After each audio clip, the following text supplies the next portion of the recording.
What up, LARPers? Well, hello, guys. Okay. Say hello, everyone. Hello, everyone. Hello, guys. Say hello, everyone. What up, LARPers? Hello, everyone. Hi. There we go. See, that was easy. I'm facing the wrong way. See, that was easy. Are you? That's why I could hear you. I had another tab with you open in it. I was like, why can I hear you? Yeah, I've got the stream muted. Yeah, I was hearing double. I can rotate you, but you'll look really weird. Because most people can't stand how they look like flipped. I'm flipped on Discord. I flipped myself already, and I'm flipped on there. Sure. Yeah. Oh. No, that's preview. Yeah. So Discord shows you the opposite of what was actually streaming. So I'm flipped, fine. But I can see myself flipped, if that makes sense. Double flipped. Double flipped. What up, LARPers? Welcome to Vampire the Masquerade session.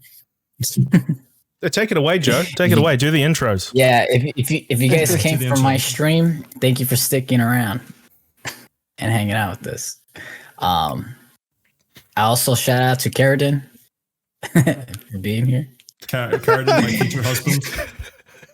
We're getting married soon. Oh no! How does Emma feel about this? I'm a third wheel husband. I'm not. Oh, you're the third wheel husband. Okay, as long as it's consensual between all Emma. parties, yeah. I think that's a good start. All right, welcome. It's purely for the fame. It's purely for the fame. Yeah. Okay. Yeah. I was sorry, Nova. I was just talking to everyone, but I would just say Carradine because he was busy today and he showed up. There's enough to share. Yeah, that's true.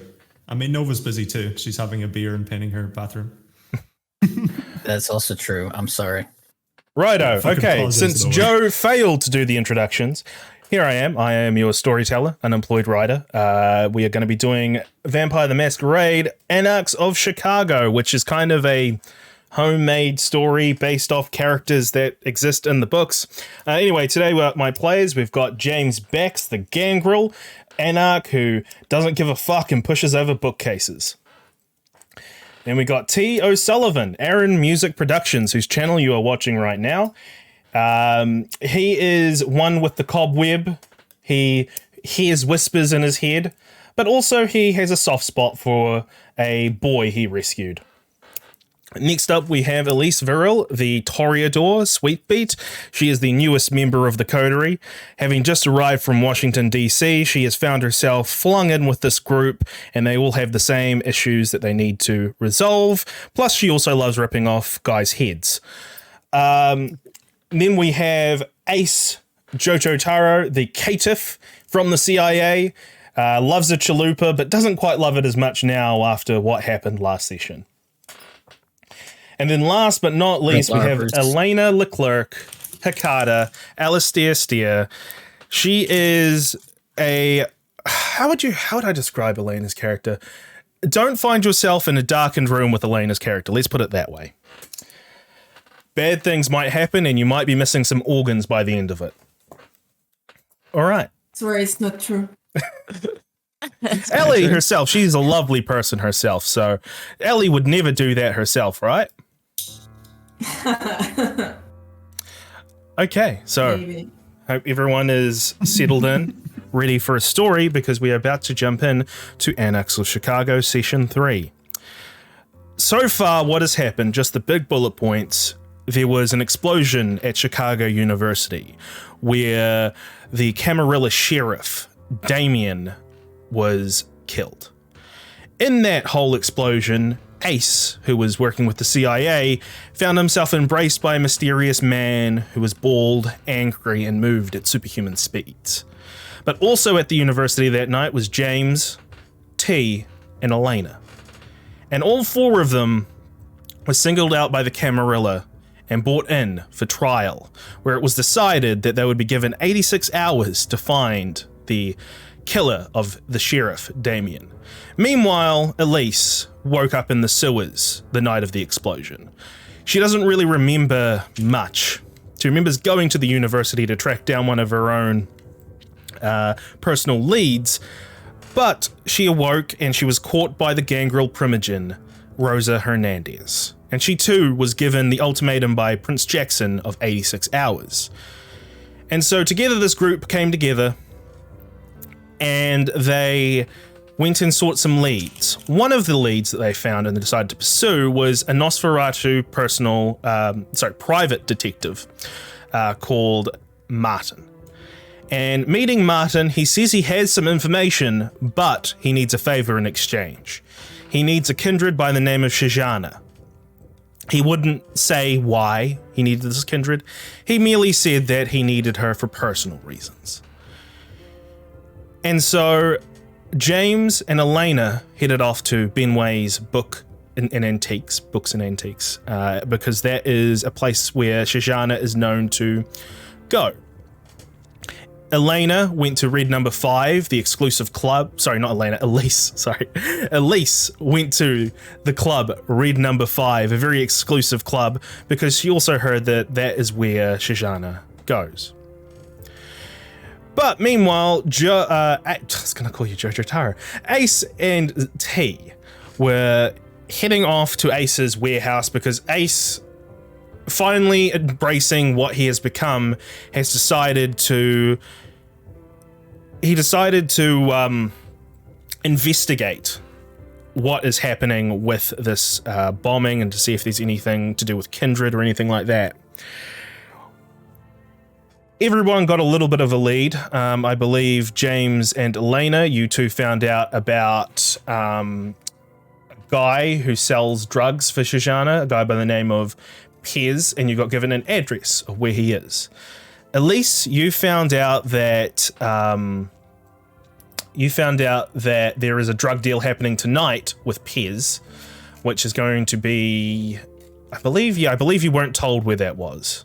I believe they just said there was a drug deal with the Russians, and Pez normally stops off at a diner, which you were given the address for the diner, and he's normally there for a few hours. And meanwhile, Ace and T were at Ace's warehouse. Ace discovering a tweet from an account called Father Patriot, and tracking through the IP address of Father Patriot, he discovered that it came from, at least the latest tweet, came from inside Chicago PD. But as he discovered that, Molotovs were being thrown into his haven, he had to make a quick escape. He escaped through an escape door that led into the sewers. And that is where we finished last session, I believe. A siren. Oh, actually, let's swap over to Chicago map because that's going to change the song. All right. A siren passes by I-290. A red blur as fire truck speeds towards a fire within the back of the yards. The sirens are a reminder that this is another night on the Chicago streets. Red Number 5. The line continues to snake outside the establishment. Meanwhile, down an alleyway is Elise Farrell, taking her fill from an unsuspecting bouncer, Carl. Take 2 hunger off, Elise. James Bax is behind the wheel of his pickup truck with Elena riding shotgun. An odd pairing, a gangrel and the member of the Clan of Death. Below the city, however, Ace and T have made their daring escape from Ace's burning warehouse. The outer facade surely sustaining fire damage, but the secure bunker safe and sound below. This is Chicago, a city where nobody is safe. Water drips from the sewers down below, echoing throughout the cavernous tunnels. As Ace and T travel through the sewers, their shoes squelch on the muck below. The lights in the sewers are dim and the darkness is piercing. On the brick walls are splattered and faded graffiti depicting various scenes, thoughts racing through Ace's head. There are many thoughts racing through Ace's head. For one, why was Father Patriot tweeting from inside Chicago PD? And more worryingly, who set his warehouse ablaze? Ace, still wearing his flak jacket and assault rifle slung over his shoulder, continues to walk. As the Caitiff and Malkavian travel beneath Chicago, is there any conversation that the two engage in?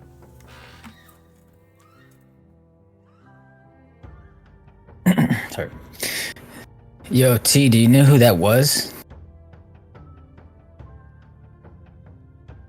Never saw them, just heard footsteps. People. You seen his face though, right? No. He looked grotesque. Anyways, not really familiar with the sewer system, but there should be a ladder somewhere. You just keep going straight. Yes. You're muted, Unemployed. Thank you. So you keep going straight, both of you walking, making your way through the sewer tunnels. But as you are going around, it's very disorientating. You take turns, you take lefts, rights, sometimes you go straight. And somehow both of you get the feeling like you're just walking around in circles, wandering around, not sure where... Not sure where you are. So I just realized something that I haven't done before I started the recording.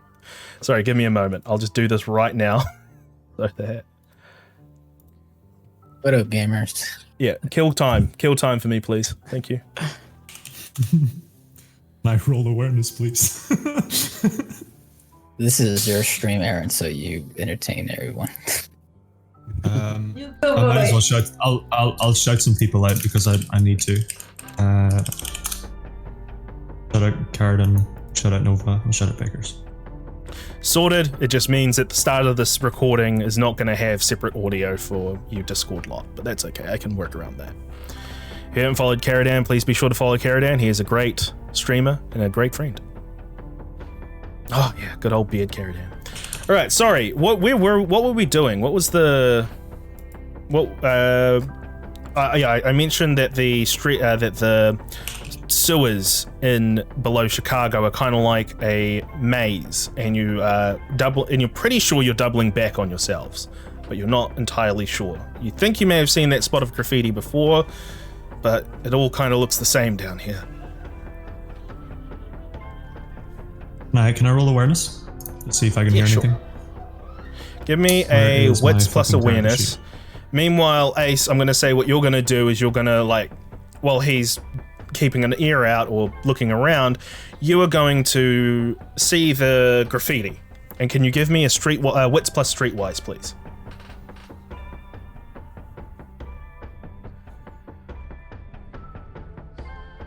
I have to leave the session. My rolls aren't working.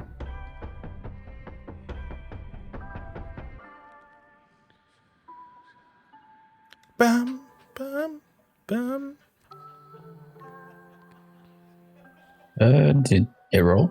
I think he is going to do a roll. It didn't roll for me.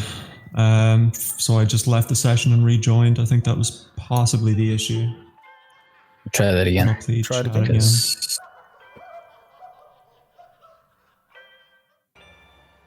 That worked?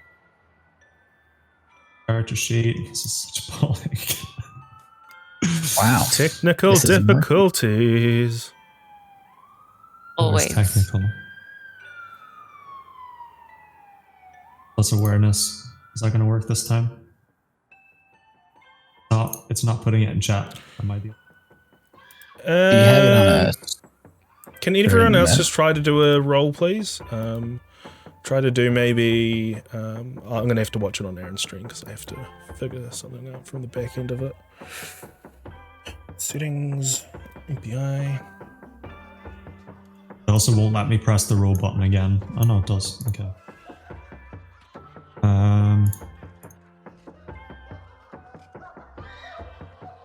Yeah, nothing's appearing in chat. Did he break the rules? Probably me. Give me a second. I roughly know how to fix this. Give me a moment.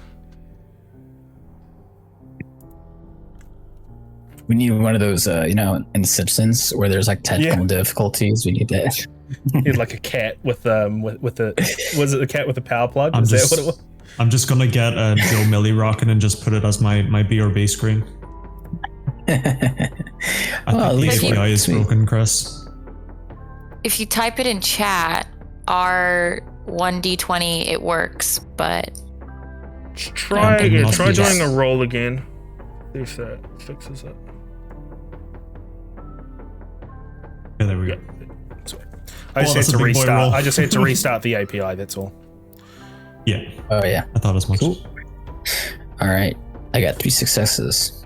Okay. Tell me I heard something. You a hungry boy. You a hungry boy, Ace. Chalupas. Pretty sure the chalupas made you hungrier. Just saying. All right, you got 3 successes, Ace, and have you rolled T? Yep, I rolled first. Yeah, 4. The top roll. All right, we'll deal with your 3 first. You get the feeling with 3 that this might be some form of communication, maybe, but as for the specifics, you're not quite sure. With a 3, anyway. Meanwhile, Ace, sorry, not Ace T. As I look for... Alright, I'll just do this the easy way then. Move you over there, move you back over here. There we go. Alright, sorry.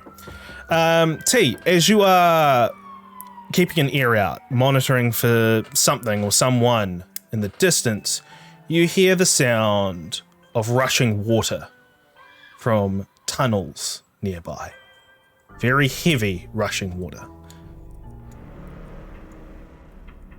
Okay. Possibly, hang on, you got a 4, was that correct?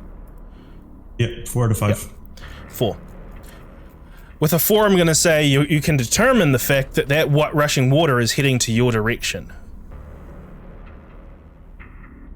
Are we in like a straight corridor?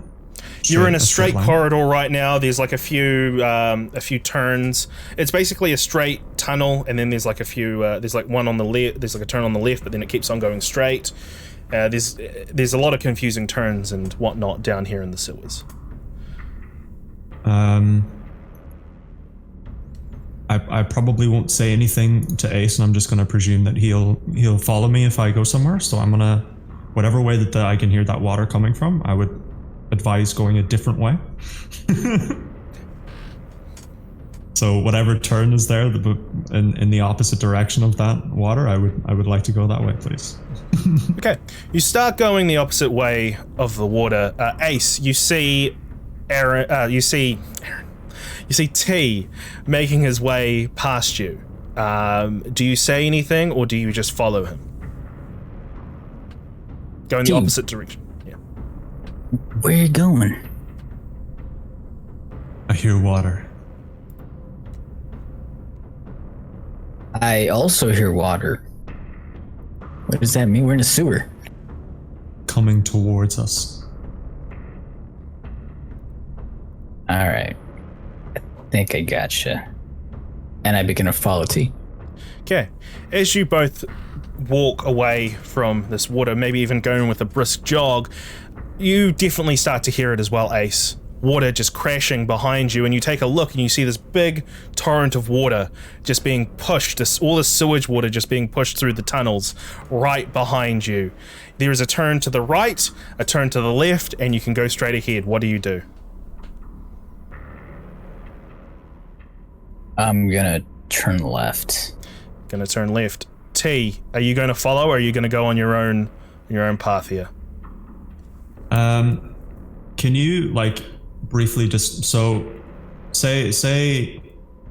it was like a T junction, and we were walking down the T junction, and there's a turn to the left, and the water is coming from the upper part of the T junction. When we go left and we reach another crossroads, that water is coming from behind us to the right, right? You get what I mean? Yeah, I think, yeah, sure. Because I can just open it on stream, I'll just open Paint and you can see what I mean. So we're going this way. Water is coming this way. Yeah. There's a turn to the left, and then there's another crossroads, you said? The water is coming this way, right? Yeah, the water's coming in that way, yeah, and you guys are in the middle of that. So left is death. I just want you to know that. Going right is the best idea in that situation. So I'm gonna hopefully he's not run off on his own, but I'm gonna try and grab him as he walks away from me. Give me a wits plus survival, please. Or It's going to be dexterity plus survival. Let's go dexterity plus survival. I'm going to blood surge as well, please. Yes, sure. Give me a rouse check. Rouse check first, right? Just after or first. Doesn't really matter too much. Okay. I'm gonna grab dexterity plus survival plus 2. That's how it works, right? Yeah. With me? Yeah. 2. All right. Better than nothing. Yeah. What happens is you try to grab him straight, but he reaches out of your grasp and you just miss him. So you start to chase him, but what that does is it means that you're caught up in the water. Both of you are caught up as you're both swept forward. And you start to tumble through the tunnels. And we'll cut back to you guys in a bit. Oh, God, thanks. Dude, God fucking damn. Okay. So, next up we have in an alleyway next to red number 5. Elise pushes the lethargic body of Carl aside. Wiping the blood from her chin, her heels, I'm assuming you're wearing heels because you're wearing the dress, clack on the pavement as you make your way back into the streets of Chicago. After having your feed and having your and getting the information from Adiz in red number 5, what is your plan here? I'm gonna call James and Elena and let them know the information that I got from the club. Okay, so I believe you have James's number. So the camera will cut to James as you're just lazily driving your pickup truck, I'm assuming to Pez's apartment location, because you got that location. Cool. Yep. You're driving, Street, suddenly I think. your phone starts to ring. Alina, you're in shotgun, so you're next to him, and both of you hear his phone go off. Alright, I answer, say hello. Hey, James. So I just finished at red number 5, and I have some information on Shejana and why Martin wanted us to get her. I think we need to go together because it sounds like it's gonna go down, whatever it is. What's going down? Apparently, Shejana is working with Pez. I think that was the name, right? Yes, Pez. And they are going to be doing a drug deal. And the reason that Martin, at least the rumor is, the reason that Martin wanted us to kidnap Shejana for him and why he was so cagey is there seems to be some kind of, he's feeding off of her. Seems like that's kind of the rumor mill. So it sounds like he wants to keep her prisoner. So regardless, if we want to get information from Martin, it sounds like we need to interfere with the drug deal with the Russians that is going to go down with Shejana and Pez. I have this address for where Pez hangs out. It's a diner. And I don't think I can take this one alone. So you want me to come pick you up? Yes. All right. Let's go pick her up then. So the phone call ends there. Elena, you're seated next to James after this phone call. You only heard one side, obviously, but apparently you're going to go pick someone up. Going to be someone. Who? Elise. She found information. We're going to a diner. Okay.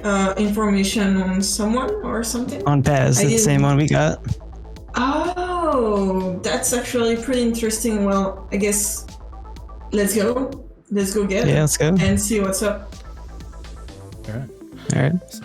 So Elise, you wait outside red number 5 for a little bit. The music's still pulsating from the club behind you. The line still as long as it ever was when you first came here. But eventually, after about 10-15 minutes, a pickup truck arrives. And you see James in the driver's seat with Elena kind of half skulked next to him, because I assume even though she's in a nice, safe place, she still wants to be out of sight for the most part. So I'll hop in the back. Elise hops in the back, and How did it go for you guys at the bookstore? What'd you get? We got pretty much the same thing as you. We got Pez. Yeah. We got North Argyle Street. Is mine North Argyle? Didn't they get Pez's apartment and didn't I get a diner? You got a diner. So we have two different. Yeah, you have two different locations. Yeah, so you know where Okay. Pez is right now. They have Pez's actual address. Okay. So it looks like I have a different address from you guys. I was told by the Nosferatu owner of Red Number 5 here, that Pez is actually hanging out at the diner. He gave me the address. I think we need to go there, and see if... I don't really know what we should do, to be honest. I'm not sure if we should follow him to the drug deal and Shejana will be there. I'm not sure if we should interrogate him aggressively to get Shejana.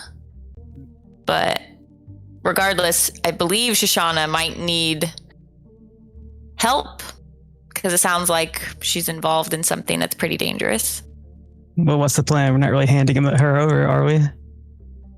I don't want to hand her over because I built a little bit of a relationship with the owner of Red Number 5, and I believe he can help us out in the long run. Also, not really comfortable just, handing over somebody to be eaten. However, we do need the information that Martin has. And so if we can get to Shejana, I think we can convince her to help us, and we can also solve her problem with Martin. So maybe it's kind of like play both sides a little bit. Okay, I'm not sure how we can do that, just the three of us, but let's do that. I mean, yeah, can we contact? Can you guys reach out to Ace? Like, I know he's going through, newbie emotional things, but can you guys contact them by any chance? Let them know what we got. Chris, I don't remember if we have their phone number. The only one of the two that has a phone is Ace, and I would hazard to say that Ace would not have given his phone number out willy-nilly. He's a little bit more secretive than that. But you do know his warehouse, and I believe he did say that he was going to go to his warehouse so when he left. So we don't have his number, but we know where he lives. So the drug deal is supposed to go down tonight.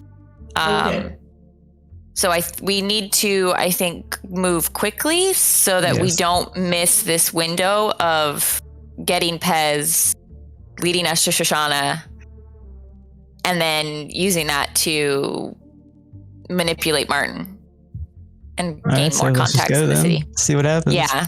So we'll just leave Ace. Yeah. Gotta wing it, I guess. Let's go. Let's go get Pez. All right, let's get going. All right, so you're going. He's got FOMO, guys. He's got FOMO. Can't leave him out. Same, Kuridan. Same. So, you make the decision that you're going to go to the diner tonight to see Pez, and I'm not sure exactly what your plan is, but I'm sure when we get there, there will be some sort of plan put together, very haphazardly, like how this coterie likes it. So, we're going to cut back to below Chicago, down in the sewers. Ace, the water pushes you under. You take mouthfuls of sewage water as you're thrown around by the strong torrents pushing you forward.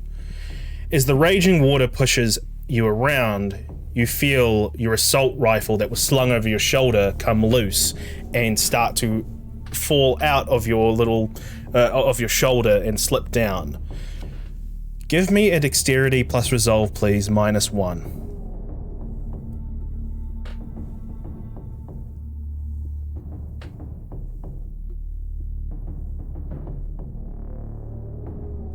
Can you even do 2 attributes? Yes, you can do 2 attributes. Yeah. Never done that before, so I didn't know you could. Okay, what do we got? So he will melee rock, Jono.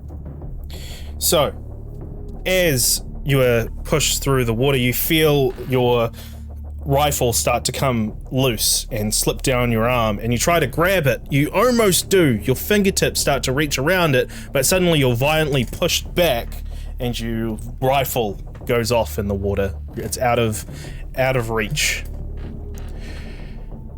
As you are pushed around, however, the water eventually is flushed through a grate in a wall where it meets a water treatment plant by the looks of it. Luckily for you, the grate is not big enough to push you through, so you're kind of pushed against the grate as the water starts to torrent for a bit, but then it starts to die off as the flood water recedes. As the water subsides, you find yourself face first in muck and grime. You get to your feet. You are completely soaked, and there's no sign of tea anywhere. Alone and completely lost, you see an open tunnel before you, with branching pathways. Unsure where to go, you look down each pathway. Directly ahead are more tunnels. To the left, there is a ladder leading down further into the sewers. To the right, there is rubble and collapsed tunnels. Listening, however, and keeping your ears open, you can hear a faint scream from through the rubble. Inspecting the rubble, you can see that you could probably crawl through it and push your way through to reach whoever's yelling for help. Where do you go? So, just to give you a reminder, straight ahead is an open tunnel. To your left is a ladder going down, and then to your right is a collapsed tunnelway where you can hear faint screams through the brick and rubble. How does the scream sound like? Like male, female?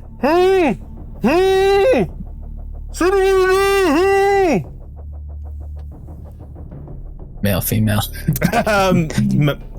Male. Okay, I'll go towards the rubble.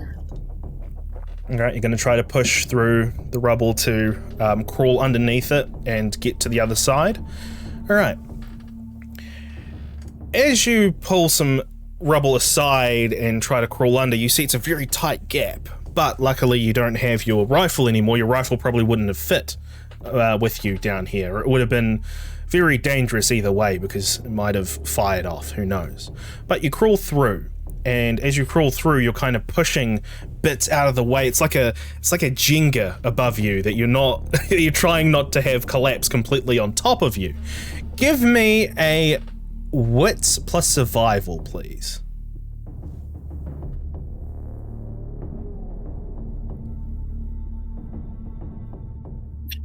The next time you mention any sort of layout, by the way, I'll try and draw it. Just so it's a little bit clear. 1. As you crawl through and try to push rubble aside, you feel bits of rubble start to fall from around you, and some even fall on the back of your legs, and you can hear a crack.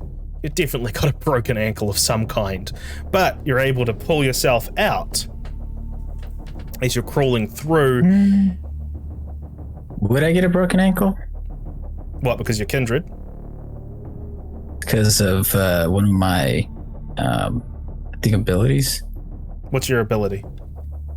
Fortitude. Oh, what's your fortitude rating? I should probably ask that. What's that one? It's the one that. What's your ability in fortitude? Where did I check that in? I think it was you get the extra health from fortitude. I think that's what it was. Okay, cool. Well, either way, you feel like something's gone out of place in your lower leg area, and you sustain 4 superficial damage as you pull yourself out from the rubble.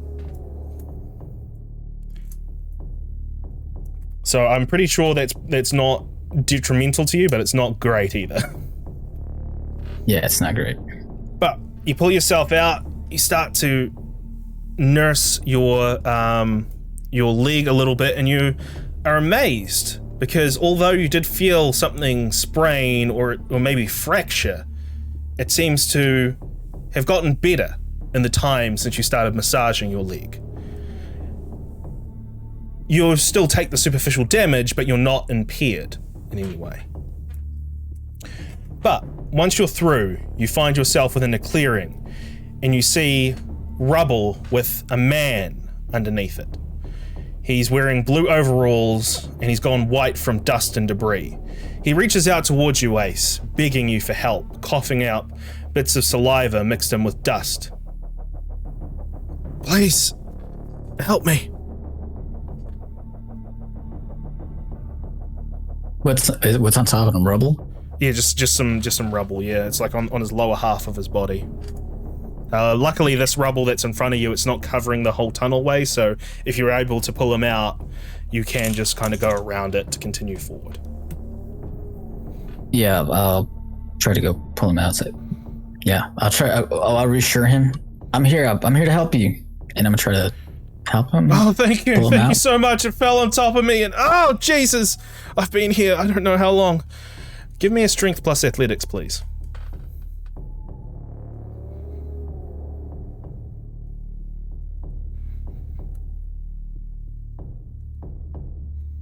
Four. You start digging around him, digging out some of the rubble around him, pulling some of the small bricks and whatnot and foundations off of him, and you're able to pull him out.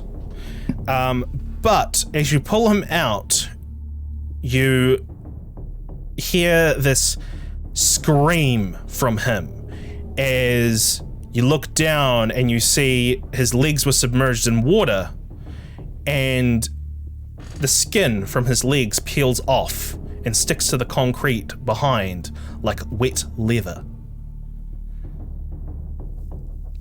He's screaming in pain as his legs are just bleeding and blood is gushing out. You instinctively go ahead to try to stop the bleeding somehow, but as you look down, you see the deep red blood just oozing from his legs. The blood that sustains you now. You hear the beast inside you scratch and say, "Feed me." Give me a hunger frenzy check, please. Difficulty 3. The modifier would be 3. Difficulty would be 3. -3, right? Difficulty thing? Yeah, because for frenzy checks, you have to actually have a difficulty. I see.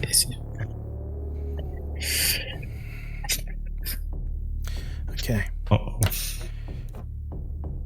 You have a choice here, Joe.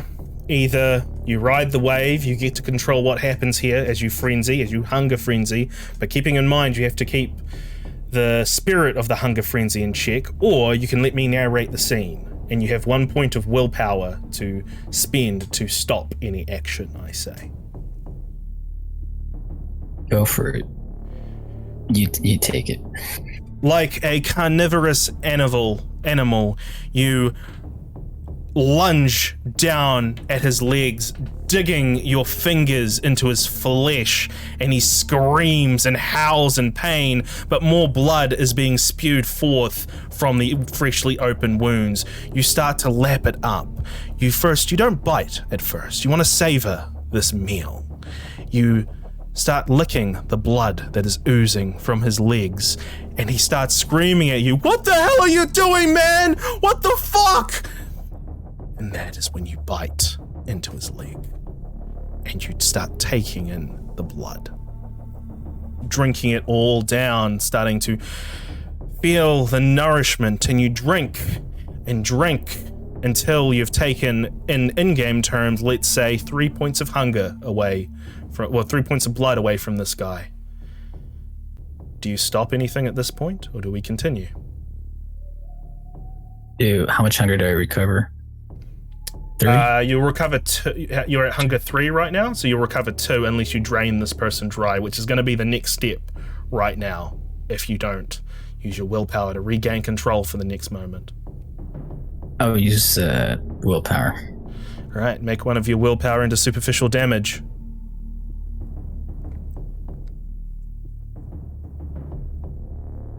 I take have off one. one willpower, right? Yeah, make it into a slash. Okay, cool. You've regained control for this very brief moment as you pull your fangs back and blood just squirts out. You lick it close. You lick the wound close. It doesn't really matter. His whole legs are a mess right now. The skin ripped off. The fabric of his pants ripped off. But you have control for a brief moment. You know as soon as you lose control again, you're going to go after this man. He is in a near dazed state, his skin even paler than it was before as he's kind of passed out as more blood is oozing from him. What are you going to do with this brief moment of control? There's nothing I could do to save him. You look at him, you look at his state. You think in this moment of clarity that if you were to stop completely now, you would have to be lugging around this guy with you. This man, you could possibly save him if you can get him to a hospital quick enough. But you don't even know where you are. You don't even know how long it is to get to the streets of Chicago once more. So maybe your mind tricks you into saying, this is the right decision. But it is completely up to you whether or not you want to take this burden on or just drain this man right now.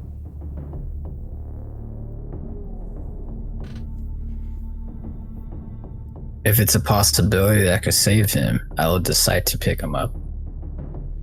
Okay. And that's what I'm going to say happens here. You fight the beast, you move away towards the rubble until you feel the beast inside you fighting and fighting and fighting, but you're able to regain control. Blood still dripping from your chin. And there's this man, this maintenance worker from the looks of it, from the looks of his uniform, just passed out. Still bleeding from the legs, but not quite as badly as before. Can I tie his pants or overalls to kind of like stop the bleeding? Like, yes. As best, like even Give more so. me an I'll do intelligence plus medicine, please.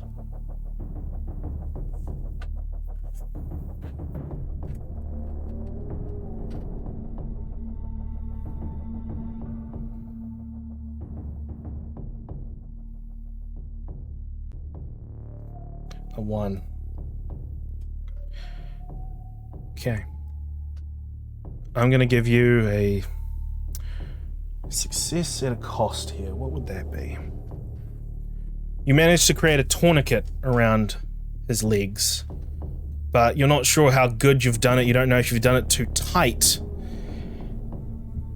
It's possible that you've done it too tight, but you're not too sure. You've at least stopped some form of bleeding from. You've stopped him from gushing completely everywhere. Let's just put it that way.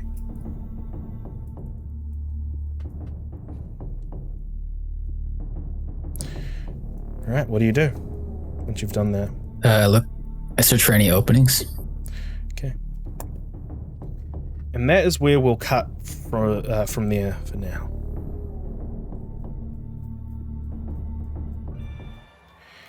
And we are going to head. By the way.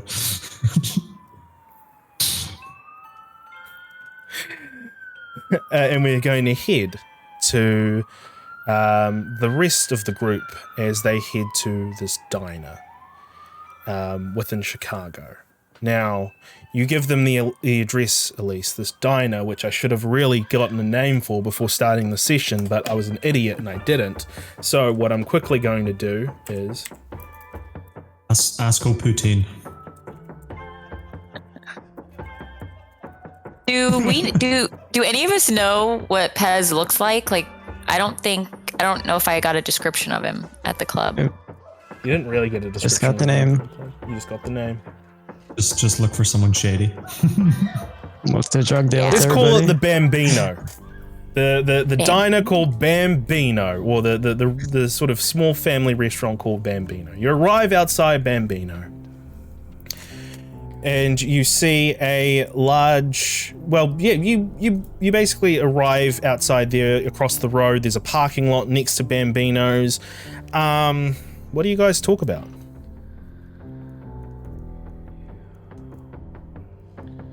Well, I think we should just watch, wait to see what happens. We can't just rush in there. You don't know what they have on them. I mean, that makes sense. We don't even know what he looks like, to be honest. No. That's my bad. I forgot to get that description. We should have them the same, so. Can I use can we see into the diner? Like, is it like 360 windows all around it type diner, or does it have walls and so we need to go in order to see? I'm going to say that you can see most of the interior of the diner. There might be a few corners that you can't quite see, but you can see inside. There are a few people here, a few elderly couples, some people seated at the counter. There's also some other people who are alone and just reading a paper while they eat their meals. It seems like a place where people go where they just don't want to talk to anyone. But as you're investigating, all three of you, as you're kind of keeping an eye out for anything out of the ordinary, what you do notice is in the parking lot, it is sort of out of the ordinary, but it might not be. There is a truck, like a big truck, parked in the car park. It definitely stands out alongside the other vehicles which are there, which are all just sedans and whatnot. There's a big, huge truck, with a big trailer on it, a moving truck. There we go. That's the word I was looking for. A moving truck. I have a question for the storyteller. Since I have a criminal contact with the Capone gang, could I call them while I'm in the car to get information on Pez? Sure. Is Capone the Russian gang that's doing the deal? The one? Capones aren't the Russian gang, no. Okay. Right. No, that's Italian. Duh. Do you step out of the vehicle when you make this call, or do you stay on the vehicle? I'm not gonna. I'm gonna stay in the vehicle. I'm just gonna let him be like, I have a contact, so I'm gonna see if I can get some information on Pez, what he looks like. Maybe they know some information on the drug deal, or Shejana. Right. So give me a second. I'm gonna do that. All right, sounds good. You call up your contact within the Capone gang, a guy by the name of... Yeah, let's use this one. A guy by the name of Cody. A guy that you've met a few times. Seems like a real party guy. And also, very interestingly, he's missing a hand as well, which is one very odd feature about him. And he never really talks about it, but he's always the life of the party. You call him up. And he gets, it rings through a few times, till eventually you hear the response, a very exacerbated, yeah, hello, this is Cody, how can I help you? Hey, Cody, it's Elise. Elise. Come look, on, sorry, Cody. I'm out of town for a little bit, I can't really party at the moment, look, I'm not looking to party right now, Cody. I need some information on Pez. Yeah. Wait, Pez? What do you want to know about Pez? Like the little Pez dispensers? Like back in the 90s, they had those little things that like shot out little candies? No, not a Pez dispenser. Pez, he's running a deal with the Russian gang. I need some information. Whoa,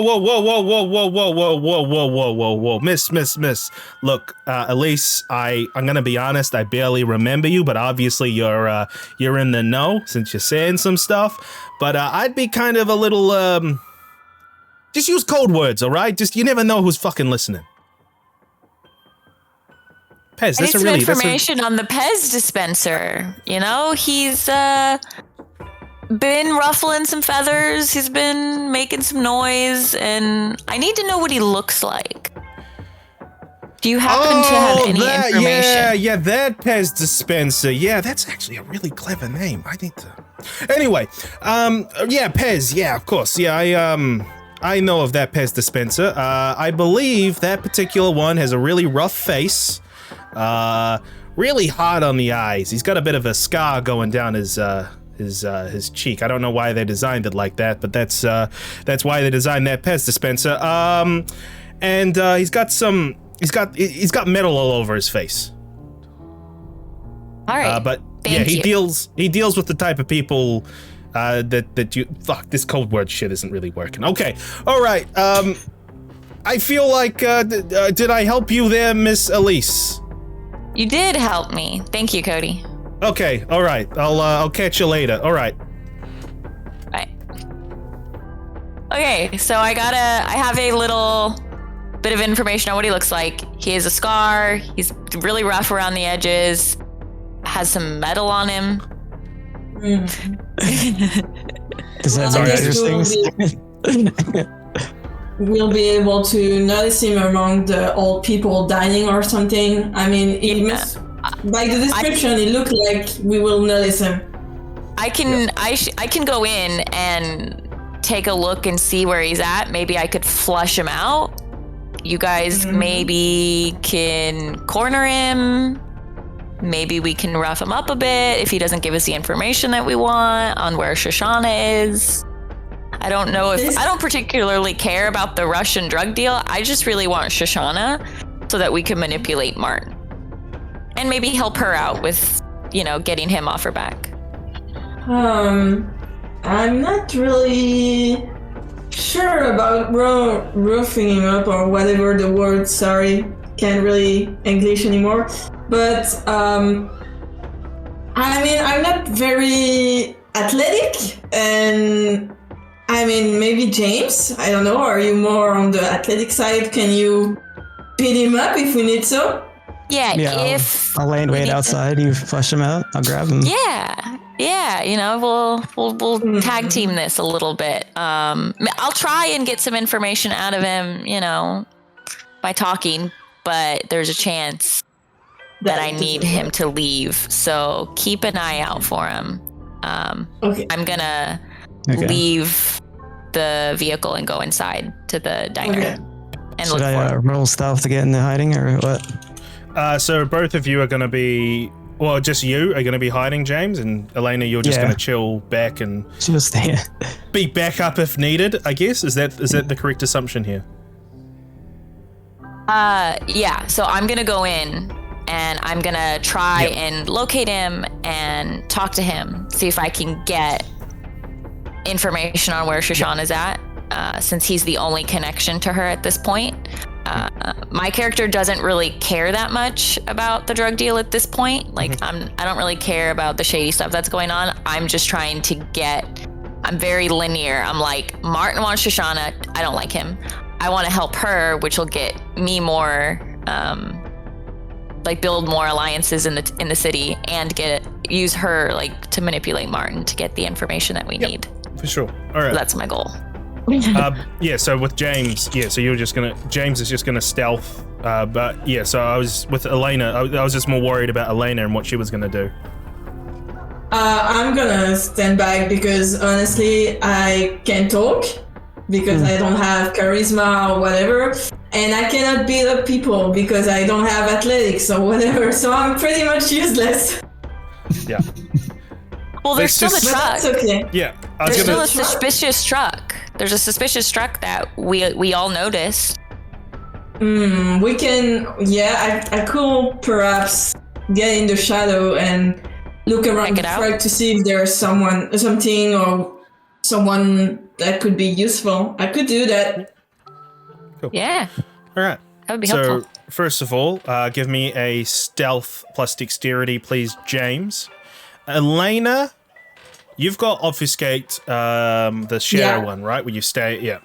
All right. Give me a stealth plus composure, and then also give me a plus. What's your rating on obfuscate? Is it 1 or 2? 2. Yeah. Give me a +2 on that. So stealth. Wait, where the hell was that Oski in the warehouse? What the heck? What? Where was that Oski in the warehouse? I kind of forgot my character is a bit You're pretty stealthy. I know. Never mind that. The modifier 2, right? Yeah, +2. Okay. 2. Oh fuck. See, that's why I don't use obfuscate, James, because I'm weak as fuck. So, what we're going to do is we're going to start off with Elise. Elise, as you head into the diner, James, are you going to be like by a back entrance or something, or by the front entrance? Where's your stealthy position going to be? Guess I'll wait in the back. Okay, around the sort of alleyway area. I'm going to say there's an alleyway down Bambino's. And yeah, so Elise, you head into the diner. As I mentioned before, it is a sort of... It's a old person's diner in a way. There's a lot of elderly people here, or people in their middle ages just wanting to enjoy a meal. Some overnight shift workers possibly getting a meal in before they start their shifts. But you definitely spot the guy who was described to you. The one, he definitely stands out. He's wearing a hoodie. He's got, I can't actually remember what hair I gave him, but he's got the haircut I gave him, and he's got metal all throughout his face, like piercings. And he's got tattoos running, he's got piercings, tattoos running down his neck and down his arm. And he's just he's standing next to a payphone on the phone right now at the end of the diner. Can I hear it by any chance with my normal vampire senses when I'm walking in? You can hear his side, obviously. Actually, he'll probably be whispering. So if you want to try to hear what he's saying, give me a composure plus subterfuge, please, to try to hide your intentions as you're like going to the counter and trying to listen out. Sure.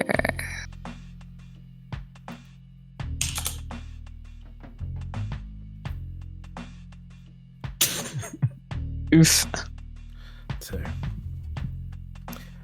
you come up to the counter trying to be stealthy and trying to hold your composure when you try to look away and try to move your ear towards his direction. You accidentally lean too much and you knock over a salt shaker. creating a big whole clattering sound where everyone is now looking at you. He sees you and he says, "Yes, I've got to go. I will be there in a bit." He puts the phone away, sits down in a booth near the phone, eyeing you up every now and then as the waitress looks at you and says, "Are you all right?" I'm sorry. I just lost my balance for a second. I'm okay. Have you been? Thank you. Have you been drinking, miss? We can get you some water if you need. Oh no, thank you. I appreciate it. All right. And then I'm gonna go over to his booth. I mean, we have a backup plan if I can't talk to him. I'm gonna go up to his booth and I'm gonna sit in front of him. You sit in front of him. He doesn't actually seem fazed that you sit in front of him. He'd clocked you pretty much as soon as you'd knocked the salt shaker over. He doesn't, and as soon as you sit down, he looks around and he says, "So, who are you?" I'm Elise. You have some information that I would very much need. I don't know anything. I just moved. I'm new here in America. Have you heard of Shejana? When you say that name, Yes. you notice him tense for a moment.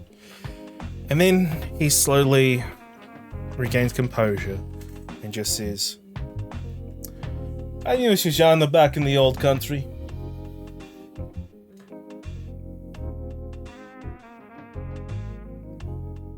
So you don't know where she is right now? Give me I'm looking for her.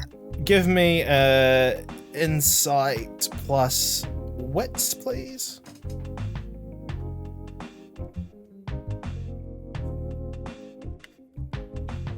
This is one jazzy diner, by the way. I was like, well, this is the only appropriate music I could think of to put on in the diner. Yeah, with a 1. With a 1, you wait. Why don't you have any hunger dice? As I fed on. Oh, were you on 2 hunger? Sorry, yeah, you would have only taken 1 hunger off. My Got bad. Because you can, unless you wanted to drain Carl. I'm assuming you didn't want to do that. No. Okay. So he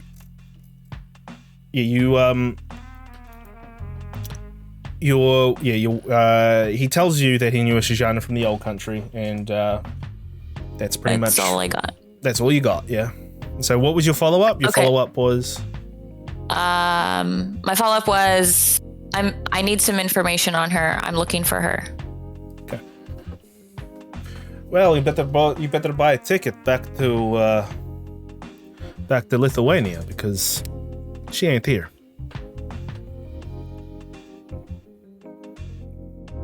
I can reroll. I forgot. Thank you, Nova.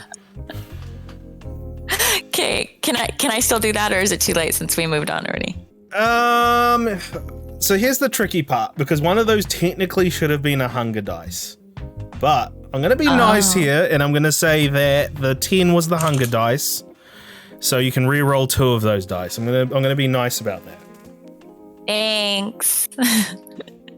All right, so I'm going to WP re-roll. Chat, I don't see it. It should be a WP reroll. There we go. Yeah. WP. Is it /WP and then reroll? Oh no. In the character sheet itself, there should be a button. Oh, I see it. I'm sorry. Yeah. And then you can just choose All how right. many dice, which will be 2 in your case.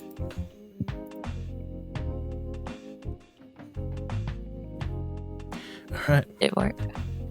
Because that 10 was a hunger, that's technically a messy critical now. Oh, great. So the good news is you got 1, 2, 3, 4. You got 4 successes in total, but it is a messy, and so we're gonna refer to the random table as I look at what this could be. How is it gonna get messy? I'm scared now. You better get ready, Just James. kill him instantly. With my words. You're a bad man. Just like fucking dice. Oh, here's the Get problem. ready, I've James. I definitely might seen need this your help. table. I've definitely seen this table here somewhere, but I might have to grab the book because I can't see it now. Okay. You just actually, speaking of tables, you just flip it. Oh my god, you're right.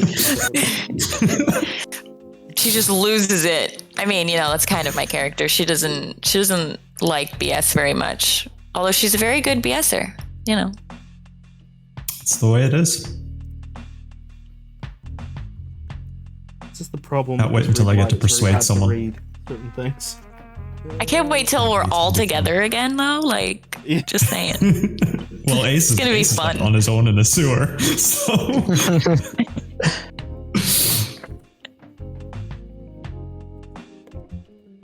Okay, now tell me where the compulsions are, please.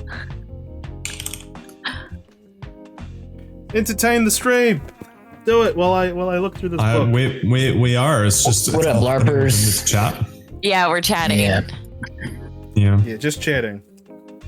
There we go. It was called Gunther, right? Thank you. All right. Gunther. I don't remember. if the penguin was called Gunther.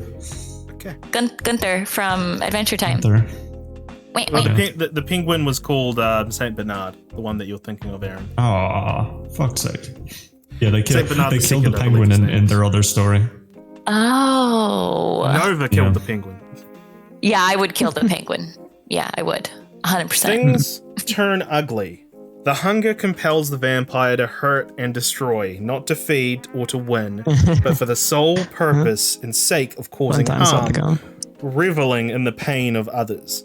This compulsion often, but not always, means physical harm. Wow, you really It do can need also me here. involve subtler means of damage, such as social or emotional. The vampire performs all actions not immediately resulting in someone or something getting harmed at a 2 dice penalty to their pool. This compulsion ends when the vampire incapacitates, destroys, or drives away the target. If a vampire turns on an object, it must hold a serious value to someone the vampire ordinary values, such as themselves. So, that is your little role play prompt, is you want to fucking harm this guy. As with your 4 successes, you see he is full of shit. He is lying through his teeth. Okay. Yeah, I'm so basically I'm just gonna lose control, but I'm not gonna necessarily kill anybody. No. But any action Okay. you take that's not towards harming this person is going to be at a 2 dice penalty. Okay. You get a -2 if you don't immediately harm him. Yeah, but it can Okay. be either physical or emotional or social, whatever. How do you socially harm somebody like him though? Like, By Just bullying the you shit out of them. And motherfucker. okay, I'm going to go full on drunk girl and just stand up. I'm gonna flip the table in his face. And I'm assuming it's a heavy table, but I'm a vampire, so whatever. So I'm gonna flip the table into his face, physically pushing him, hurting him, and I'm gonna yell. I'm like, "Stop fucking around, Pez! Where is Shejana?" And then I'm sure everybody's gonna hear me. Everyone hears In the that. middle of the diner. Everyone in the diner turns. Yeah, I hope they can hear me too I outside. hear this? Yes, Loud your enough. mother never loved Yeah, you. you'll hear this. He'll look at you a little stunned. Give me an intimidation plus charisma, please. Okay. Yeah, you'll definitely hear this, James. You'll hear this screaming from inside the... Oh my god. He's startled for a moment, but he's a cool customer. He just sort of sits back and just looks at you. Well, don't forget the table's in his face too, right? Oh, wait, so you're flipping the table up into his I face? stood up and I flipped the table into his face, yeah, and started screaming at him. Here's the problem with that, though. The table is actually bolted into the ground. Yeah. Yeah, Diner, I was thinking I assumed it was. I assumed Oh, it so was. you actually but, want to? Okay, give me a strength plus strength, please, to try to Wow. do that. We'll I definitely we'll start hear off with that. yeah. Do a blood search. I don't know how to do that. What is that? You just do a rouse check, you and then you perform get a an rouse extra check. amount of dice based on your blood potency. I'm pretty sure I filled out your blood potency stuff. I think it's 2 for you. I think I filled out your blood potency. Sorry, it might So change. can I do a blood surge Yeah, when add I'm 2 doing dice. when I'm asking them questions and things like that Yes, too, in yes, order to yeah. get additional? on any roll, yeah. On any roll, you just you can do a rouse check and get extra dice. Oh, damn it. I'm not It's so going to do it. powerful. I'm not It's going to do it still, this privately. time because I am losing control. So strength plus strength. No modifiers, right? Because No I am physically attacking him with a table. Yeah, that So just no means you don't get the minuses. negatives. Oh. A 1. I can't see it. Do you want to re-roll any of Try to that? flip it, you fail. Sure, I'll burn a willpower to do it. Why not? Let's do. So you can do So I would Yeah, do that's 2, like right? things. Because I Yeah. have 1 success already. Yeah. So I'm trying to get more. So it's So 2 I in got 2 total. successes. All right, it's hard when you first try to grab the table. You have to put all of it in. And what I'm going to say is what that did was this is why your intimidation wasn't quite as high. It kind of pulled the wind out of that whole situation as you were, but you were so determined. You want to get this done, and you do harm him as it flips into his head, and everyone looks at you all, and the table comes back down, He's got a welt on his head now, and he looks at you with this quizzical look in his eye. A little bit intimidated, but not super scared right now. He's just sitting here waiting to see what you do. Everyone in the diner is looking at you, both with a look of a mixture of fear, confusion, and some people with anticipation because they want to see a fight. This is probably going to be their highlight of the night. Okay. I'm gonna grab him over the now broken table. I'm assuming it's, I don't know if it's still there or if it fell between. It fell between you. It's not stuck in the floor, and it's not bolted into the floor anymore. You got rid of those. You destroyed those bolts. You stripped them. Yeah. But before we get to that, I want to see what... I want to see what James is doing, because he'll be in the alleyway. He will hear the scream from Elise inside saying, I believe the word was, the sentence was, what fucking around, where's Shoshana? Yeah, you hear that clear as day as you're in the alleyway. What do you do? I'm going to immediately go inside. This wasn't the plan. Something's gone wrong. Okay. We'll cut back to you two in a second, but I'm wanting to go to Elena for now. Elena, you are going near the truck, trying to get a good vantage point of this place. And you did roll, didn't you? You rolled a stealth plus. What was it? What did you I did. 2. You did 2. Yeah. You got 2 in total. As you are ducking between the shadows in this alleyway,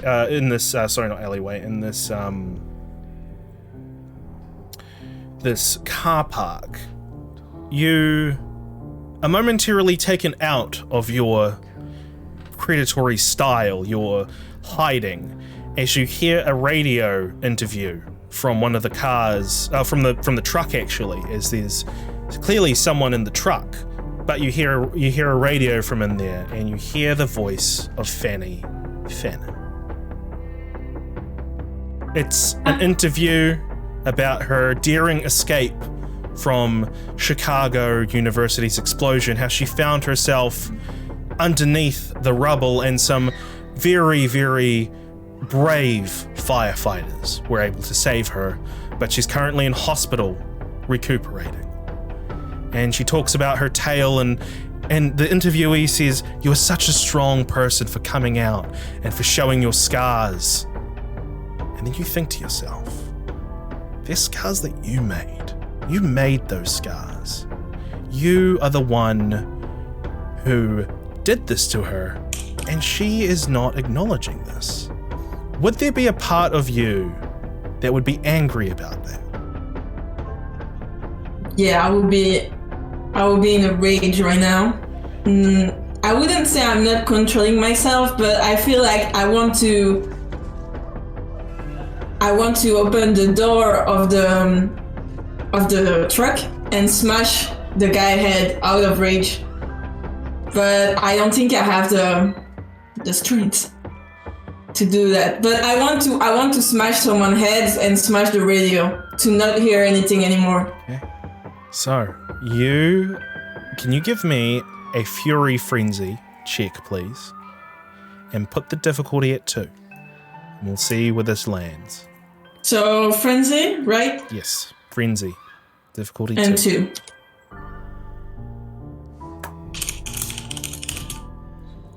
No modifier, right? No modifiers. Okay, 2. You're able to...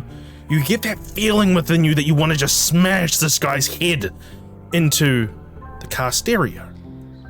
But you're able to hold it back, restrain yourself. You don't want to make a scene, and also you remind yourself you're not strong enough to do that. But there's that anger still in you that's boiling your blood. And as you're standing there, suddenly you hear someone say, "Hello, can I help you?"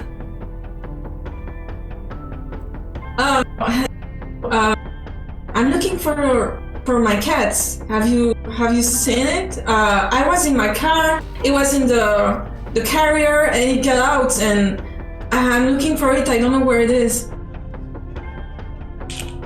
You turn around to you start saying that as you turn around to face whoever's spoken to you, and what you see is a boy who looks to be maybe early teens, just standing there with a scowl on his face and tattoos down his arms, and he says, "Yeah, no cat here. I think we haven't seen the cat, miss. I'm sorry." Are you sure? Can I keep looking around? You hear the Maybe door of the truck open, and you see an adult come out. He's got a beard, shaved head. He walks out and he just says, "Julian, what's with all this noise?" And the kid turns to him and he says, "Oh yeah, there's this lady. She's missing her cat." The guy turns to you, and funnily enough, says, "Yeah, sorry, miss, no cat here." Oh, all right. I understand, but can I keep looking around? Does it bother you that I keep looking around? I mean, I don't want to. We prefer if you didn't. But my cat, dude. I'm sure your cat is somewhere else. I'm just looking for my cat. I'm just looking for my cat. What's the big deal? Give me manipulation plus subterfuge, please. Okay. And remember, you can rouse the blood to get extra dice. With the blood, what's it called? The blood. What's it called, Aaron? Blood search. Blood search. Blood search. Yeah. So you can do that if you wish. Yeah. Let me check, because every time we do it, I forget where it is. So rouse check is down at the bottom, but if you're looking for... I'm looking for a rose, yeah? Yeah, it's down at the bottom, I believe. Oh yeah, it's a rose, okay. So you gain a hunger, but you get 2 extra dice, so in this next check. So you ask for subterfuge plus manipulation, modifier 2 then? Yep. Okay. Nice. The man says, he's very firm on his stance. He says no. But the boy in his early teens turns to him and says, "Hey Tim, I think what if I help her out while she looks for the cat, eh? You know?" And Tim says, "Oh, that would be so nice of you." The guy, the tall man, the bald man with the beard, turns to the kid and says, "All right, it's your hour. Just make sure she doesn't." And he whispers something to the kid. Can I roll awareness to hear what they said? Give me, it's going to be quite a high check, but give me an awareness. Okay. Awareness and something else? Awareness and wits. Okay. 3. You think about what you try to listen in, and what you can gather is, don't let her near the van. The truck. Don't let her near the truck. And the kid nods and goes up to you, and the man goes back to the truck, turns the radio back up, and then you can start hearing that interview with Fanny Fannin all over again. But the kid comes up to you and says, the name's Julian, miss." Oh, I'm Alicia. Nice to meet you, and thank you for your help. It's okay. Are you homeless or something? As he looks at your attire, your ragged robes. I'm in a kind of difficult position right now, and that's why I really need my cat. It's my emotional support. Animals are important. I need him. Yeah, I got a parakeet. I got a parakeet back at the apartment. Yeah, it's all right. His name's Jeffrey. He's quite a talkative one. Anyway, what can he say? Oh, he just says things like motherfucker and look, we've been teaching him bad words, all right?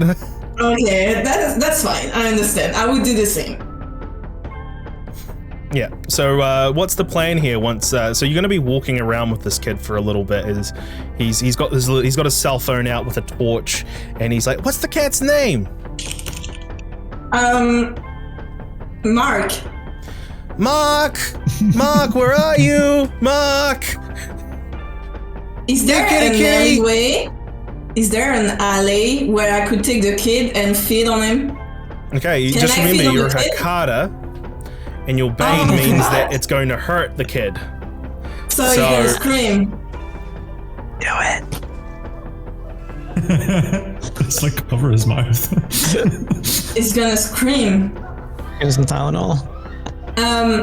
Can I use medicine to fucking kick him out or something? Like, I'm gonna say just on your person, you normally carry some kind of sedative, because that just seems like the kind of character, like especially if you have to feed off people who are gonna hurt. So I'm gonna say what you need to give me is a medicine plus intelligence to use the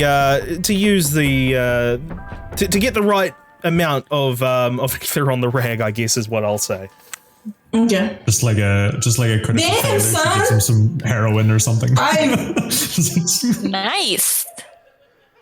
Nice. Hold on. Yeah, maybe they did have a cockatoo. Sorry, just reading chat. All right, so you go. Yeah, so you manage to you're behind him as he's heading into an alleyway. You start preparing. It works very well. You don't fumble. You know exactly what you're doing. You've done this many times before. Now here comes the tricky part: trying to grapple him. Give me a strength plus brawl, and I'm going to give you a +2 on this because you're completely surprising him. Thank you. He also has the blood surge, so does that mean she gets more? There's only for one roll. It's there's the chance you constantly gain hunger, which is disadvantage of it. So this is the messy part of this. I'm going to give you a success at a cost, and the success at a cost is that you manage to get the rag around him. He's like, and he starts to be subdued. But as he's subdued, you see someone at the end of the alleyway who looks at you and says, "What the hell are you doing?" As he sees this person in rags holding a young boy's face with a rag over his mouth. What are you going to do? I'm gonna run to the guy and try to grab him too and do the same thing. Basically, I'm gonna take them. God, give me a strength plus brawl, please. Remember, you can rouse the blood to get extra dice on this one, because I know how shit your pulls are. Yeah. Okay, you success. So you don't get any more hunger. Nice. Brawl plus strength, right? Brawl, yeah, brawl and strength. Okay. So such a simple thing, trying to feed. +2, because you get 2 extra dice. Yeah, +2. Yeah. Thanks. 3. All right. This one's a lot easier to do. He goes to grab his phone out to start to call the police, but you disappear in front of his eye. Well, you disappear while he looks down at his phone. He looks back up. He doesn't see you. He starts looking around, confused. You start darting from shadow to shadow to shadow until you're eventually behind him, and you grab him, put in the chloroform up to his face, and he too passes out. You've got 2 passed out bodies here.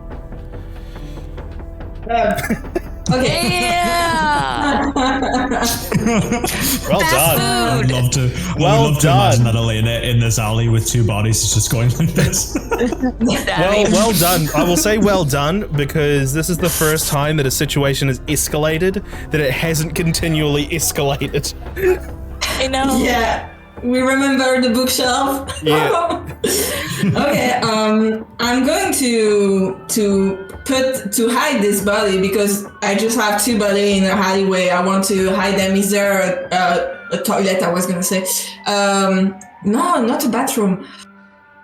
A trash can. Yeah. Dumpster. Thank you. A dumpster. Yeah, there's a dumpster there. Okay, then I will put both in there. Can I feed on an unconscious person? Can you feed on what? Sorry, on an unconscious person. Yeah, you can feed on them. Yeah.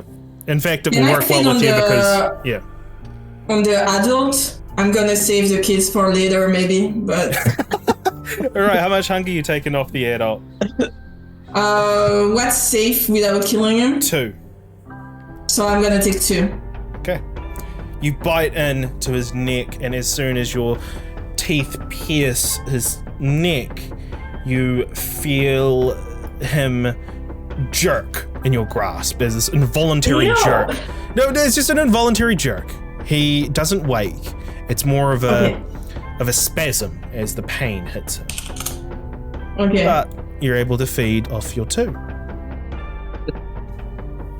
I'm gonna leave them in the trash and go back to the truck. Yeah. We will cut back to that in a moment because that truck trip might be interrupted in a second. We'll see. But let's go back to T. T. Where are you at, buddy? I don't know.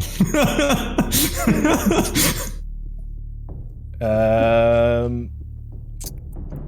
we'll go with that one. I can't even really hear the music myself. I'm assuming you all can hear music. No? Can't hear music? I may have muted mine, actually. I can hear it, but I had to turn it up quite a lot. Okay. Yeah, I'll just turn I'm checking right now. Okay. So, T, as the flood continues through the sewer, you find yourself deposited down a tube, further down into the sewer's depths. You are thrown and battered throughout the murky water, eventually being ejected into a large pool of murky sewer water. You emerge from the water and you paddle within the pool that you are in. The tube emerging, spewing water from it, constantly continuing to stream behind you. You see that you're in a pool of some kind, and there is there's an edge around this pool where the water is being dumped into, where you can pull yourself up. I'm assuming you're gonna swim over there and pull yourself to your feet. Sure. Sure. You pull yourself onto the grating above and out of the water. You take a moment to get to your feet and you survey your surroundings. There's no sign of the boy, but there is a big, heavy metal door at the end of this walkway, which I'm assuming you're going to go through. So I'm in a corridor again. Well, what you're saying. You're in a. I can actually do a little room leading to a corridor. Yeah, sure. I won't be able to see it though. Even if you could draw, I can't see it. Okay, yeah. I'll just walk up to the door if there's nothing out of the ordinary, and I'm not going to roll for awareness or anything. So. Yep. There's not even any graffiti down here, so there's nothing out of the ordinary. Opening the door, you're greeted to maintenance walkways and shafts, and as you make your way through, ducking through the piping and the maintenance areas, you eventually find yourself in an open area with more corridors and more tunnels snaking out of it. But you're not alone here, as when you start to emerge, you see 2 people facing away from you in disheveled clothing, hunched over, facing away from you. What do you do? Can I roll insight on them to see if they have any sort of malicious intentions? I know they probably don't notice me, but it should be fairly simple to tell if they look like they're going to be trouble. What's inside, please?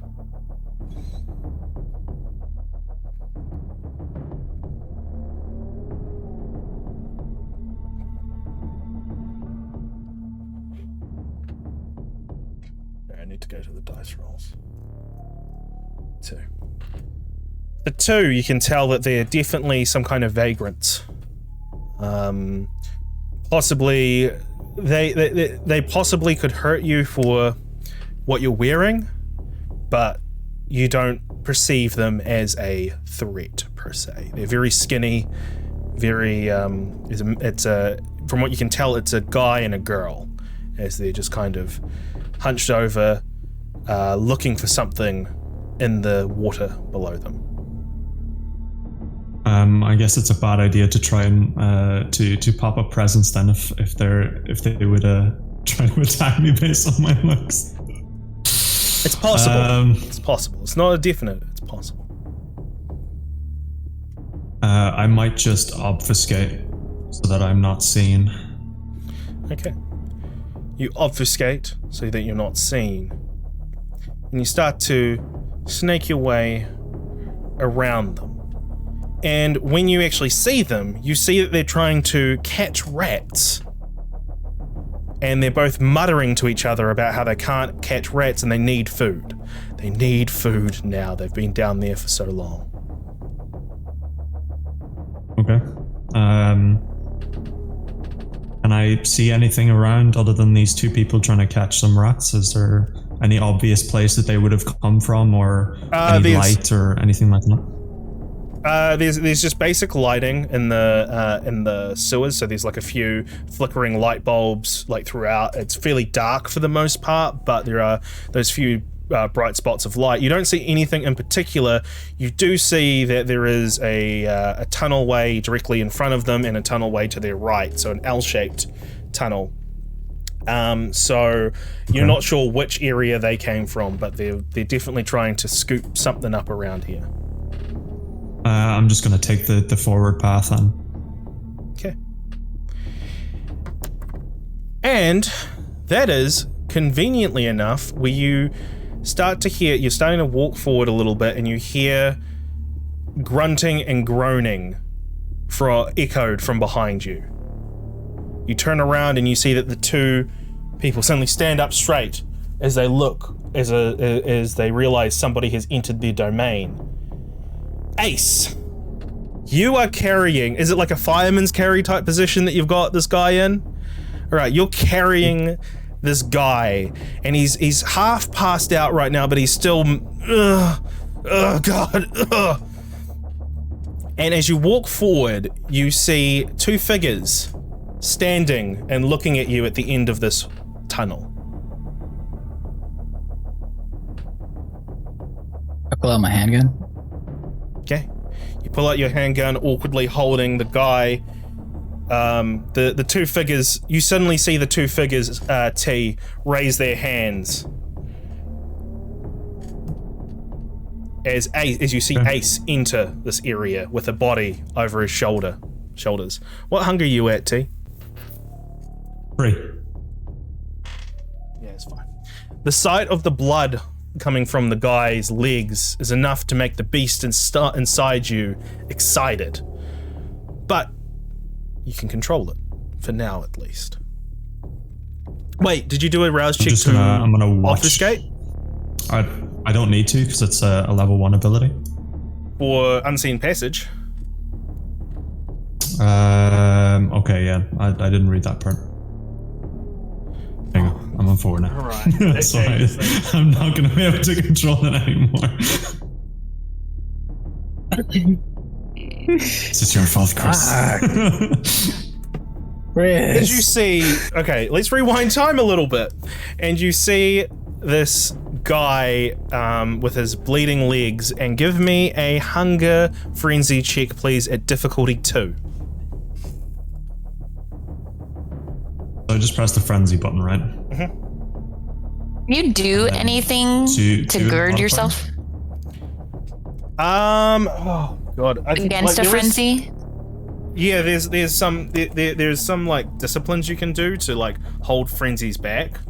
Okay, but it's gonna be clan specific, likely. Yeah. What?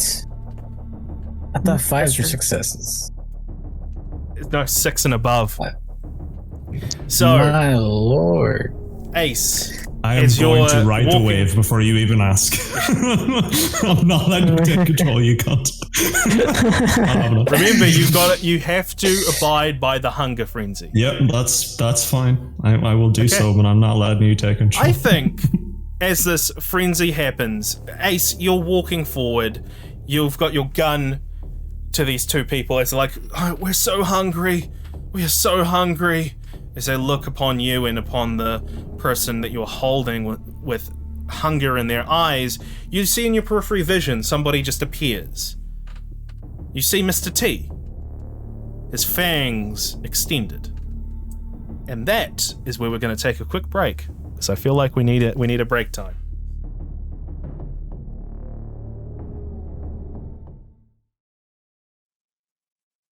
And we are back. Hello, guys. Hopefully it's okay. I'm not dropping a whole shit ton of frames because it was a minute ago. I think I fixed it partly, and I've turned down the quality of the entire stream just so it'll not die. Thank you, Kieran, for subbing. Appreciate you.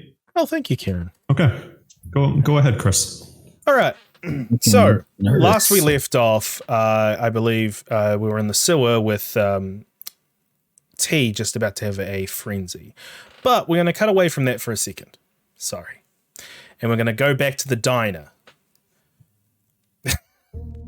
we're gonna leave it on a little bit of a cliffhanger for a little bit longer as we go to the diner, and we continue back to where. Well, you know what? Actually, this isn't very appropriate music. How about we just stick with that one? As Elise has now confronted this guy, flipped a table in his face, and James has just entered through the dining room door. As you see, the diner's door. As you see everyone looking at Elise as she is in a rage of some sort, completely focused on the man whose description you were given by Elise. As he sits back nonchalantly with a little bit of a gash on his head. He's looking a little pissed off at this point. So, what's everyone doing? She's completely out of control. Not completely out of control. If she was completely out of control, she'd probably be attacking this guy. There's at least some measure of reservation there as she's just standing there. I guess I kind of like, at least you get control of yourself and do that thing where everyone looks at you.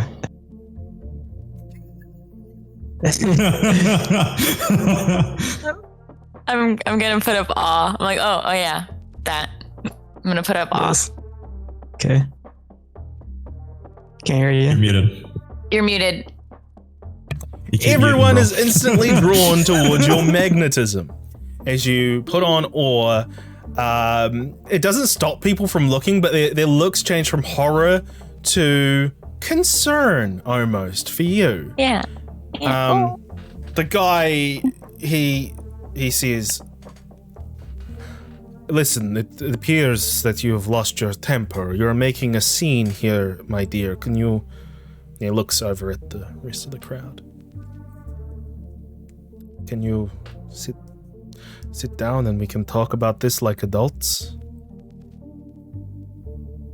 As long as you stop fucking around on me, Pez. And I sit down. You sit down. James, you've revealed yourself at this point very clearly, and the man Pez looks at you, and he says, "You're with her, I'm guessing." Yes, I am. Take a seat. She's my lover. I'm around here.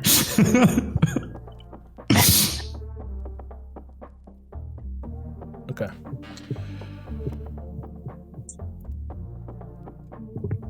What's the roll against your presence, by the way? Do you know off the top of your head? Mine? What do you mean? When people want to fight against your presence. Hang on, let me. Oops, no, not that one. I don't know off the top of my head. There we go. I'm just displaying it in chat. It's fine. Okay, it is your manipulation plus presence versus composure plus intelligence. So that would be... Oh god, that's not much.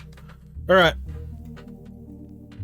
Give me a composure plus presence, please. So next to the presence discipline, there should be drop-down menus where you can put in manipulation and then discipline. Oh, I hit a button on accident. Yeah, that was not the one. You hit the wrong button. You have to hit the one that's on the rightmost of the drop-down boxes. Yes. There we go. So, composure and...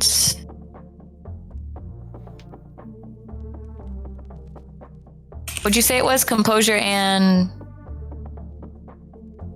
Presence? Composure and presence. So it will be composure and discipline. and there's drop-down menus. I see. Yeah. And then I put in 2 for a modifier since I have it up? No. Since I'm level 2? No. Ooh, Okay. No, I'm going to say no.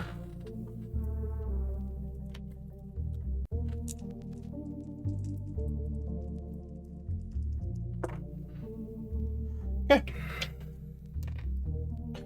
He looks at both of you as the atmosphere in the diner kind of calms down. James, you look out and you see that the waitress has actually got the phone up, ready to dial, when suddenly everything calms down. She sighs a sigh of relief before putting the phone back onto the cradle. Everyone seems to return back to their business, but you notice every now and then people looking over at Elise. Either because of what just happened or because of her supernatural presence right now as people are magnetized towards her.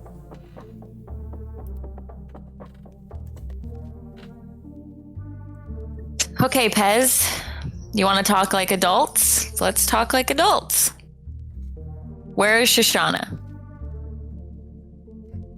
And don't tell me she's in Lithuania, because I know that's bullshit. I need to know first what you want with my friend.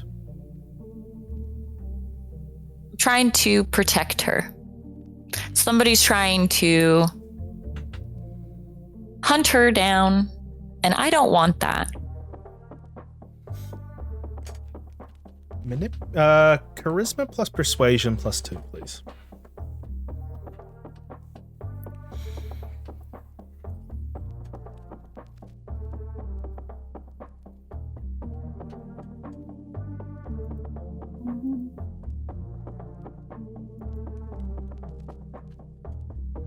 James, are you doing anything in particular while this happens, or are you just kind of being the hand of reason here, I guess, is surprisingly for you? Yeah. I'm a little out of character, but yeah. Yeah. 3. He mulls that over. I think. Do you want to do a willpower reroll? Yeah, I'm not. Yeah, I do. I think so. So for the reroll, am I allowed to know like how many successes I need before? No, I'm not. Nope. I mean, it changes storyteller to storyteller, but I'm going to say no because I don't like telling you guys what the difficulties are unless it's really difficult. Okay. All right. Fine then. I won't reroll. I'll just let it play out. If it doesn't work, I'll go with something else. He mulls it over for a second, taking in your words, and he says, "You say that, but you haven't even told me who you are. What these issues with her are and what you're saving her from. My friend has many enemies. She doesn't talk much about her family. I don't quite understand what it is that you all do. I have a feeling, but I'd rather not know. But from what I understand, her family, a father or something like that came and killed them all, from what I understand. So forgive me if I'm a little bit suspicious of your intentions towards my friend." You have every right to be suspicious. However, I have made some promises to some powerful people that I wouldn't touch Shejana or harm her, and I have no desire to harm her. In fact, I have the exact opposite. Somebody is sending people after her. And I don't like seeing women as a target.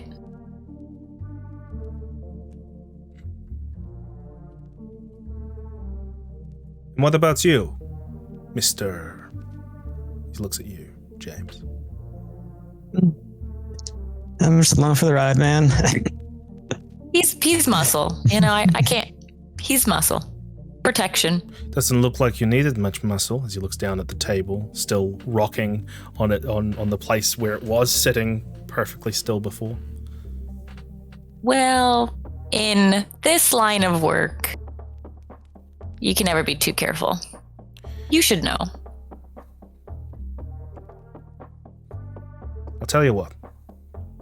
You come with me. I've got a job I need to do. Make sure that goes smoothly. And, I will... Do you mind giving me a second? Go ahead. He stands up. And as he stands up, he kind of pushes himself off the table. And as he does, he accidentally rocks it into both of you. He looks at you both and he's about to apologize when he just kind of chuckles to himself before he walks off to the payphone. He puts a few quarters into the payphone and starts dialing in a number. I'm going to try and listen when he's doing this. Yeah, all right. Give me wits awareness, please. Okay.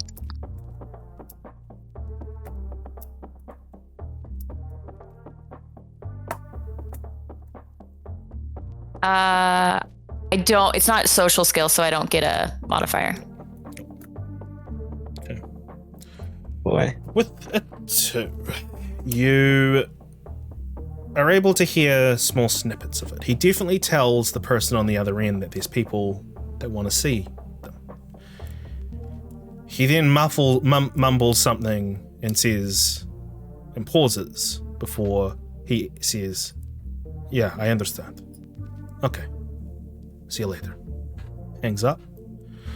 Walks up to you two and says, she has agreed. We are... Hey. Shejana? That was Shejana? We call her she. She has agreed.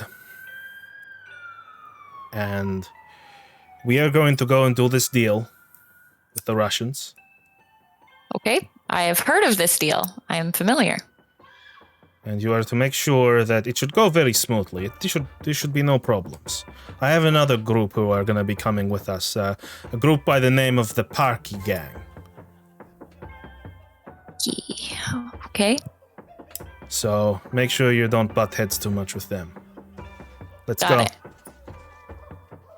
I'm assuming James is next to me, so I'm gonna pat him to follow. All right, then I'll follow. And I'm gonna go too. As you three are making your way out of the diner, he will turn to you and he'll say, do you have your own transport, by the way? Yes. Yes. Good. Got my own vehicle, but I'd rather go alone. But we're following a truck with the goods. Okay. So the three of you exit the diner, and at this point, I'm going to say, Elena, you've just finished feeding off those two, and you're coming out of the alleyway, and all four of you kind of come across each other. What do James and Elise do? Because obviously Piers isn't going to do something.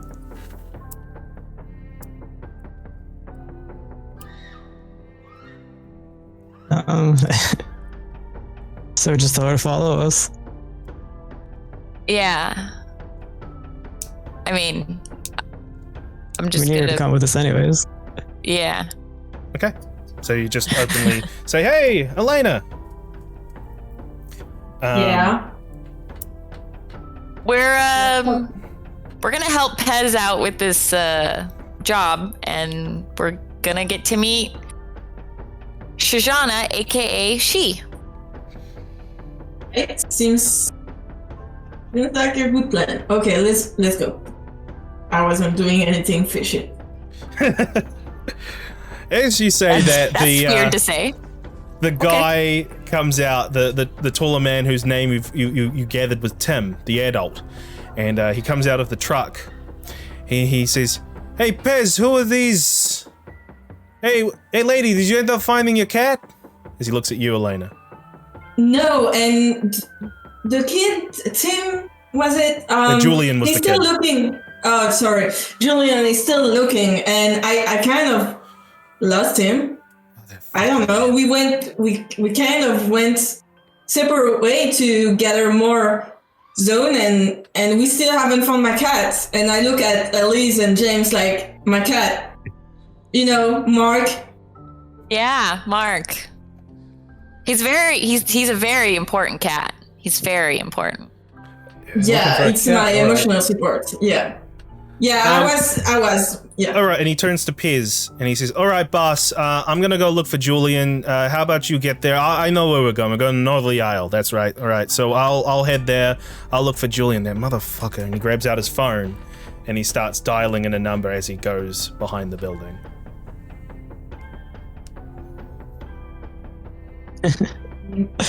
So we go? Yeah, we're gonna go. We're just gonna leave them. Yeah, we gotta get out of here. Well, I guess we wouldn't know this. He's gonna call him, but whatever. Piz jumps in his vehicle, and as you guys go across the road, he turns to you three and he says, "Just follow me. I will take us to the drop-off point." Yes, got it. Yeah. Okay. And you drive. guys Oh, may boy. have something to say. Oh boy. Okay. Okay. Never just a situation, normal, no problem situation. It's always something with Elise and James mixed in. There's always something happening. I didn't do anything this time. I'm innocent. I didn't do That's anything. exactly why you didn't do anything. Like always, like last time too. All right. So we're gonna cut from that lively scene I'm to stressed. T, Ace, the surveyor on Ace's shoulder, and the two people who are saying how hungry they are as they look at T and Ace. And I believe T was in the middle of a hunger frenzy. Take it away. Okay. I sprinted Ace and I tackled him over. That he drops the man Before on he his shoulders.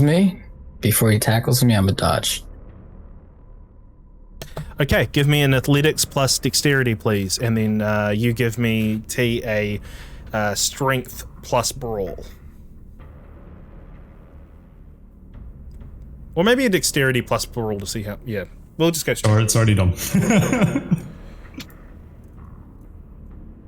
All right, Ace, you're able to easily dodge out of the way as T goes to leap at you, but stumbles, and then he just turns. Go, continue. Is that right, by the way? Because I've got 2 points in brawl, but there's nothing there. It's just hunger. How much hunger dice have you got? You got 4. 4, yeah. I Yeah, have so- 2 brawl as well, and I have 3 dexterity.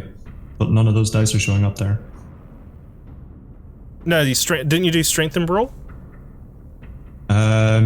Yeah, it's still 4 dice. Yeah, so that's all the hunger dice. So that's 2 from brawl. 2 from brawl and 2 from strength. So that's 4 in total. Yeah, that's right. Okay, gotcha. D, what the fuck's wrong with you? I'm gonna attempt to tackle him again. Because he's frenzied, yeah. Give me a strength plus brawl, please, T. Ace, give me an athletics plus dexterity at a -2 because you spent your action trying to talk to him.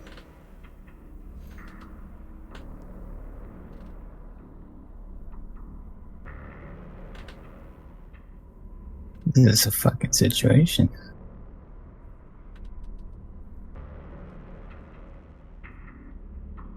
Oh no. Oh no. Okay. You drop the man and you hear his legs crunch as he lands on his legs and you land on top of him.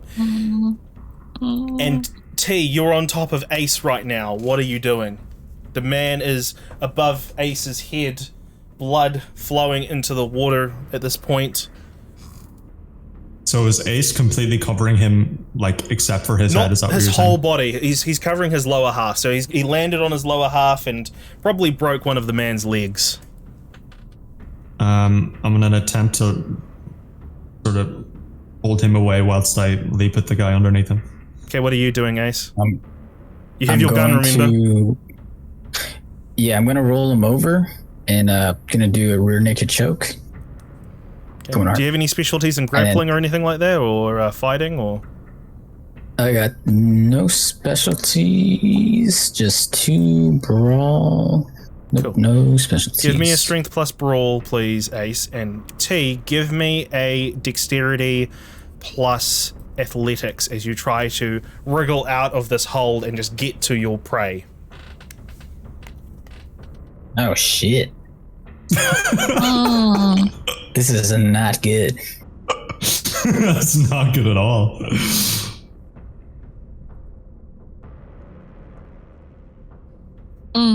All right. Sorry, I didn't see that Ace had rolled. Okay. Don't kill Ace.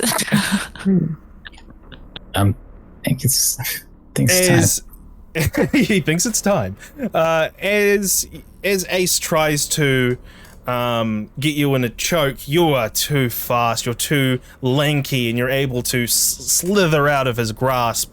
And what you end up doing is you headbutt him with the back of your head into his chin, making him bite his tongue and taking 1 point of superficial damage. How much damage are you currently sitting at, Ace?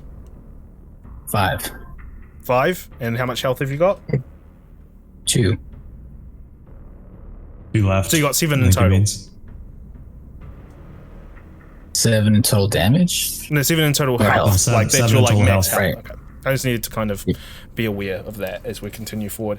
But you've currently sustained a little bit of damage. As T, I'm going to say at this point, you're at your target. You're at your prey. I'm assuming you're just going to sink your fangs in and start drinking. Yep.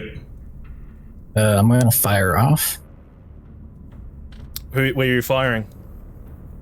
at T towards his torso. Okay. As you raise your gun to reach up, you notice the 2 others that were in the room with a look of complete hunger in their eyes. They also leap down and try to bite into this maintenance surveyor. Do you do anything to them, or are you just focusing on T? I'm going to fire at them. Okay. 3 shots each to the chest. Okay. I'm not going to make you roll for this, but what happens is you pop off 3 shots 3 shots in total, or 3 shots to both, did you say? 3 shots to both. Okay, you pop off a few shots. They take it in their chest and they start backing away, clearly hurt from this, and they look up at you with a mixture of fear as they sort of scuttle back and try to go into the corners. These scavengers, from the seams of it, being scared off for now at least. But, T, take 1 point of hunger off. Hey. What do you do now? Can I regain control? Yes. Nope. Well, no, sorry, T, you're just going to be drinking, so you're not going to be doing much from now on. You're just going to be drinking until you get interrupted. So, Ace, you've shot... Can I, however, move to the other people now as they are bleeding as well? Or have they just released? No, you wouldn't notice it they are right also away. now bleeding. Right now, while you're in the middle of this bite, you're not going to notice it at this very second. But we will get to that. We'll get to that in a moment. Ace, as you have popped off those shots, those scavengers have scuttled off into the shadows. What are you going to do as you see T still drinking this man that you're trying to save? I'm going to get up. I'm going to pop one in his back, and then I'm going to kick him in the face. Okay, you're going to pop him in his back. All right, give me a... How do we do this? So the base damage is... That's the last bullet, by the way, in that clip. In that magazine. Alright. From the gunshot, T, you take 1 superficial damage. And you get shot and then just kicked. I'm going to say the kick didn't do any damage, it just more pushed you off. But that's when you see the other 2 that are hiding in the corner, bleeding from their chest, very thick, viscous fluid dripping from their chests. I'm gonna go for them next. Okay, you head over to them. You rush up to them, and the male or the female first, or do you have no preference? Doesn't matter. Whoever's closest. You grab the closest one, which happens to be the male, and you bite into him. The female looks in horror as she sees this. What are you doing, Ace? The maintenance surveyor is in front of you. He's looking very pale at this point. He's lost a lot of blood tonight. Well, I'm gonna carry him. I'm gonna pick him up and I'm gonna see where the exit's at. There's two potential exits. Well, sorry, there's the one way which you came from, which you know leads to kind of a dead end, but you could probably try to crawl back under the rubble if you really wished. Or there is a hallway, a tunnel directly in front of you. Directly to your right, let's just say. That leads somewhere. You don't know where that leads. That's where T was.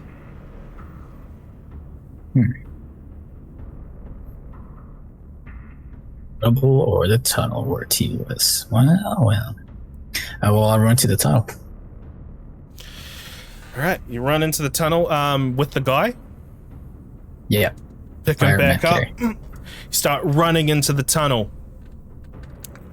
T, you are drinking this man, and you start to feel him go limp in your arms. The woman on the meanwhile is trying to get you off him, but it's just to no avail.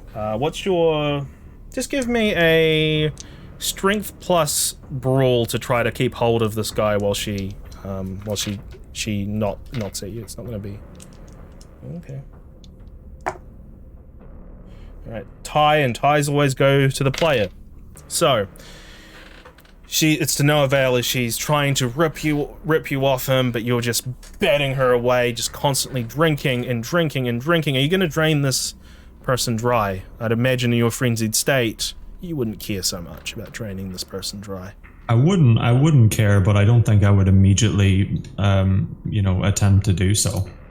In your frenzied state, if it so happens, then sure. But I mean,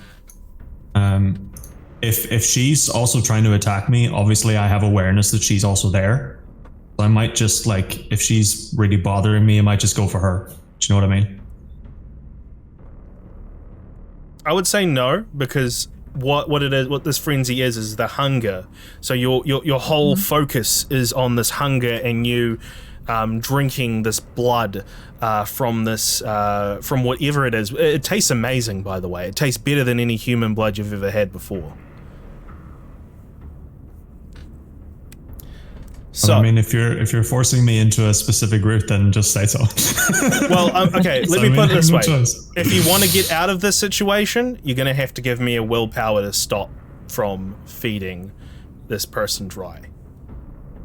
That's what the beast is telling you to do right now, is to drain this person. But you need to spend a willpower in order to fight that. Sure, I'll do so. Okay. You regain control for a moment. You're going to be on hunger 1 now, at this point. Yeah. And I'm going to say that...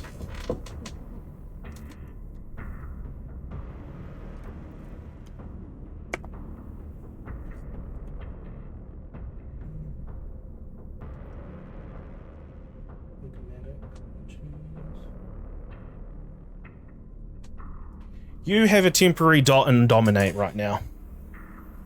Until your next feed. So how does that work? Just add another dot and dominate and just write a note somewhere that it's temporary, and that means that you can get another power up to level 3, but that only lasts until you reach hunger 5 or your next feed. Okay. Alright, so you regain control. What does this look like? I'm not going to attack her because that's feeding. What's the so you've got control for a moment. What you this is when you'll see Ace running down the corridor in your peripheral vision. You have but a moment to make a decision here. I'm still frenzied, but I've got a sense of willpower. Yes. He's very obviously bleeding profusely, the guy on his back, so I think out of the corner of my eye, if I see him and I see the blood dripping from this guy's legs, I'm going to chase him. Okay. And you start making the chase. What you start to do is you start to channel your beast, drive it a little bit. You know that it's going to frenzy and chase after a source of clear blood, so you force yourself to look that way, and you just start running. Ace, as you're running, you see, you hear You hear heavy footsteps behind you as you look back, and you see that T is now in pursuit, like the T-1000, as he makes his way towards you. Can I use Fleetness? Yes. To keep running, which Yes. I will do. So because of this, we're just going to cut this a little bit short, because the end result will pretty much be that Ace's celerity will outrun T's normal stamina, as it were. So eventually, as you're running T, you start to feel the beast subside within you. You start to calm, and you find yourself just chasing after Ace, as Ace is moving incredibly fast, ducking through random tunnel ways, trying to lose you. Give me a wits plus survival, and T, give me a wits plus awareness, please.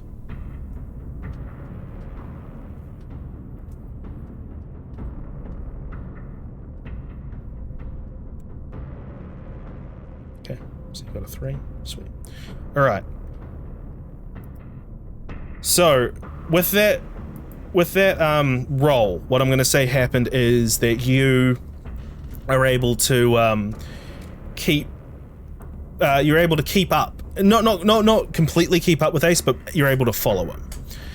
But you're completely. I should be able to hear him sprinting, right? Anyways, yes, that exactly. He wasn't able to lose you with that wits plus survival. But you're back. You've got your wits now. Ace isn't aware of that. What are you going to do? Are you just going to keep on chasing him? No, I'm going to.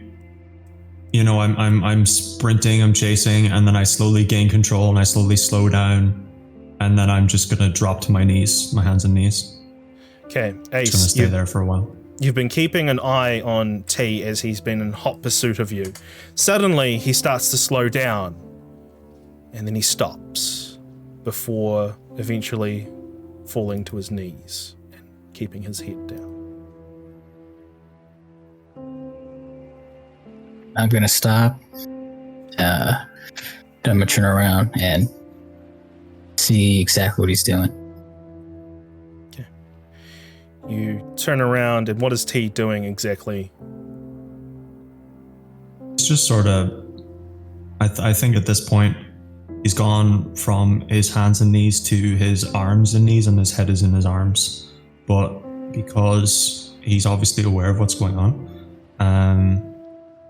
he hears that there's no more sprinting, so he presumes that Ace slows down, and he sort of, to himself, he says, leave.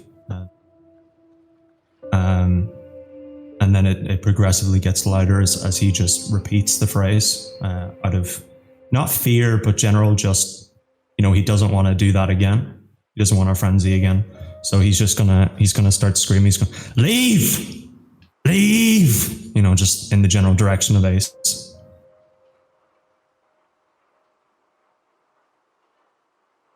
I'm gonna turn around, then I'm gonna look back. Then I'm gonna say, good luck. Then I run off. You run off into the tunnel ways, Ace, leaving your surrogate sire behind, having seen a grisly scene of him losing control. And it reminds you as well that you lost control earlier as well. This responsibility that you have taken is dying because of your actions and T's actions. T, what are you going to do?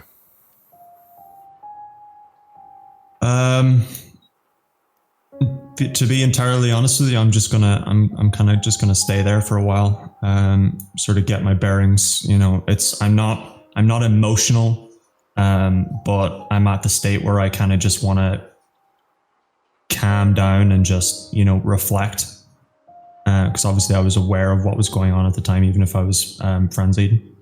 I'm gonna silently reflect whilst I'm breathing heavily and then slowly breathing less heavily. As you reflect in silence, it's never truly silence with you. You're attached to the cobweb. You have these whispers that say sweet nothings into your ear that you don't quite make sense of all the time. But you hear a voice in the malaise, the miasma. You hear a voice ring out. A voice you haven't heard from in quite some time.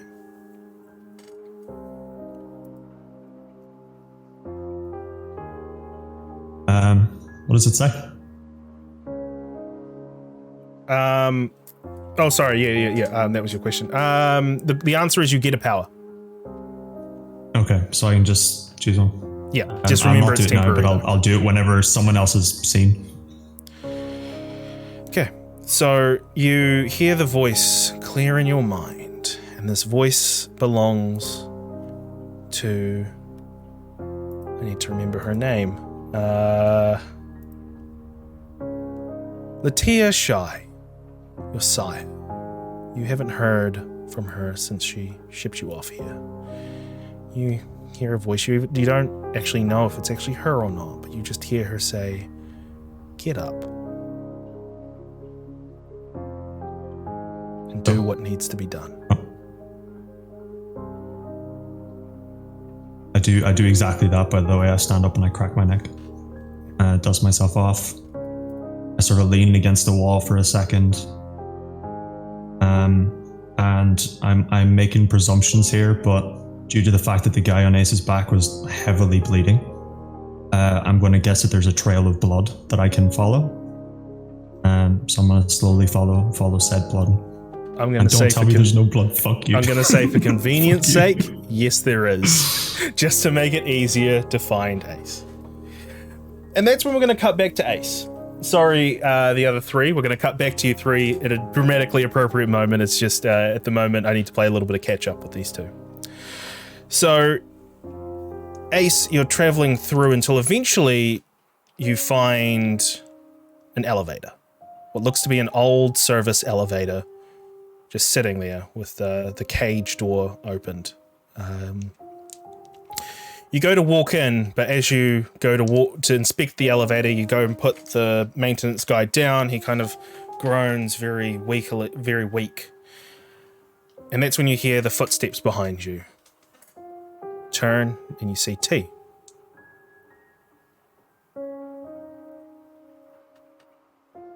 You're back.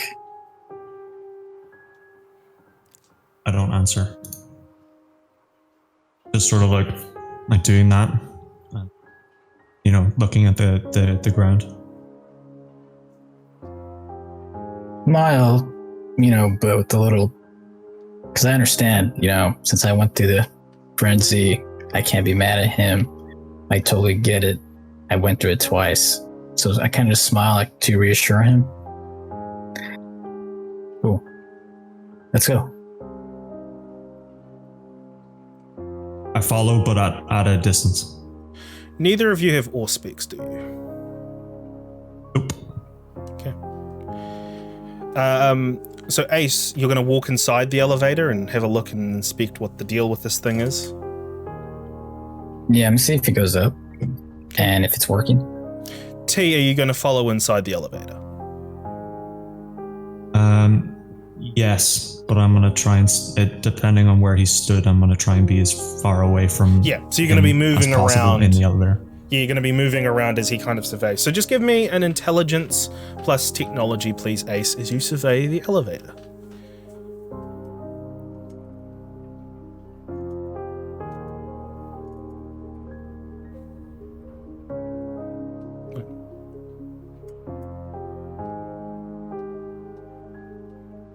Yes, you can. 3. All right, with a 3, you can tell that this thing is working. It does have power to it. The buttons, there's buttons on the... Wait, no, actually, no, there's no buttons on the inside. So the where there should be a panel, it's been ripped out, but you can see that there's sparking in the wires. So there's definitely electricity going through it.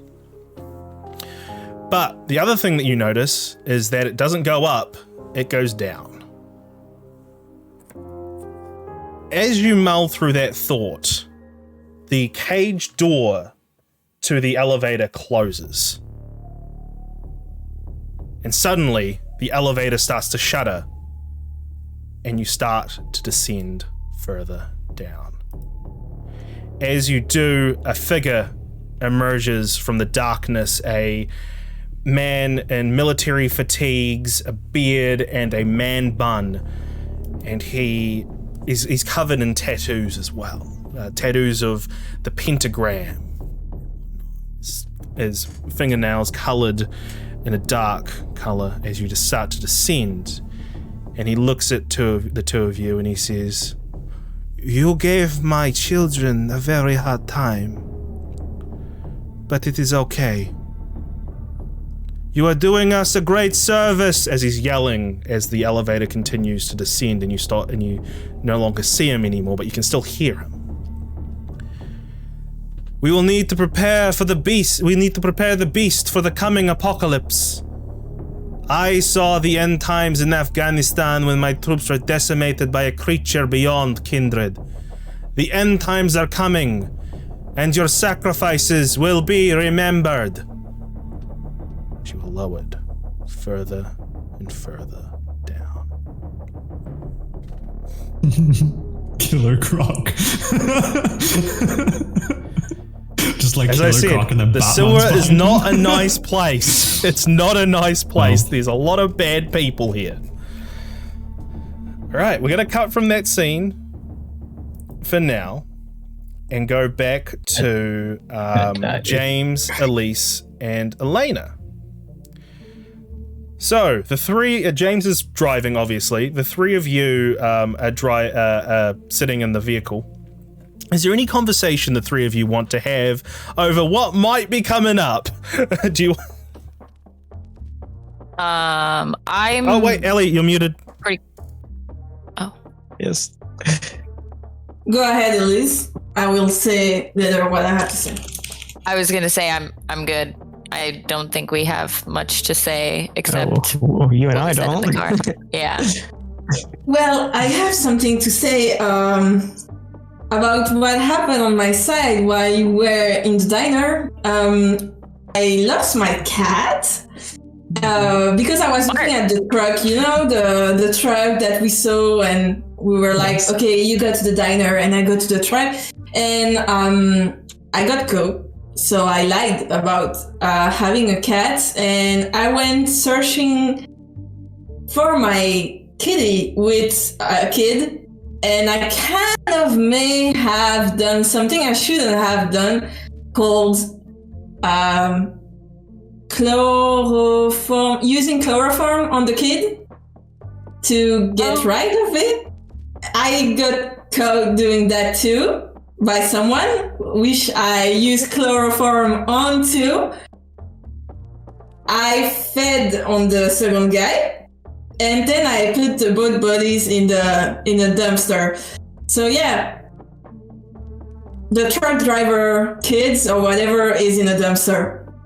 I think you have plausible deniability. You guys split up, right? Looking for the cat. So, you know. Yeah, I said we split up, and I didn't feed on him, so they couldn't guess that. Yeah. How long does chloroform last? I mean, I don't normally use it. I use, lingering kiss, and that's good. But for the dose I use, I would say is an hour okay, Chris?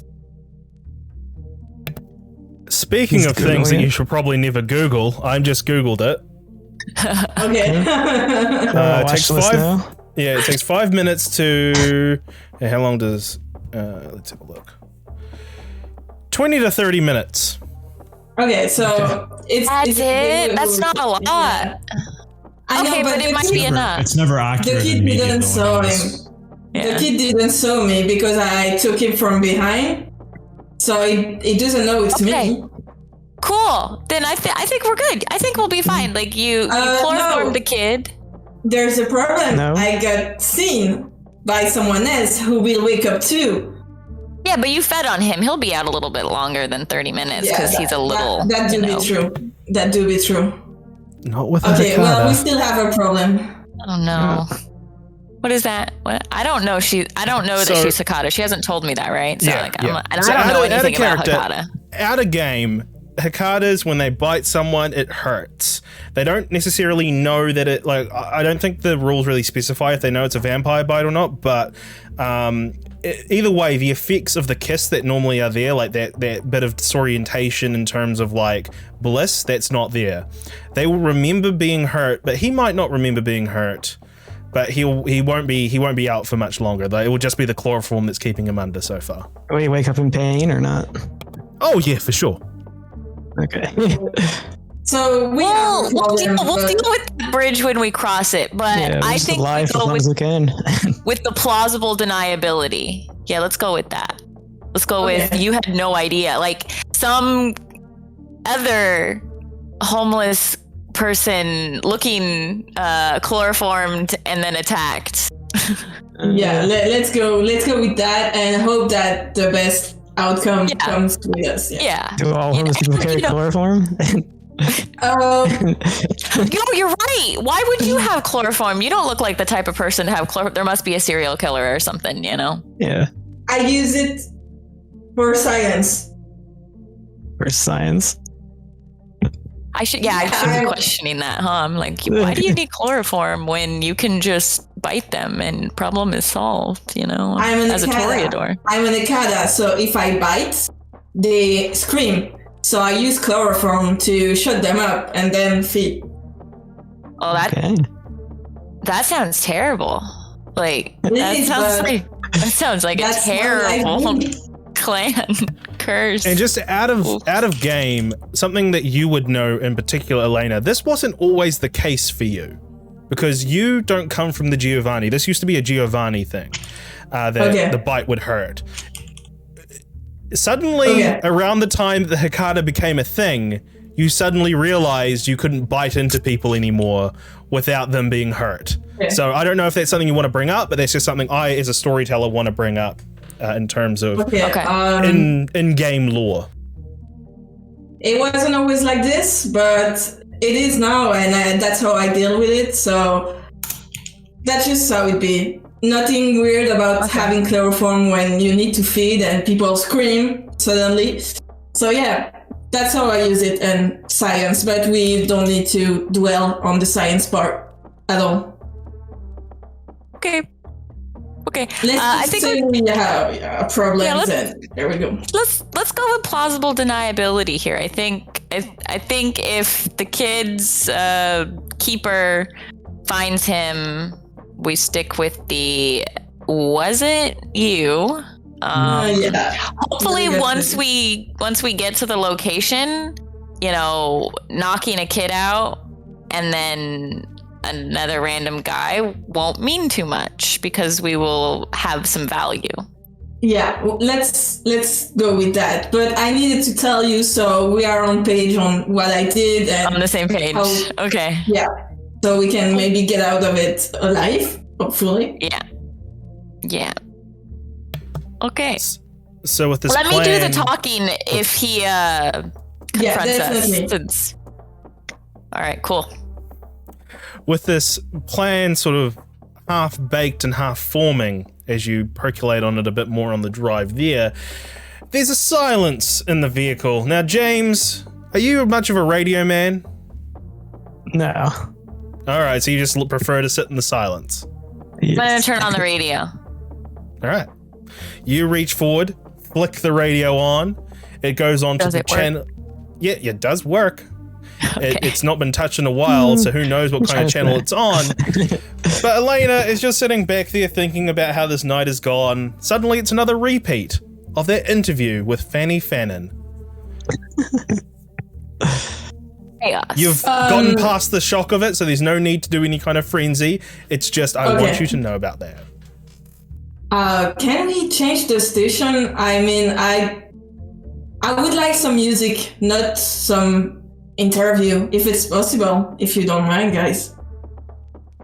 Sure. I don't care. I'll turn it to music. Thank you.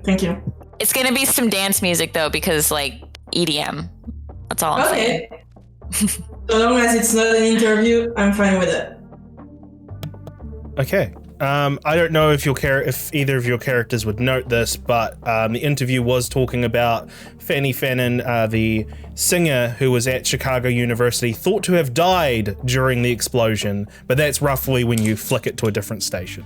I don't know if your characters would take note of that or not. I just wanted to mention it. My character doesn't care about this person because I'm here for somebody else. So this person isn't even on my radar. They're just a person. Right. And so you continue to drive following Pez in his vehicle towards northerly, I think, where was it? It was Northerly Isle. And we will get back to you guys in a bit. Sorry for cutting back and then cutting forward, but just need to make the timelines all manage up. All right. No problem. It's fun. So.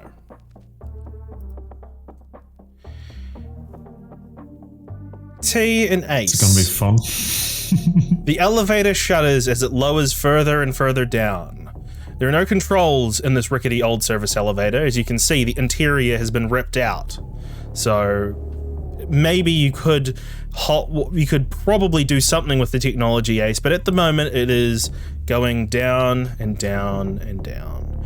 As the elevator lowers, you two see an abandoned superstation underneath Chicago City. A series of tunnels, collapsed pathways, and abandoned railways lay here. But the elevator suddenly shudders to a halt, and you are allowed to exit. You can open the doors now. When you do, you see that there is thick darkness ahead of you, and seemingly no source of light in the distance. But luckily, the surveyor, he has a head torch on, and he has a torch on his belt, which both of you could take off him and use for your own means. But what do you want to do? I'm gonna take the head torch. I'm gonna toss it to T, and I'm gonna grab the flashlight. Okay. Yeah. I'm gonna point at the darkness. Turn it on. You point through the darkness and you see a darkened tunnel before you. You see that there is graffiti all over the walls around here. And it seems like the only path is forward. T, I don't think this is a good idea. I'm still not really responsive. Like I'm there. I'm aware, but I'm not really gonna speak to you. I'm gonna say you're holding the headlamp at this point. Like he threw a headlamp at you, and you're just kind of holding it, and you. Are you gonna put it on? I was just gonna assume you're just gonna look at it. Yeah. No, it's on my head. All right. T doesn't respond as you say you don't think this is a good idea.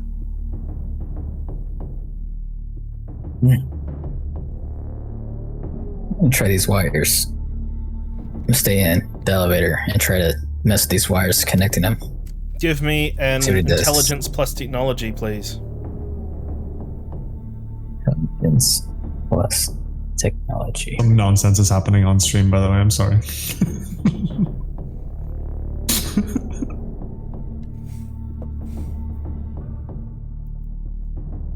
3. Do you want to willpower reroll any of that? I won't have no willpower if I do, so no. Okay. You try to get it started. You try to mess with the wires to get something working, but nothing. It seems like it's beyond your capabilities at this point. You're tired, you're stressed, you're stuck in these fucking sewers, and all these things are happening. You can't get it done right now.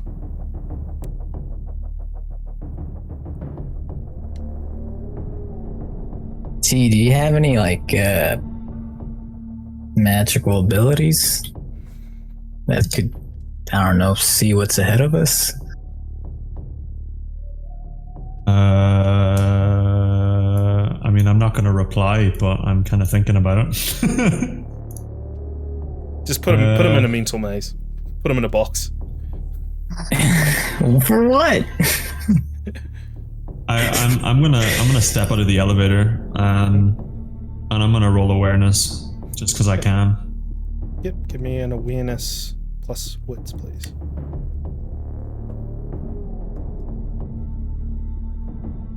Alright, with a 3, you can tell that this place looks to have been abandoned for some time, but there is graffiti on the walls suggesting that something has been here at least in the last 10 years or so.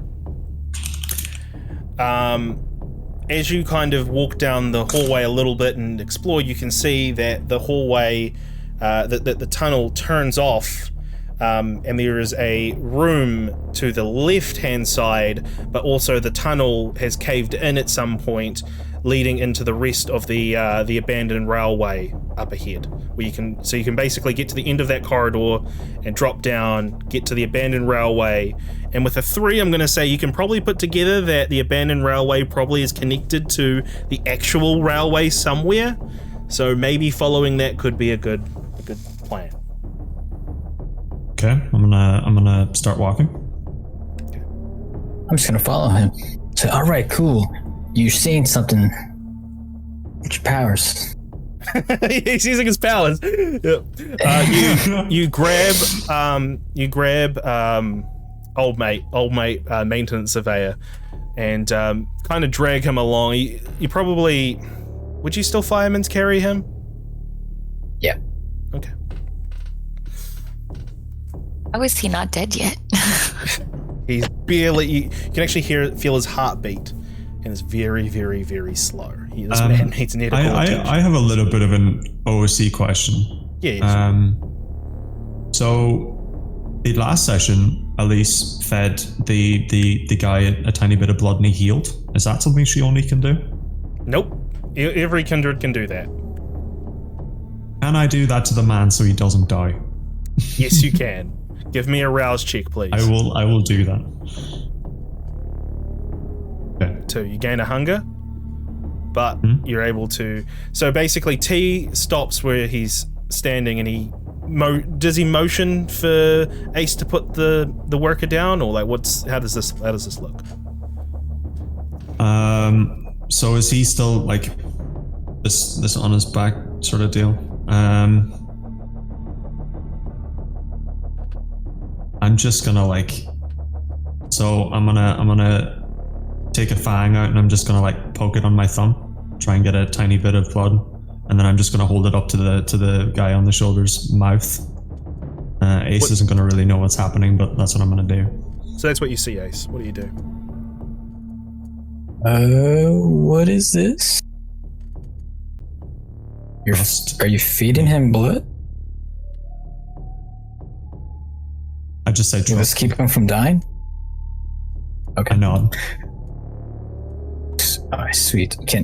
Okay, cool. And I aim his head towards T. It might be easier if you put thumb in his mouth. Yeah, it might be easier if you put the guy down and maybe look around a little bit while T does this. Yeah, right, I'm flashing a light, looking around. Yeah, you're looking around. You see in particular a new graffiti of some kind. It looks to be some kind of wolf with very long fangs coming from the bottom of its jaw and blood coming out of its mouth. But you also see the room that I mentioned. There's a doorway that leads into a room. Do you investigate inside the room? Nope. Okay.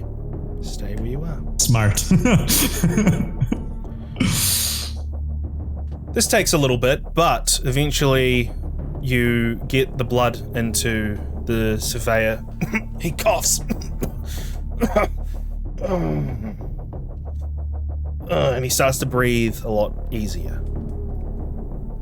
He looks to be alive. Unconscious?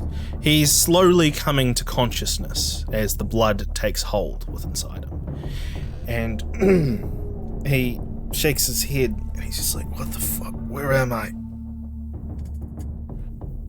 Yo, you're still hurt, man. I'm kind of lost in the tunnels, but stay with this. You're starting to look better. Just stay with this. All right. Yeah, sure. And he tries to get up on his feet. Does anyone stop him?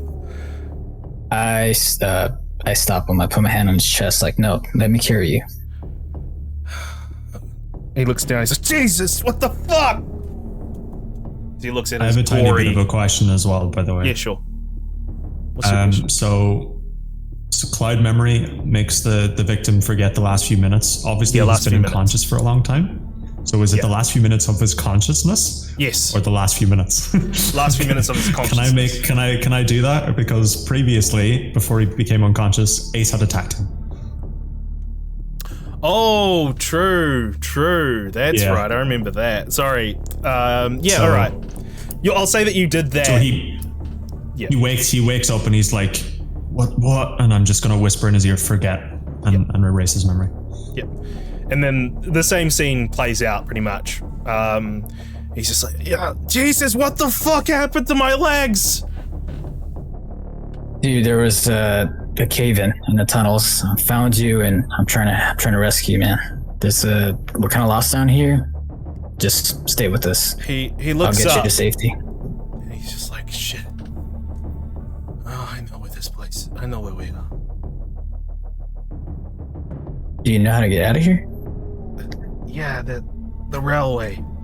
This is the old, back in the 70s, Chicago, they were gonna do a super railway, a super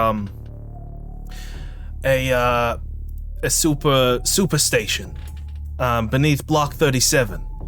It was never completed, so, because Mayor Washington died. So, this is where we are. But if we follow where the rails go, we'll get to the end where they've stopped building the rails. But if we keep following the tunnels, we should be able to get somewhere. Perfect. All right. Stay with us, man. I'll take you to the hospital in no time. Yeah, sure. Fuck my... Oh, man. I need to go back and see my kids.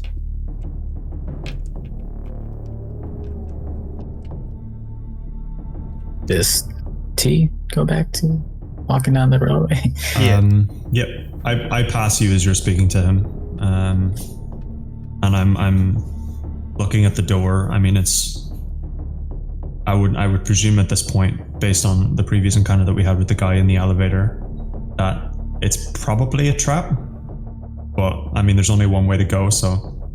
Sorry. So there's the door, and then there's the end of the corridor, which just drops off into that superstation area he was talking about. So it looks like that the tunnel has crumbled at some point, but you can just jump off there, jump onto abandoned train carts, and get down to the ground floor. So can I make a wide berth around the door and see if I can see anything immediate inside the door? The door's closed, so you'd have to kind of open it a crack. Okay. That's fine. I'm just gonna skip the door then. Yep. Okay. And both of you, okay. So T, you drop off the hole in the tunnel into the abandoned superstation. I'm guessing. I'm gonna wait for Ace first, but I'm gonna get on my. I'm gonna squat and I'm gonna look over the edge type deal until he follows. So when you look over the edge, what you see is it's like there's a bunch of abandoned equipment here. Abandoned equipment to help make this tunnel. There's also abandoned train carts here too. Kind of creating like a little bit of a maze down below you where you can kind of see. And what I'm going to say is, as you're shining your head torch around, I'm going to say that gives you a chance to give me an intelligence plus resolve to try to burn that into your memory so that you can try to figure out the best way to get through this. I'm also going to blood surge this. Rise check first. Great. Okay.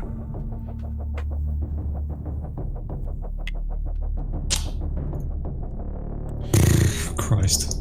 You think you have a decent idea of where it is. You might have some details missing, but you can wing it. You can wing it, pretty much, is what that tells me. But Ace, at this point I'm going to say you're not going to carry him over a fireman's carry. He's just going to be leaning up against you, his arm over your shoulder, and he's just putting as very little weight as possible on his legs as he kind of uses you as a support.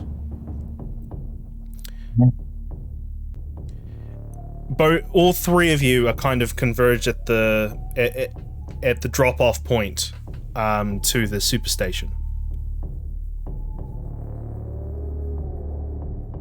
Your move, T.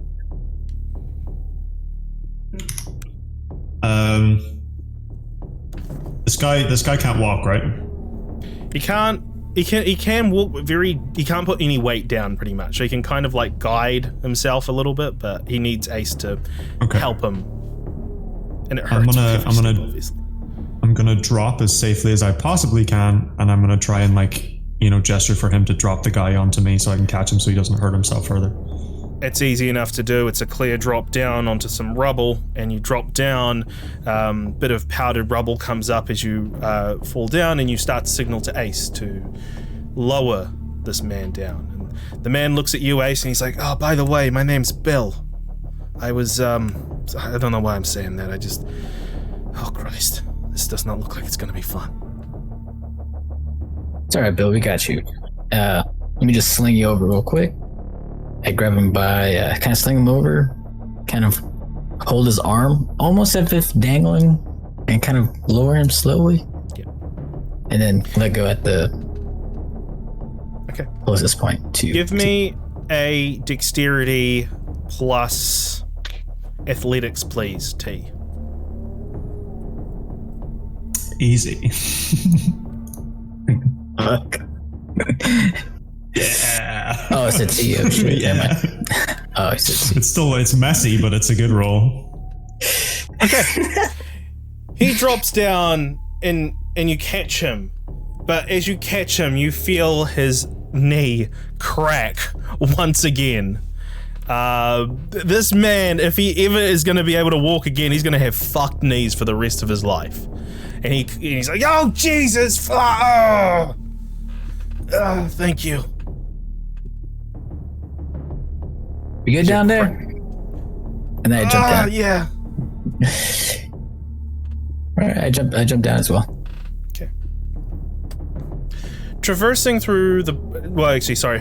How are you carrying the man before I continue forward?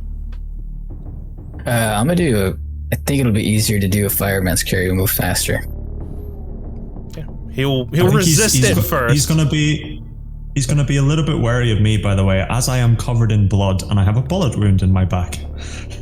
He doesn't see your back, to be fair. Okay, but I am still covered in blood, so he probably notices that at some point. He notices that, he sees it, and he doesn't really question it for now. He's like, this is a problem for later on. He's also covered in blood, though, so everyone is, right? Because also it was Joe. a rubble collapse. But mine collapse. is like... Mine looks like I'm wearing an apron, like a little bib, a blood bib, the blood bib. Yeah, blood bib. Yeah, exactly. So, it's a little bit more suspicious. He's hesitant at first for you to take him, Ace, in this fireman's carry, and then eventually he's just like, "Yeah, all right." And you take him over your shoulders again, and you continue forward. Traversing through the pathways and tunnels, you can see the sure sign of weather and decay. Decaying remains litter various nooks and crannies of this area. This place is abandoned since the project was abandoned in the 70s.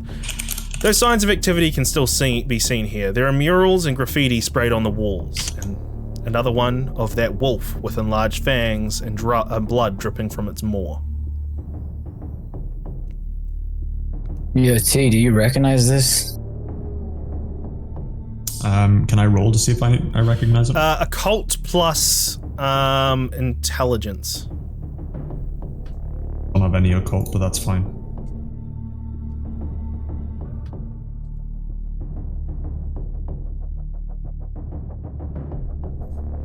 Two. Gangrel, maybe? Okay.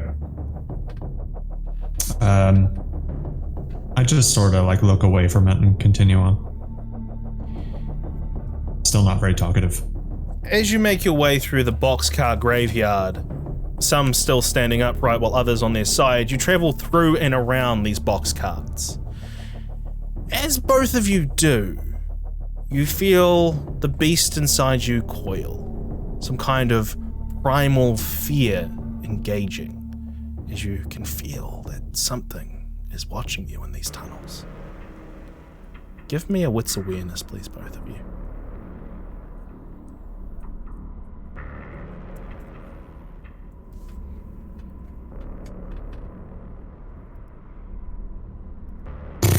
Jesus, we suck. You don't have any willpower? I've only had one good roll. Nope, no willpower. All of it's gone. It's not worth me rolling that because I've only got two dice that I could re-roll. If I had 3, I would.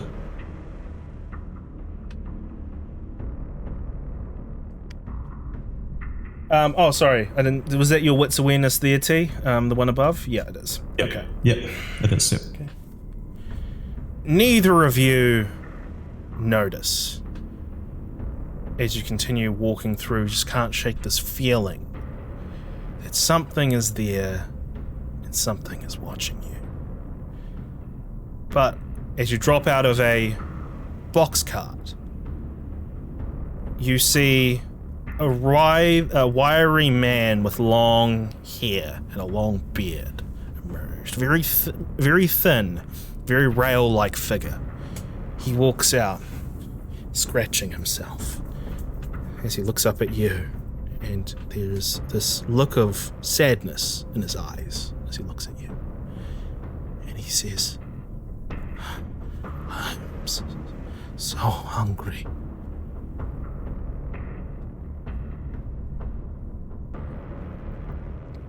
I reload my magazine. Can you try and do that stealthily? I don't think I'm doing it stealthily. Yeah, I think you're doing it in plain sight, yeah. But the guy's not going to pay any mind as you reload the clip. He's...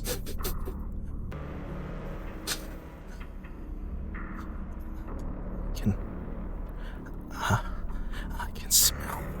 What? The thick... What? Coming from you.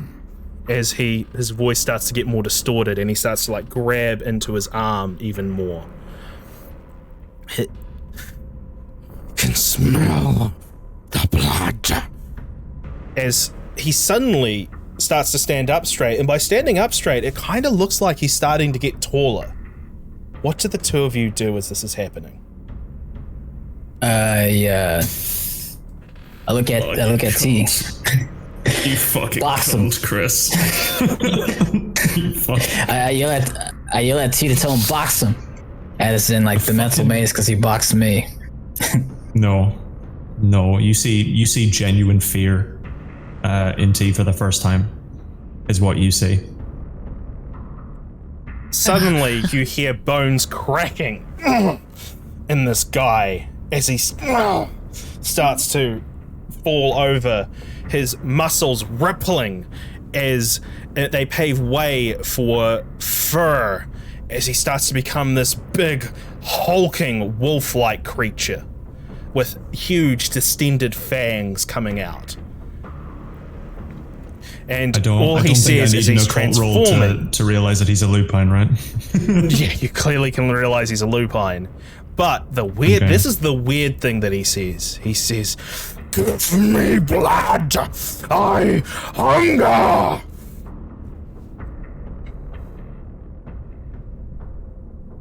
I don't want to speak, but at the same time, I want to try and get Ace to realize that this is not a good situation.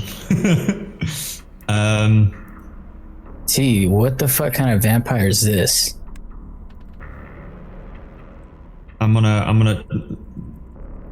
gonna stay staring at the lupine, but I'm gonna slowly back away towards Ace, putting my arm out, gesturing towards the man on his shoulder.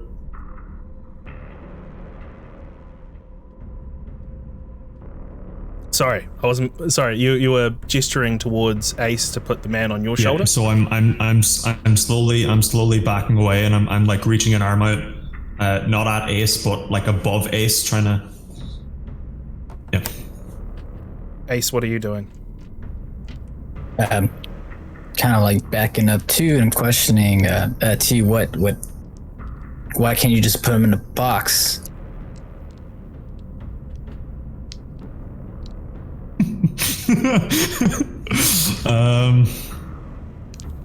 Again, I'm still not speaking, but I'm sure you'd notice by now, based upon how I've been this entire story so far, that I am genuinely afraid.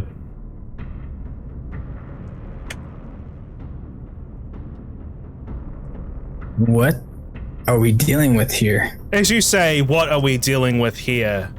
You see this wiry man. Suddenly, he's this big, hulking, wolf-like creature, muscles upon muscles, and he leaps towards you, Ace.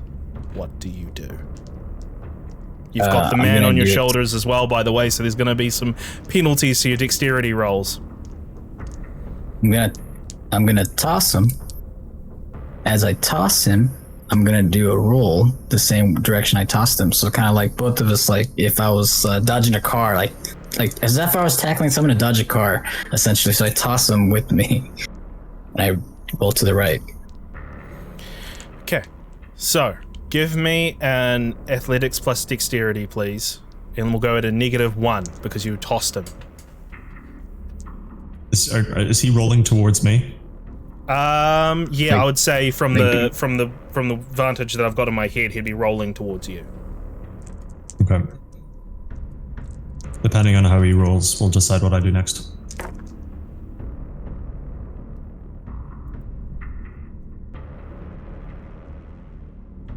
You're lucky. You are one lucky son of a gun. All right. Have I been? It's been a fucking mess the entire time.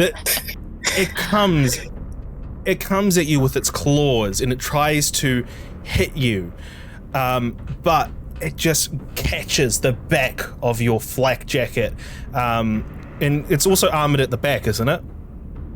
Yeah, it's front back. Oh, place. He shreds that up. He shreds that back up like it was fucking nothing with its claws, but it doesn't get you. It's enough to save you for now as you roll closer to T. T, go ahead. What are you doing?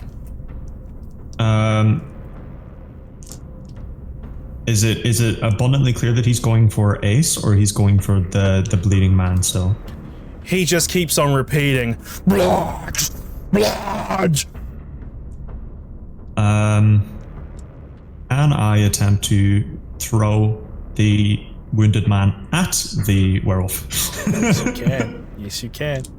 I am doing that. Give me a Please. strength plus dexterity roll, I'm gonna say. Yeah, let's just call it that as you throw this man towards. 2.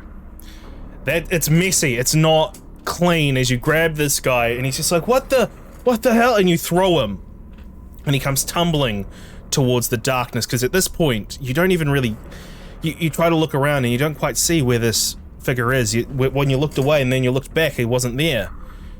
And Ace, you see Bill, the maintenance surveyor man, on the ground going, what the hell's going on? What the fuck is going on? Bill, T, what the fuck are you doing? As from out of the shadows, like a skulking creature, this wolf with the large fangs coming out of the bottom of its jaw circles its prey. Its size has diminished from its big, huge form, and now it's more in a predatory form as it circles around, snarling at its prey. And with a quick motion, it runs through and bites the head off Bill. And its big, huge jaws just snap over Bill's head, and then it starts lapping up the blood that is coming out of the wound of Bill's neck. This wolf seems to be distracted for now. What are the two of you doing? I'm running, just full on sprint. So he's at this point, he's past us, right? No. So if I was in front and Ace is behind me, he leaped at Ace. Ace threw the guy at me. I threw the guy back at him. I'm in front. The werewolf is behind, and Yes. Ace is like between us. Yes. I'm running the way that the werewolf came from, Yep. and I'm just running. Yep. What are you doing, Ace? Well, clearly he's dead. I use fleetness to run towards the direction where the wolf came from. Okay. As you both run, as you continue to run forward, you see that there is a small hole in the ground nearby. As you're kind of looking around T, you see a hole in the ground that has a water pipe that is just gushing water through. And you can probably fit a person in there if you wanted just to quickly jump through and do a little water slide. Is there anything else? Like It's a big old tunnel throughout here. So you could just continue running in darkness for a while, or you could see where this pipe leads to. I don't like the way you're looking at me. Can see where this pipe goes. Just like leads into like a den of fucking blue pine. Yeah. I hate you sometimes. Sure. I'll trust in Lord Chris and I'll go down the pipe. Okay. You see T drop down into a hole, and T, as soon as you drop down into the opened and exposed pipe, you just whoosh, go with the water current. You look down and you see the exposed water pipe as well, Ace, and I'm assuming you're going to jump in after him? Yep. Okay. And we will cut back to you guys in a moment.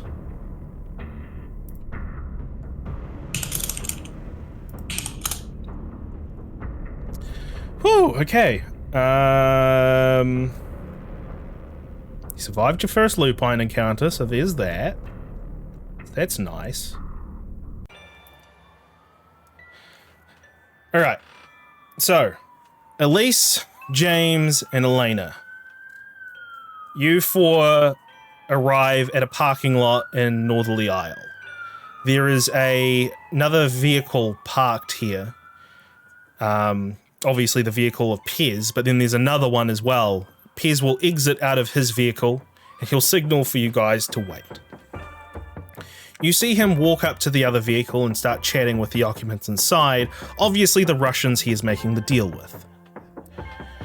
After some chatter, do you three stay in the vehicle and wait for... Yeah, he said wait, so I'd wait. Okay. So, eventually, the truck arrives. The truck that was in the parking lot of Bambino's.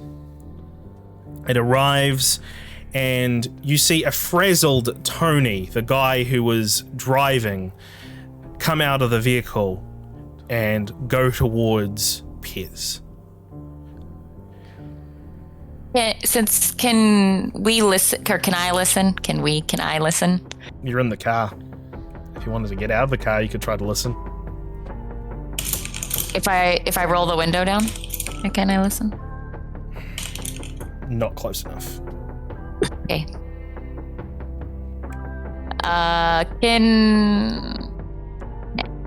Never mind. This is bad. By the look of the guy, he found the body that I tossed in the dumpster. So I wouldn't say get ready for bad stuff to happen, but I would say that still. Okay. I have a bad feeling. All right. Let's see what happens. Yeah. After waiting a few tense moments, eventually Pez arrives at your vehicle. He knocks at the roof for somebody to wind a window down. Okay, I'll roll it down. All right. And what he'll side look is he on? Driver or passenger? driver side. Okay, then I roll my window down. He looks at you, James, then at you, Elena, and then you, Elise, and he says, "Is there something you want to tell me?" No, what do you mean? Just anything out of the ordinary that might have happened. No. I mean, no. Manipulation We're here to help plus make a deal go. subterfuge, please, James and Elise. Oh god, this isn't gonna go well. It was originally just gonna be James, but then Elise butted it around the end, so I was like, alright, I'll ask for her too. You said manipulation and... Subterfuge. Oh. No, nothing. Oh boy. Come on. It's my turn to get in on the fun. It's like, there we go. He looks at you, James, and he says, "Can you tell me the real story of your friend? She wasn't after a cat." Alright, man, look, we had a bit of a problem in the alleyway, but just leave it alone and we're gonna cause a scene here and mess up your deal. Damn, son. Charisma, intimidation. Do you have any points in intimidation? 1. That's enough, mate. That's enough. Dude, rouse the blood. Oh, darn it. Oh god. He thinks for a moment. And he just goes, "Fine. But you'll have to repay the inconvenience for the Parky gang. Please, hand over some money." Alright. How much do I have to hand One over? dot of resources is what he's after. Alright. Now I'll Hey, pay it. That's an easy out. You know, it's, not too bad. I mean, I would warrant you saving Szechuana is enough, but I mean. So, he leaves, and you see this deal go down. Are the three of you, you're never explicitly told anything like to get out of the vehicles or anything like that. So if you're not told anything, are you just going to stay in the car and you watch this? Yeah, we weren't given any direction, so I'm just gonna stay in the car. Okay, I'm not. If I wasn't given a directive to stay, I'm going to get out of the car. Well, I'm the driver, so I'll just stay with the car. I'm staying in the car. I made enough damage. I also have the best talking skills, so I'm going to get out of the car after he pays and follow him over to the deal. Yep. Where it's going to take place. So this is what you see. You see a group of men in suits being directed by a woman, by a British woman, blonde, I believe she is, directing traffic almost. The back of the truck is opened, and you can see that it's filled with artwork.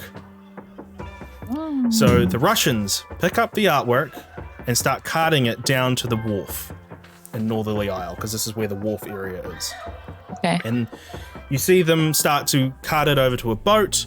Do you say anything to anyone, or are you just going to stay silent the whole time? I'm next to Pez, right? Yeah, you're next to Piers, yeah. I'm going to say, well, what's the artwork for? Give me a charisma plus persuasion to get him to tell you.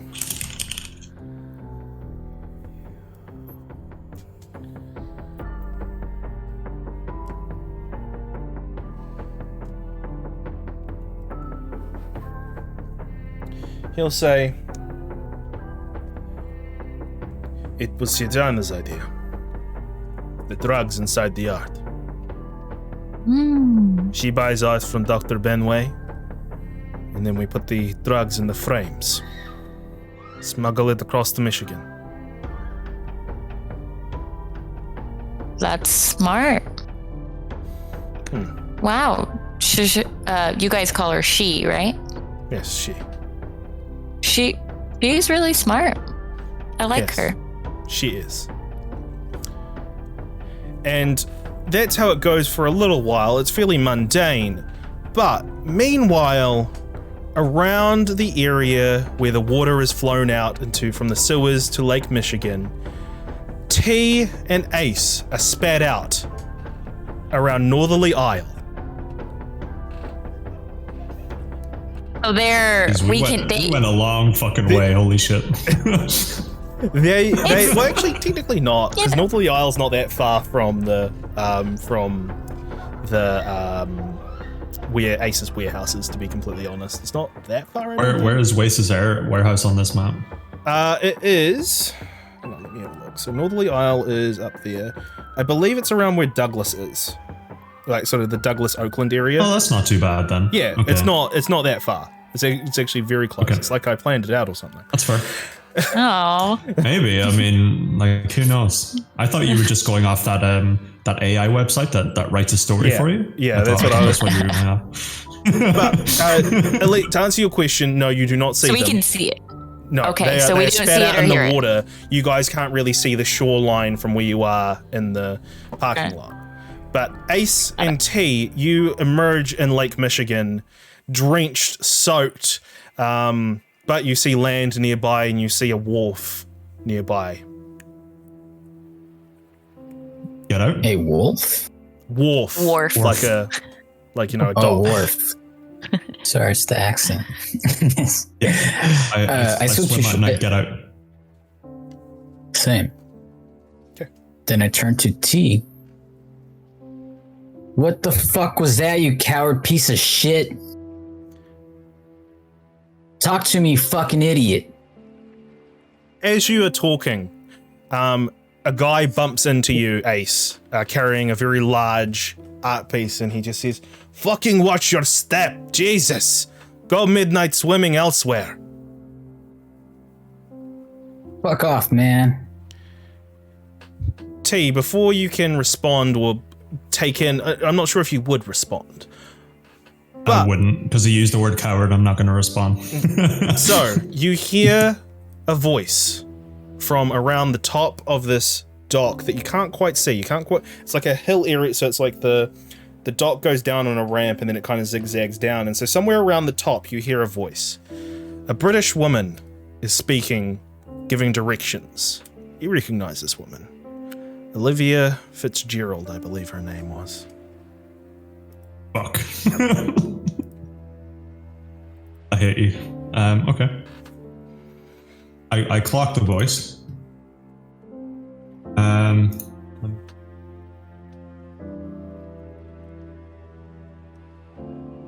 Would I have any sort of frenzy? Would this incur a frenzy? Because I kind of viewed it more as like a jealousy. Like I wouldn't view it as a you're enraged by it. But if you feel like your character would be enraged by it, by her presence, go ahead. But it's up to you. I personally wouldn't feel that way. But it is your character. It is. I would agree with you. I wouldn't say it would be straight up anger, but it's definitely annoyance. There's bitterness there. Yeah, bitterness, because I mean she's the reason I'm here in the first place. I would prefer that weren't the case. Maybe I just sort of like forget everything around me and just go towards the voice. Okay. So, Ace, as you're arguing with this guy, suddenly T gets up and just walks past you, ignoring what you said. The guy moves on, just goes, fuck you. What do you do, Ace? This guy's not even listening to me. You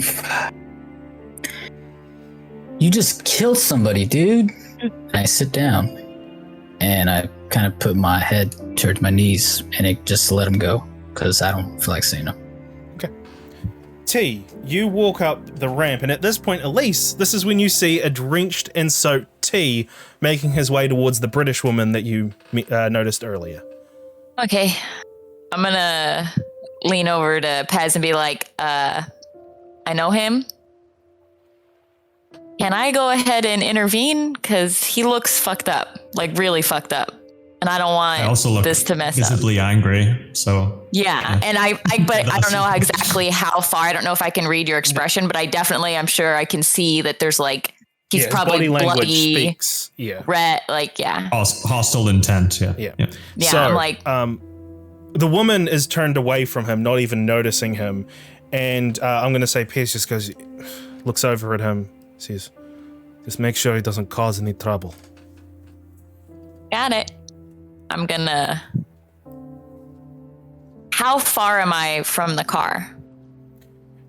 Not that far.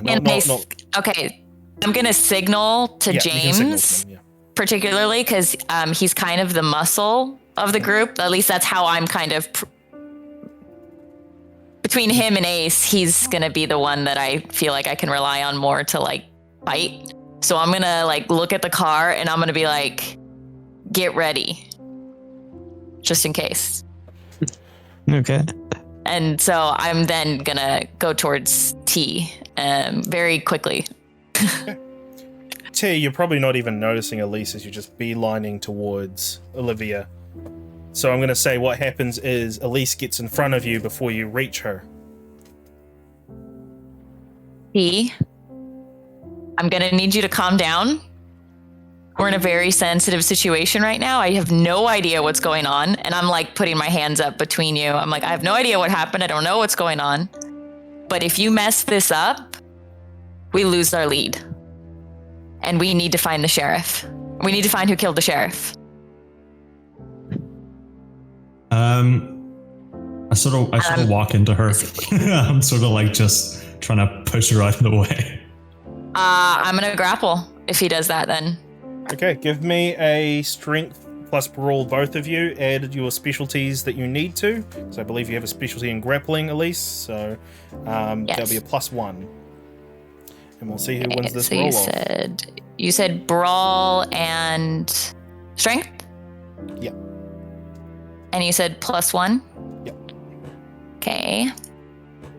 Oh, fuck. I'm so close. It's a very close scuffle, but she's able to grapple you and hold you, but you're still pushing forward. This whole commotion catches her attention. And I'm yelling at him. I'm yelling at him to calm down. Like, well, I'm not trying to scream, but I'm like, T, calm down. Get it under control. Get it together. Yeah, as you're yelling and holding him, you might look down, and that's when you actually see Ace is just down there with his head down between his knees, just like at the bottom of the dog. Just so you notice. Yeah, I don't think I can rely on Ace for anything at this point yet. So, this catches the attention of the woman. She turns around, her long blonde hair just waving in the wind, and she looks at you, T, and she says, Tony.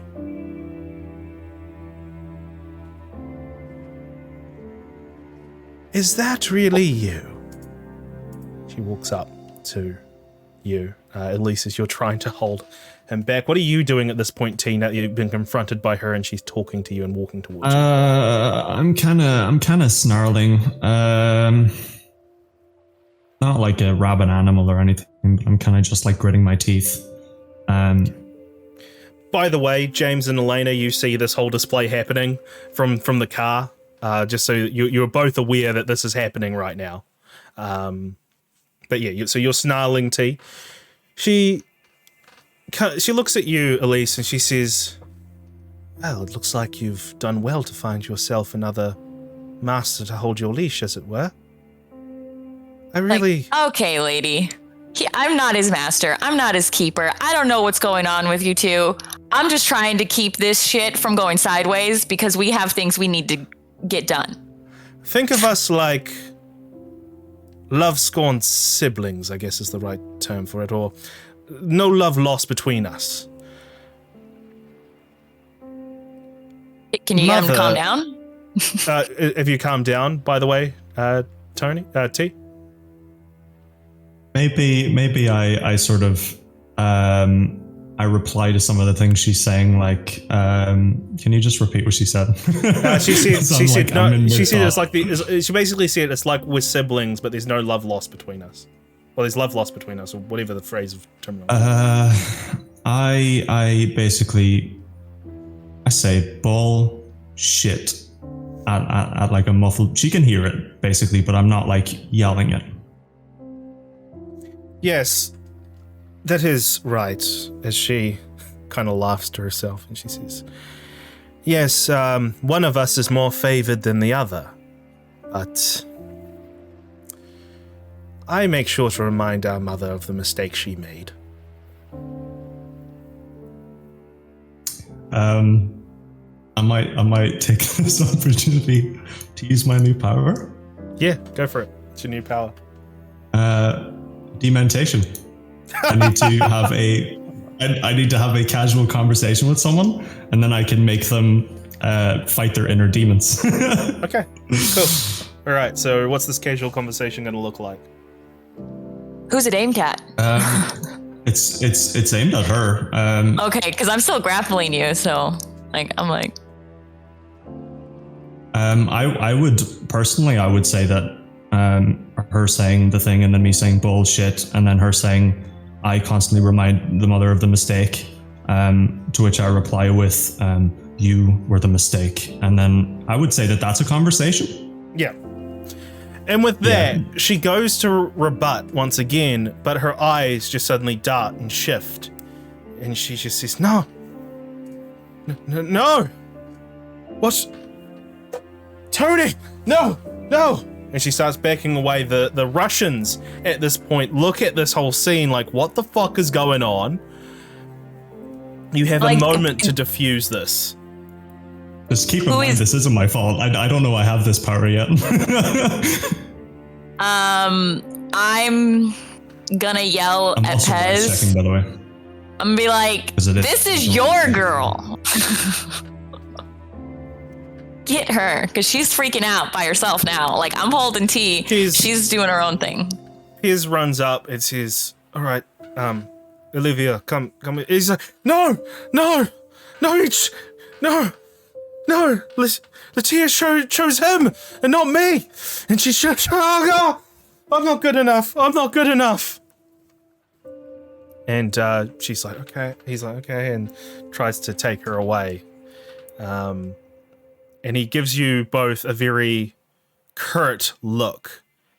And he just says to you both an address. And he says, get out of here now. And I'm T, are you gonna come with me? Like, can I let you go? Are you gonna try and kill her? I mean, you're right beside me. You can see that I'm smiling. I'm visibly smiling at this interaction. Cool. I'm gonna let you go, but I swear to God, if you fuck this up for us and this comes to bite us, and I let him go, and then I yell at Ace, stop crying. We gotta go. We have another lead. Ace, you hear this as your thoughts reflect and go back to Bill as his last dying breaths and his screams, as suddenly his head is just chomped off by this giant wolf-like creature. You then think about what he said about how he needs to go see his family, how he needs to go see his kids. It all kind of weighs heavily on you as you take a stain on your humanity. So at the endmost box, do a slash. But that's what you're thinking when suddenly you're shaken out of those thoughts by Elise not showing an ounce of compassion, merely saying, Ace. Oh, what was it? Ace, stop moping around. We've got another lead. Stop crying. We got another lead. Go fuck yourself, bitch. I'm leaving.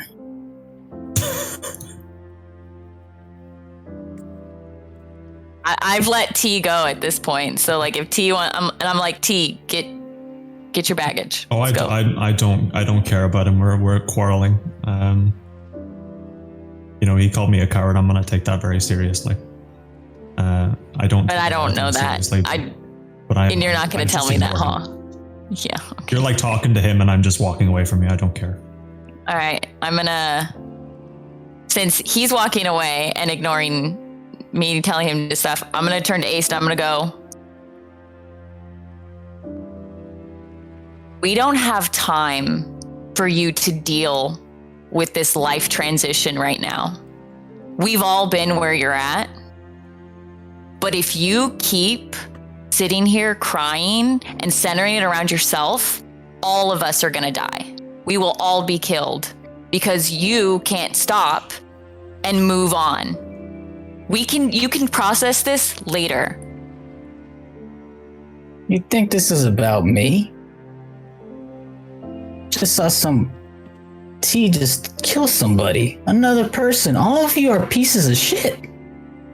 I don't want to do nothing with you. If you all die, I don't care. I already got my own shit I gotta do. I'm gonna go on my own. You won't survive on your own. If you go on your own, You will be hunted down and you will be killed. Well, another vampire off the street. I'm gonna give up because I don't have any tie to him. I'm like, this is T's responsibility, and if they're quarreling, I just throw my hands up and go, "It's your funeral," and then I walk back to the car. As you walk back to the car, you take one last look at Ace as he walks away from this whole scene, walks away from the car park. Where are you going, Ace? I gotta make a call to Daryl. So see if you could pick me up. He did mention about how he is out of town for the next wee while. Then I'll probably try to head back to the warehouse to get it in my car. Okay. It's not very far walk. You start walking, but we'll cut back to you in a second. Quick question. How long do I have everyone tonight? I don't have a time limit. Much as you want me, baby. Ali? Z? Yeah, I'm good. Keep going. If we're going for more longer, I just need a quick break because I'm fucking hungry. Yeah. If we can take another battery, by the way. break. All right, yeah, sure. We'll take another break. We're going to take another quick break. We'll be back, and you can change your battery as well. Rachel, I hope everyone in chat's enjoying this.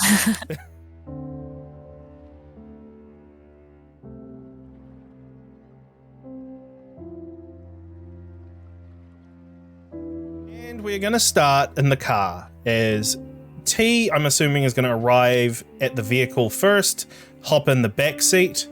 Because I think, Elena, you're in the back seat, aren't you?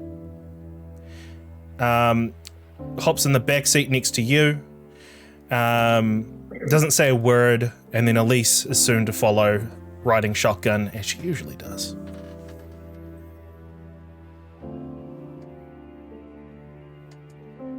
So T is in the car?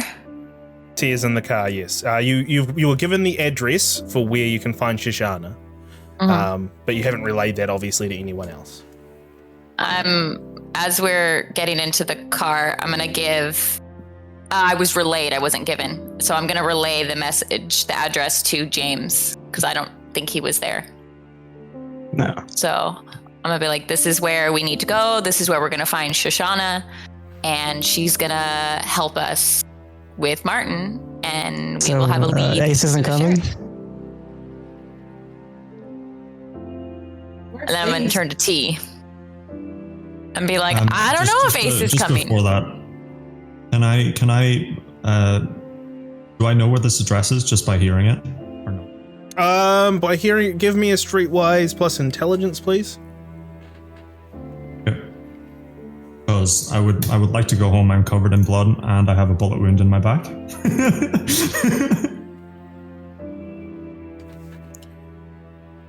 Okay.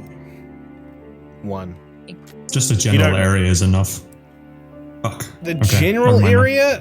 It's a little outside of Chicago, probably. No, well, if he knows where it is so he could go on his own, I guess is what he's asking. You probably aren't confident enough so that you could go on your own. So take from that what you will. Maybe suggest that you get dropped off home first so you can change your clothes. Yep. So did you ask me that? No, I'm going to turn I didn't say anything. I'm just going to let you continue. Yeah. Okay. I'm going to turn to T and I'm going to say, I don't know if Ace is coming. T, are you going to get your adopted child? I'm just looking out the window, ignoring you. I'm not gonna lie. Okay, so then we're all fine with leaving him behind then? I am not fine with it, but I don't think we have any choice because he's basically running blind and the vampire in charge of him is just letting him basically fall over constantly. Well then, if there's no objections, let's just go to the place then. Okay, let's go. And this is where I'll interject and say, can you guys bring me home, please? No, T, If you want to go home, do it on your own time. We got somewhere to go. I'm mad. Are we driving at this point? Because if we're not driving, I'm just going to get out. I'm going to say the card was as soon as James got the address, he started driving. And this conversation is happening while you're on the road. Elena, okay. I'm curious. So this whole interaction is happening around you. Do you have any interjections you want to say, or are you just going to keep to yourself? Not really your problem. My problem. I don't have much empathy for Ace. And so you continue on to the address, which is outside of Chicago. It's in between Chicago and a little city outside of Chicago called Gary, Indiana. But it's in between these two areas. And you continue to drive. Is there any conversation that the four of you are going to have, or is everyone just going to stew in their anger? Except for James, except for James and Elena, to be honest, because you two are just like, yeah, we got a job to do, let's do it. So, does either James or Elena break the silence, or do we continue to stew in anger, the two of them? Actually, yeah, Elena, I did help you out there. I do expect you to help me back in return one day. Yeah. That was your mess. All right, I get it. I will pay you back one day, I guess. Okay, I'm gonna hold you to that. I don't know, when you need the services, I'll be there, I guess. All right. I don't have much skill, to be honest. I'm pretty useless. But maybe I can mop around your havoc. Well, that can't be true. I'm sure you can help me with something. You're putting too much faith on me, but we will see later. I promise I will pay you back. Don't worry. All right. And... Question. Yeah? For the storyteller. Can kindred owe each other boons, in the coterie? That's what I was thinking. I'm thinking this could be a boon. Yeah, I'm thinking... That's it. I'm thinking a minor boon for that, or a trivial boon. So just in your character sheet, in the backgrounds and details, make sure you note, Elena, under the boon section, that you owe James a trivial boon. We'll just call it a trivial boon. Okay. Wait. In where? If you have a look in your character sheet, there should be a thing called details or something like that. Let me just... Yeah, in the chronicle at the bottom. Oh, chronicle, sorry, in the bottom. Oh, chronicle on the bottom, okay. Yeah. Boons, add. Elena owes a minor boon, right? Yeah. Oh, trivial. Trivial, okay. Trivial, James. Okay. All right. So, you all continue driving forward. After that brief conversation between James and Elena, there's silence once again in the car, and maybe Elise puts on some music to help drown out some of that silence. Meanwhile, Ace, you are walking to your vehicle. As you walk to... Oh, sorry? My vehicle is where the warehouse is at, right? Yeah. Before I get to the car, I want to look around the area to see if those Cthulhu cultists are there or something. The people who threw the Molotovs? All right. Yeah, they're wearing robes. Give me a stealth plus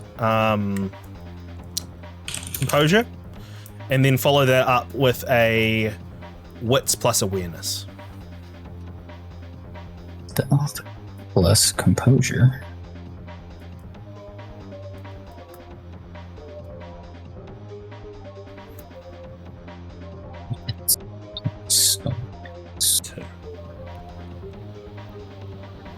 Yeah, cool. You're able to stealth around a bit, take corners and kind of look at it from a distance and survey the surroundings, and you don't really see anyone.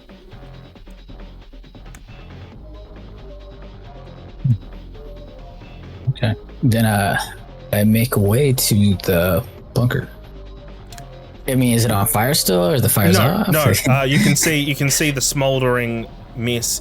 You pass through the fence and the chain link fence through the gate to the actual warehouse area, and you can see that largely it was contained by the fire department. There is some fire damage, obviously, but it looks like the foundations are still standing, and there's no obvious large damage done to this building, let's just say. But Sweet. when you walk into the little parking area that you normally park your car, you see somebody leaning against your vehicle. Thea Noel McCrane. She is looking at a mirror and she is inspecting her face.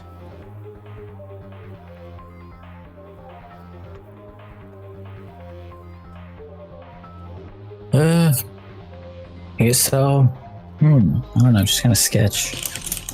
Ooh, this is tough. Is she waiting for me? She's just looking, she's leaning against your vehicle, facing away from you, just looking into her little pocket mirror. Alright, I'm gonna have my gun ready at the hip, just in case it's already unbuckled. And then I'm gonna kind of hide it. And I'll walk towards her and say, hey, deal. She straightens herself and she turns to you, beaming smile on her face, and she sees Ace. What are you doing here? I was hoping I would see you. I heard your... She looks over at the warehouse as parts of the roof crumble in. Obviously, as I said, the foundations are still standing, but there is some fire damage at the actual warehouse itself.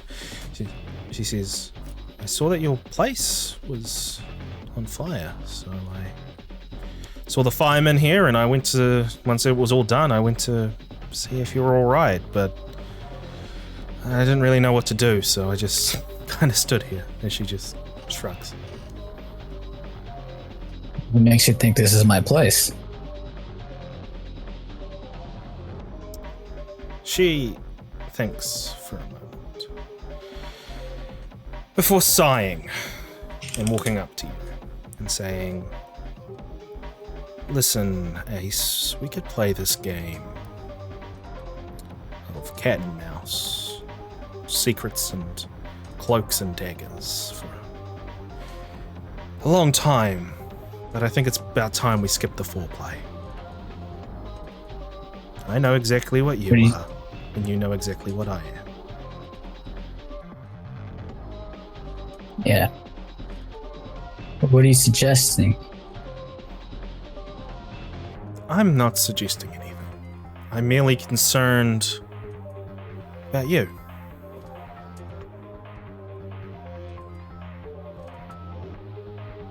I'm gonna ask again. What makes you think this is my place? I have connections in the city. Connections that have many eyes. I simply whispered into one of my connections' ears, and that bird sang back into my ear.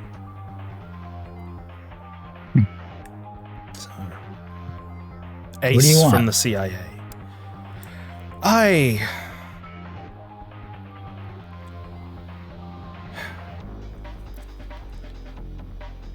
My sire, somebody who helps those that are in need of help. Those that need a hand in this government we all find ourselves in. He has the ear of the prince who I am sure you've met. Yeah, that asshole. I'm going to pretend you didn't say that. He's a beautiful, beautiful man, Kevin Jackson.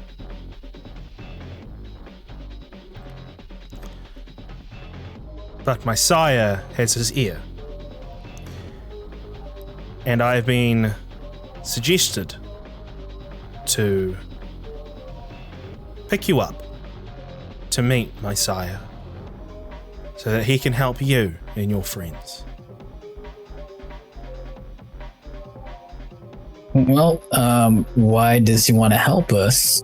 If he's cool with what's his name again? The guy you're in love with? Kevin Jackson. What? Sorry? Which guy? Kevin? Yeah, Kevin. He sees a group of kindred who can barely keep themselves together. Somebody who has recently been bored into the night. And what he sees is wasted opportunity. For Kevin to kill all 5 of you would be a disservice to his Camarilla.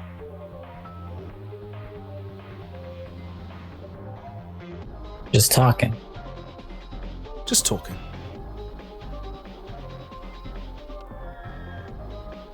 Well, I guess I got nothing better to do. Okay.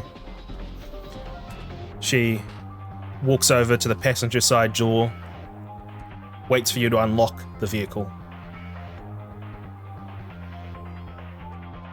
Lock you with my phone. She hops in the passenger side seat. You jump in the driver's seat.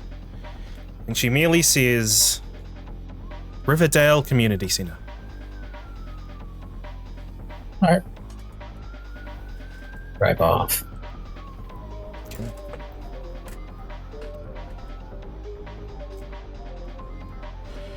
So, back with the rest of the group.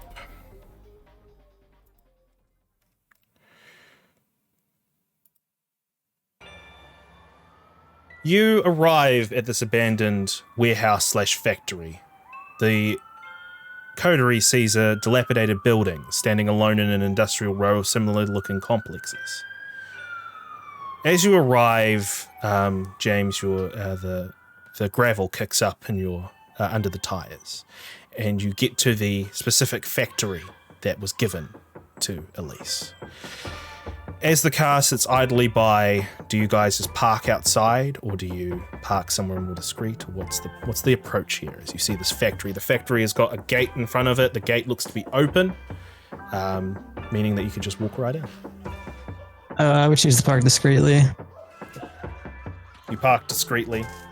The 4 of you are inside the vehicle. If you have any discussions of what you're going to do, now would be the time to discuss.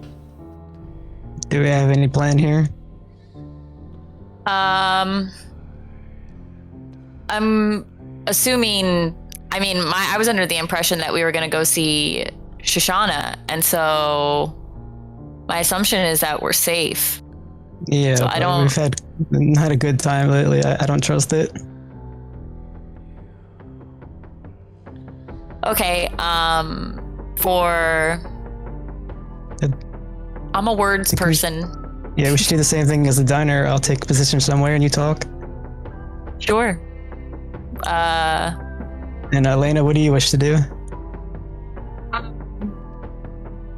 Because the last time I did something, it turned out pretty bad, so... That's a good point. So maybe you should just go with her. Yeah, go with me. Don't chloroform anybody, please. Okay. Yeah. If it could be helped. Are you going to stay with James? Are you going to come... are you going to stay with James out here and, prepare to assist, stealthily, or are you going to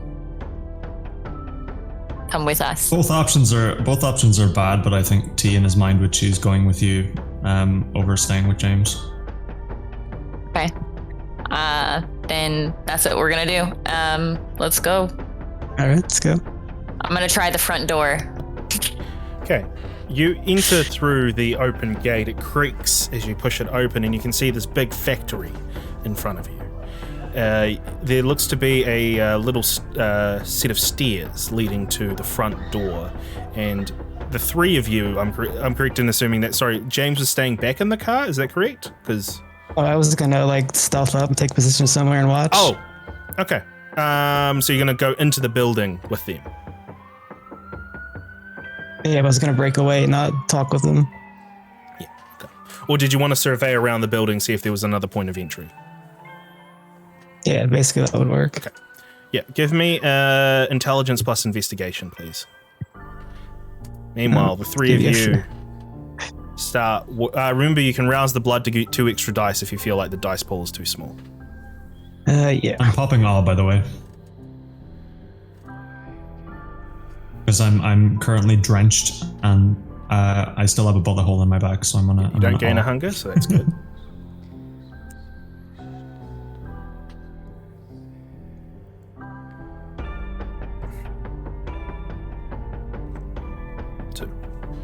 I'll keep that in mind. So, the 3 of you head up the stairs towards the door. I'm assuming since Elise seems to be leading charge here, she's going to go and try and open the door. And you turn the handle, and it opens. There's no lock. Great. Gonna go in. Door swings open, and all 3 of you walk in. Now, you all gotta give me an intelligence plus awareness, please. Okay.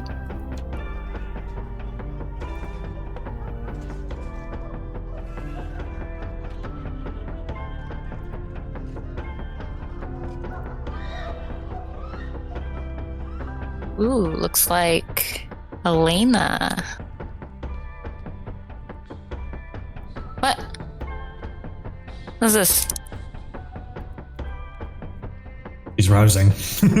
Yeah, I don't like that. she's Damn, blood Elena! searching. Holy shit! That's a Thank 5. God. All right. Give me a second to figure out what I'm gonna roll here. You have the best Fairly rolls, man. well. All her rolls are thick. I'm glad you came with us. Oh boy. What is that? Get out of here. Oh wait, hang on. I need to do a double round. She's just intimidating. That's all it is. I need to do another round. That's a thicker roll. She's pretty up there. Oh, she used presence. Okay. As you walk through the door, you expect to see a factory. You expect to see the conveyor belts and all that. But instead, when you enter the warehouse, you are cold. You're inside a winter environment. Dead bodies are everywhere. Famished people litter in this area too. Rows and rows of housing line within this area, surrounded by barbed wire fencing. Towers at each corner, and there's towers at each corner with guards standing by. The famished workers are digging with pickaxes, clearly exhausted, but continuing with the guards at gunpoint, with the guards holding them at gunpoint. There's a building at the very end of this strange area inside the factory. And at the end, it has an eagle with a swastika in its talons. As the 3 of you make your way in, you don't seem to catch anyone's attention as you walk in this weird scene as snow is drifting around you all.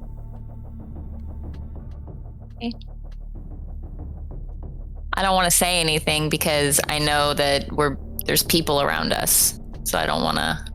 They don't seem to be paying you any mind. Not even the guards? Not even the guards. Okay.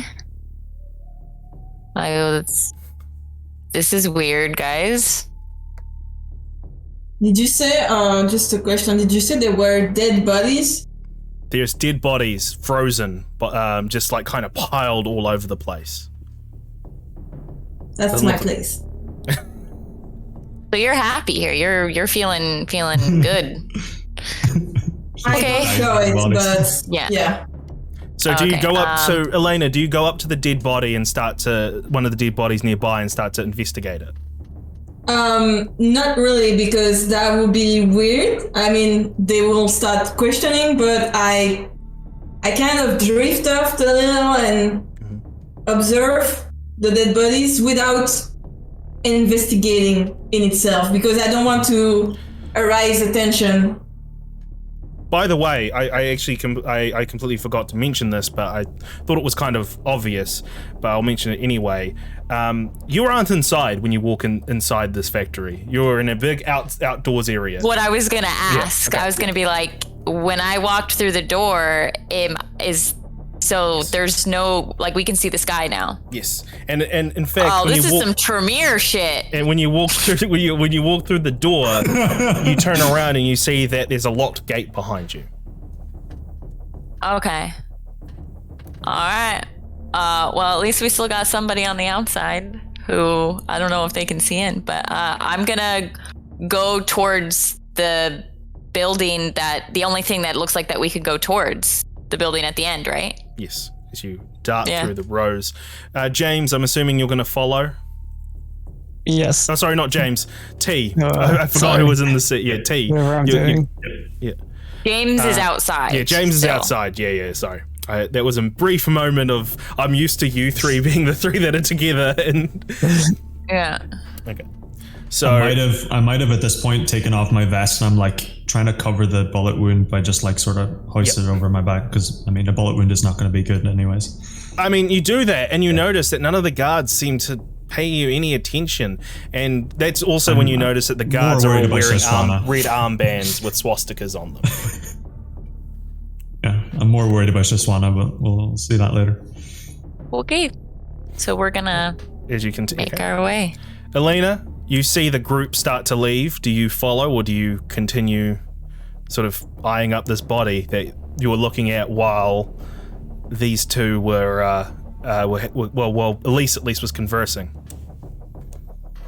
I don't know if they're used to investigating the dead bodies aside from curiosity, and I don't want to arouse suspicion, so I'm gonna follow the group.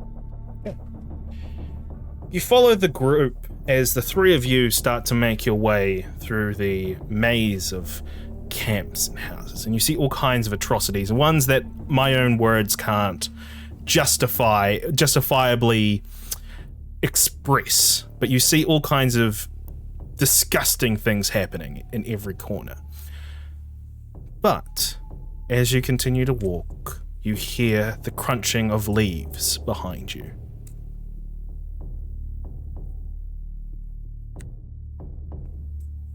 Gonna turn around. Do all three of you turn around? Yeah. What you see... Okay, T, you just continue forward. So Elise, Elena... I'm not walking away, but I didn't turn around. Yeah. What Elise and Elena see is they see a big, lanky man in a suit, an ill-fitting suit with very pale features, his face very gaunt and closed in, almost looking like a like the scream the Laughing Man. That's what it's called, the Laughing Man. I was gonna say the Scream Mask, but no, the Laugh. Yeah, and he's just standing there, and as you look at him, he stands up, and he's even taller than before. Elena, you recognize this man. You've seen him once before. You saw him when your life changed forever in the 1990s. Okay. Let me check my card. I don't have the name, right? You don't have the name. No. You tracked this person down, and that was the last time you ever saw him. Oh yeah. I see. I'm just trying to find my. I'm trying to find my. Okay. Can I get 20 seconds to read the sentences? Yeah. Okay. Take your time. So was able to track this person down. Okay. Well, I'm surprised. But I'm surprised, and I kind of get angry at the situation. I didn't expect to find them there, I guess. And so a light just went off in my head, sorry. I realized something. I I say nothing. I kind of expect Elise to talk because I've let Elise do all the talking at the moment, but I keep an eye on the guy. I know who they are. I'm gonna say He's just staring at Shejana? you. He just looks at you and just says, "Well then, what are you lot doing at my camp?" We're looking for Shejana. Don't know anyone by that name. Maybe if you tried the pit over there. And he points behind him, and there's a pit of just dead bodies.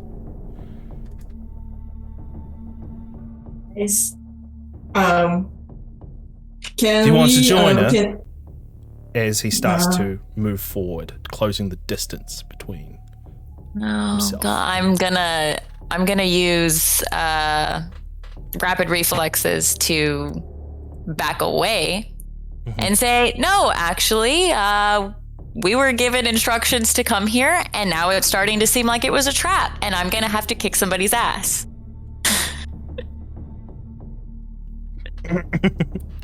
And the man just chuckles, and when he chuckles, his laugh booms throughout the whole area like it's on a megaphone. Okay. And he just says, "You ain't gonna make it out of here alive." Maybe, but I'm gonna do some damage. All right, what's the plan of action here? What are we doing? The plan of action for me is no one else has reacted to us. None of the other Well, guards he's so been far talking. are reacting at all. None of the workers, none of the workers, I guess, either. I guess for want of a better term. All right.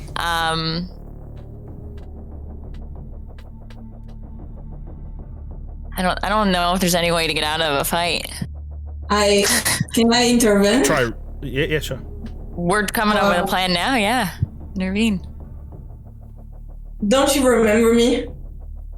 He looks down at you, and he kind of leans forward, his whole body moving, almost very, I guess snake-like would be the right description for this, as he kind of moves towards you and just examines your face and says, I've killed many in my time. Your face doesn't look familiar to me. I kind of start stressing, like kind of having an anxiety attack because the situation is dire and he doesn't recognize me, so I'm filled with anger and stress right now. And Elena, I don't know what to say. Yeah. Who is this? Some hassle from the past. The reason, if I'm not, it's my sire, right? Yeah. Chris. Okay. Yes. The reason why I am who I am today, my sire. This is your sire, but This is my sire. He looks like a fucking monster. Why don't you look like him? Because I start stuttering because I know the stuff I've done before and I don't want to be found out. Okay. Anyway, I'm like, No, great. I said that to myself. I didn't say that to you. I said that to myself. I just, people are different. We don't all look the same. I mean, I guess. With that, lights shine from the guard towers directly on the three of you. And suddenly, the guards who were ignoring you, even some that were really close by, suddenly turn towards you as forces are encroaching towards the three of you. I need something. I need a plan of action. I need what you're gonna do. Guys, here. I think we need to leave. I don't think we can handle this guy. Okay, let's leave really fast. How? T, Can I T, see- do you have an idea? You Can see I the see gate. anything around me? You see the gate that was past the sky. Yeah, it's locked. That's where you came from. You see some small housing that you could probably duck into and try to do something. Or there's the other option, which is just to make a fucking run for the main building because that seems to be the only place of real interest here. That's what I'm gonna do. I'm going to Same. run to the only other place that could have something that we could either escape through or get more information on. Okay. Yeah. So, running. Just that. you three start running there. As you run and try to duck and weave through buildings, guards are just popping up in all kinds of corners. You quickly turn and quickly try to get away, but there seems to be just an endless number of them just arriving out of nowhere. So we're going to cut from that scene for now, and we're going to go to James, as James is skulking the outside. James, you skulk around the building and you actually you look up and you see that there is a window up above with a light on, and you can see a woman standing there moving her arms and moving her hands in a very fluid, weird motion. She's just standing up there. You quickly survey around the area and you can see that there is a small silo nearby. You could possibly try to get to the top of that silo and with a very lucky jump, make it through that window. Alternatively, there is... Actually, that's the only option that presents itself with the 2, because you got 2, didn't you? Yeah. Yep. All right. No. I guess I'll just go for it and arouse the blood. Okay. Give me... Well, actually, getting to the top of the silo isn't that big of an issue. There's a ladder outside. It's a little rickety. You actually feel one of the bars snap off as you put your weight down, but you're able to keep your footing and handles. And so you make your way up to the top. And you can see a clear view of this woman as she seems to be in some kind of trance that overlooks the whole factory. And she's just moving her hands around like she's doing some kind of dance to herself. As strange, black, swirly vortex bits of smoke are wisping out of her hands. So I'm supposed to be jumping over into this window? If that's what you wish. That's the only way over there? With the 2, that's all you can really figure out. Alright, I guess I'll just go for broke then. Let's jump. Athletics, dexterity, and I believe you said you were going to do a rouse check to get extra dice. Yep. Athletics, dexterity, alright.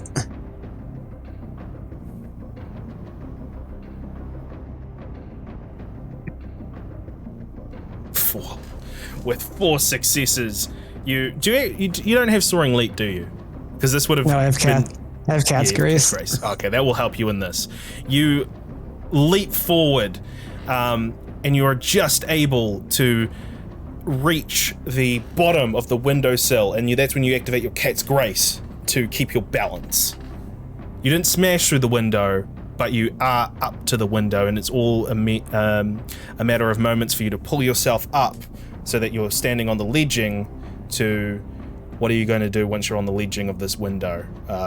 You could smash through it, or you could try to look for a way to open it from the outside. So I just checked to see if it was simply unlocked first. Okay. You quickly check to see if anything is unlocked. You can feel that you have got purchase on one of the windows that will open up in this big giant window, like one of the little panes. But it does seem like there is a lock there, so you'll have to use some kind of force to pull it open, which possibly could mean that you could fall in or just fucking smash through. Well, she's distracted with her... I mean, I know it's a spell, but there's some kind, so I'll just break the windows. Okay. And go inside that way. Give me a strength plus strength, please. Plus.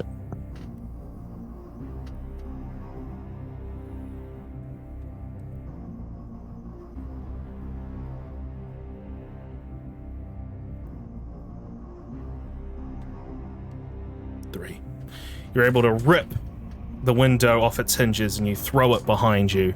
With your cat's grace, you're able to keep hold on this like very small, tiny ledging. You pull yourself in and you're in the room with her as she is still doing this weird trance dance while, as I said, smoke and weird symbols are appearing out of her hand.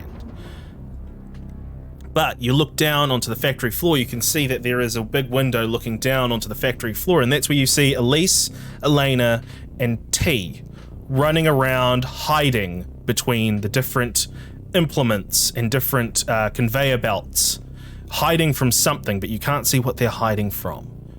They look very scared. But it's just you and this woman who looks to be of of Asian descent with long black hair. So I know they're in danger for sure. You know something is chasing them around there, but you can't see what's chasing them. I mean, I would see the woman's a threat, but would my character understand that? He doesn't know what's going on down there. You know she's doing something weird. You could always do an occult check, right, or whatever. That's gonna fail. Yeah. Oh, never mind. Good luck with that. Yeah, you probably wouldn't know the occult what's happening here, but you can probably put two and two together that she's doing something weird. They're running away from something. And we need a distraction, so I'm gonna throw her out the window. Yes. You grab this woman, bring her out of her trance, and you just throw her out the window. She's thrown, and you hear a splat as she hits the ground outside in this crash. And T, Elise, and Elena, the three of you are starting to get crowded by this big gaunt man and all of the soldiers around. And suddenly, they just vanish in a puff of smoke, and you're in the middle of a factory. Told you that was some Tremere shit. I have my dopes, but yeah, that was some weird shit for sure. Let's get can I see you three the body? Look up. Oh wait, did you push her forward into the factory, or did you throw her outside? Because there was like a window. Just would have thrown her out the window I came in because it's broken. So you're gonna throw her through that one? Okay, yeah, no, you definitely don't see the body.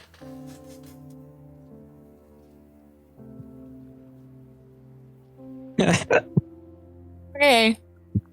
But you do see James standing in like this observatory room, looking behind him. I'm gonna go and be like, what the hell happened? Can you hear us? You can go up to the observatory room. Okay. Like it's not very far. Like the three of you can quickly go up there. Yeah. So that's what I'm gonna do, and then that's what I'm gonna yell at James. I guess. Well, he wouldn't really know. It's like, I don't know. I just threw this woman out the window for a distraction. You look like you were in trouble. I guess it all worked out. you look out. I'm like, you threw a woman out the window? Nice. Well, obviously she was doing something I didn't like. I'm gonna look out the window. You look out the window and you see this broken woman as her leg is like clearly out of place, but it slowly starts to knit itself together. Okay, and you hear the cracking of bones as they start to reform. She's okay. We need to make sure she's not okay now. I mean, she's better. She's not dead. She's just normal dead. Well, then I want to make her dead then. How far down is it? Like if you were to do a controlled jump down. Yeah. If you were to do a controlled jump down without being thrown out and yeeted out, then yeah, it's safe. It's safe for Kindred I'm gonna to jump do down. that. I'm gonna do a safe controlled jump down to where she's at. Okay. And I can follow, right? Yeah. T, Elena, what are you two doing? Elena, you've just seen the man of your past. He was there 1 second and now he's gone. You don't really know what the hell that was. But I don't know how you would react to that. But the two of you have just seen James and Elise jump out the window.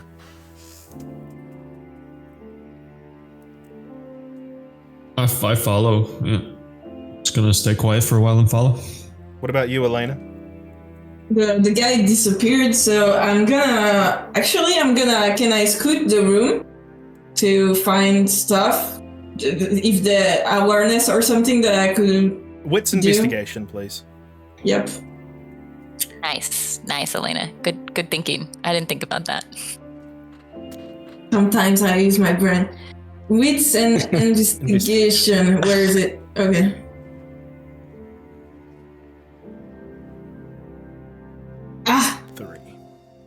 You can burn a willpower. We're getting to the end. Might as well use them if you have them. Yeah. Where is it? Just where? There you go. Willpower. So I just press willpower. Yeah, if you make one of your willpowers into a slash, just press WP reroll, and you can reroll one of those dice. So I don't know if it's worth it for you or not, but you can only reroll one at the moment because you can only reroll. Sorry, I didn't get it. I didn't understand. I'm sorry. Yeah. So if you just go WP reroll on the sheet.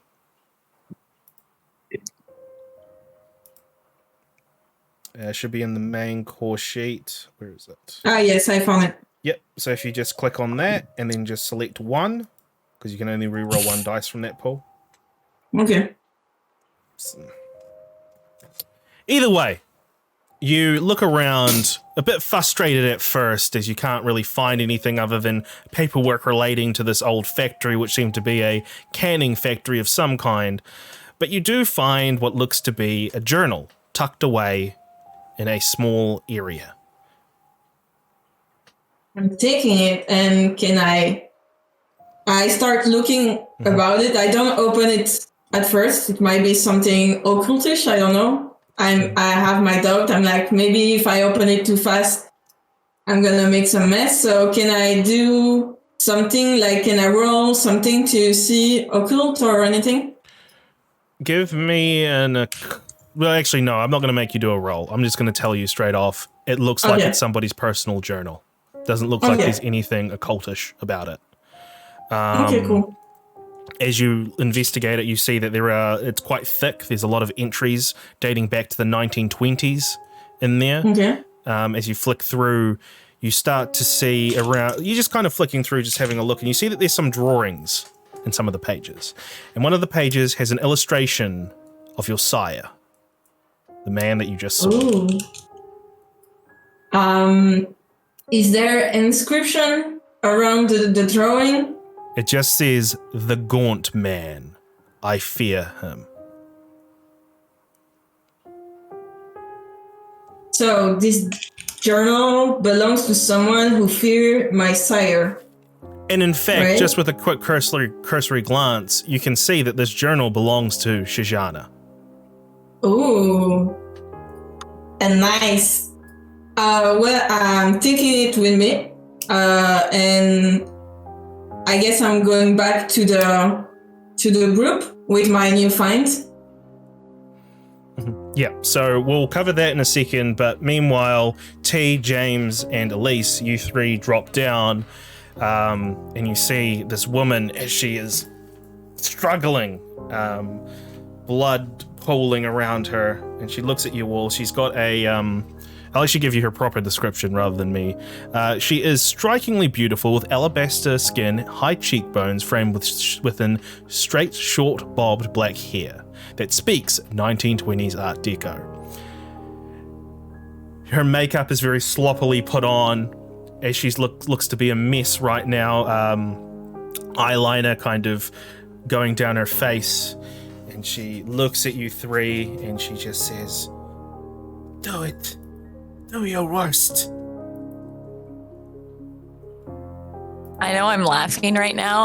I'm not trying to laugh. I'm still laughing about her being yeeted out the window. My character isn't laughing though. I just want to make that clear. I can't get over it. I'm gonna look at her. I'm gonna like, "Are you Shejana?" "Yes, my name is Shejana. Have you come to kill me like the rest of my clan?" "No! We didn't want to kill you! The fuck is this? We were looking for you!" "I know. Pez told me. I told him that I would hold you back." "From what? Tell me or I will kill you." "Hold you back from killing me." Okay. Shejana, and I noticed she's like in a pile. Yeah, she's in a state right now. She's not. It's so hard to like talk to her. I'm gonna bend down to her level. And I'm like, "Listen, I don't have any interest in killing you. I know you're in a state right now. But you did put us in a predicament, and I'm glad that How do James I know you're threw you not the out ones who window. killed my clan? I just got here like a week ago. I'm gonna be upfront with you. I'm only here because the prince has forced me to be here, and these guys are in the same position. We're only here because we need to find out who killed the prince's sheriff. And one of our leads, a Martin, a shady fuck, told me to kidnap you. And I'm like, shady guy tells me to kidnap a girl I don't know. Immediately, I'm like, that's fishy. So I just wanted to find you so that I could question you and see where this goes. Didn't have to end like this. It didn't have to get you here. At this point, she's mostly healed up now. She stands up, her clothes soaked in blood, and she looks at the three of you. Elena, you walk up to the broken window with the journal in hand. What you see the three of them confronting this woman. What do you do when you see this? Guys, I found the journal of Shejana. Leave that alone. Leave that alone. That's mine. Oh yeah, well, you may have some information that I need and that we need also. So if you want it back, you have to talk. Fine. You've got me at a disadvantage here. As you drop down as well, I'm assuming, Elena? Yeah.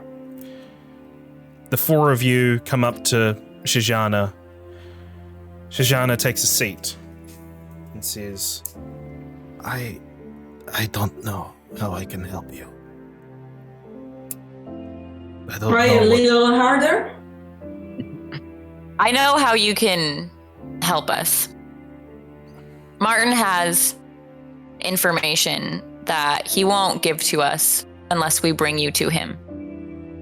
Who is Martin to you? Why does he want you?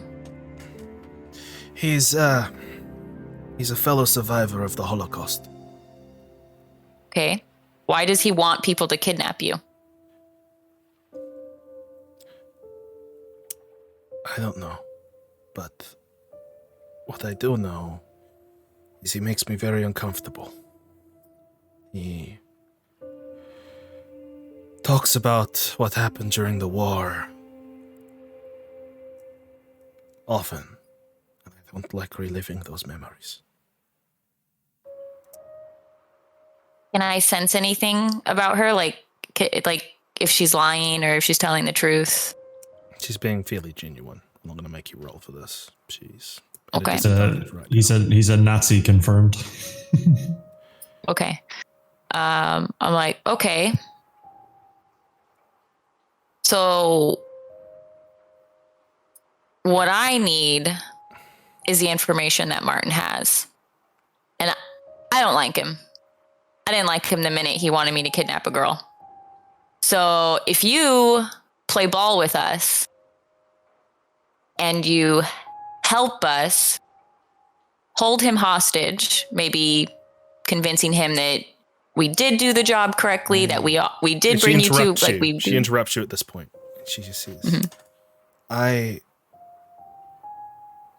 have an idea. Okay. You saw what I did to you three at the warehouse. Yes. Yeah, that was fucking scary. Clan can do. There's not many of us left. We were all killed off. Some say it was a antediluvian, but I don't choose to believe that there's such creatures around here. But what clan are you? Clan Ravnos. Ooh.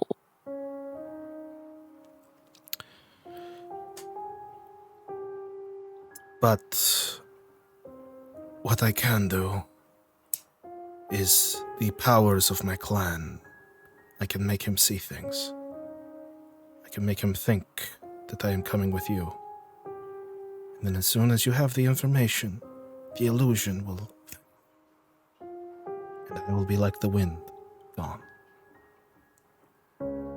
Do you know anything else about him? Like what clan he is? Martin. Yes. He's a Nosferatu.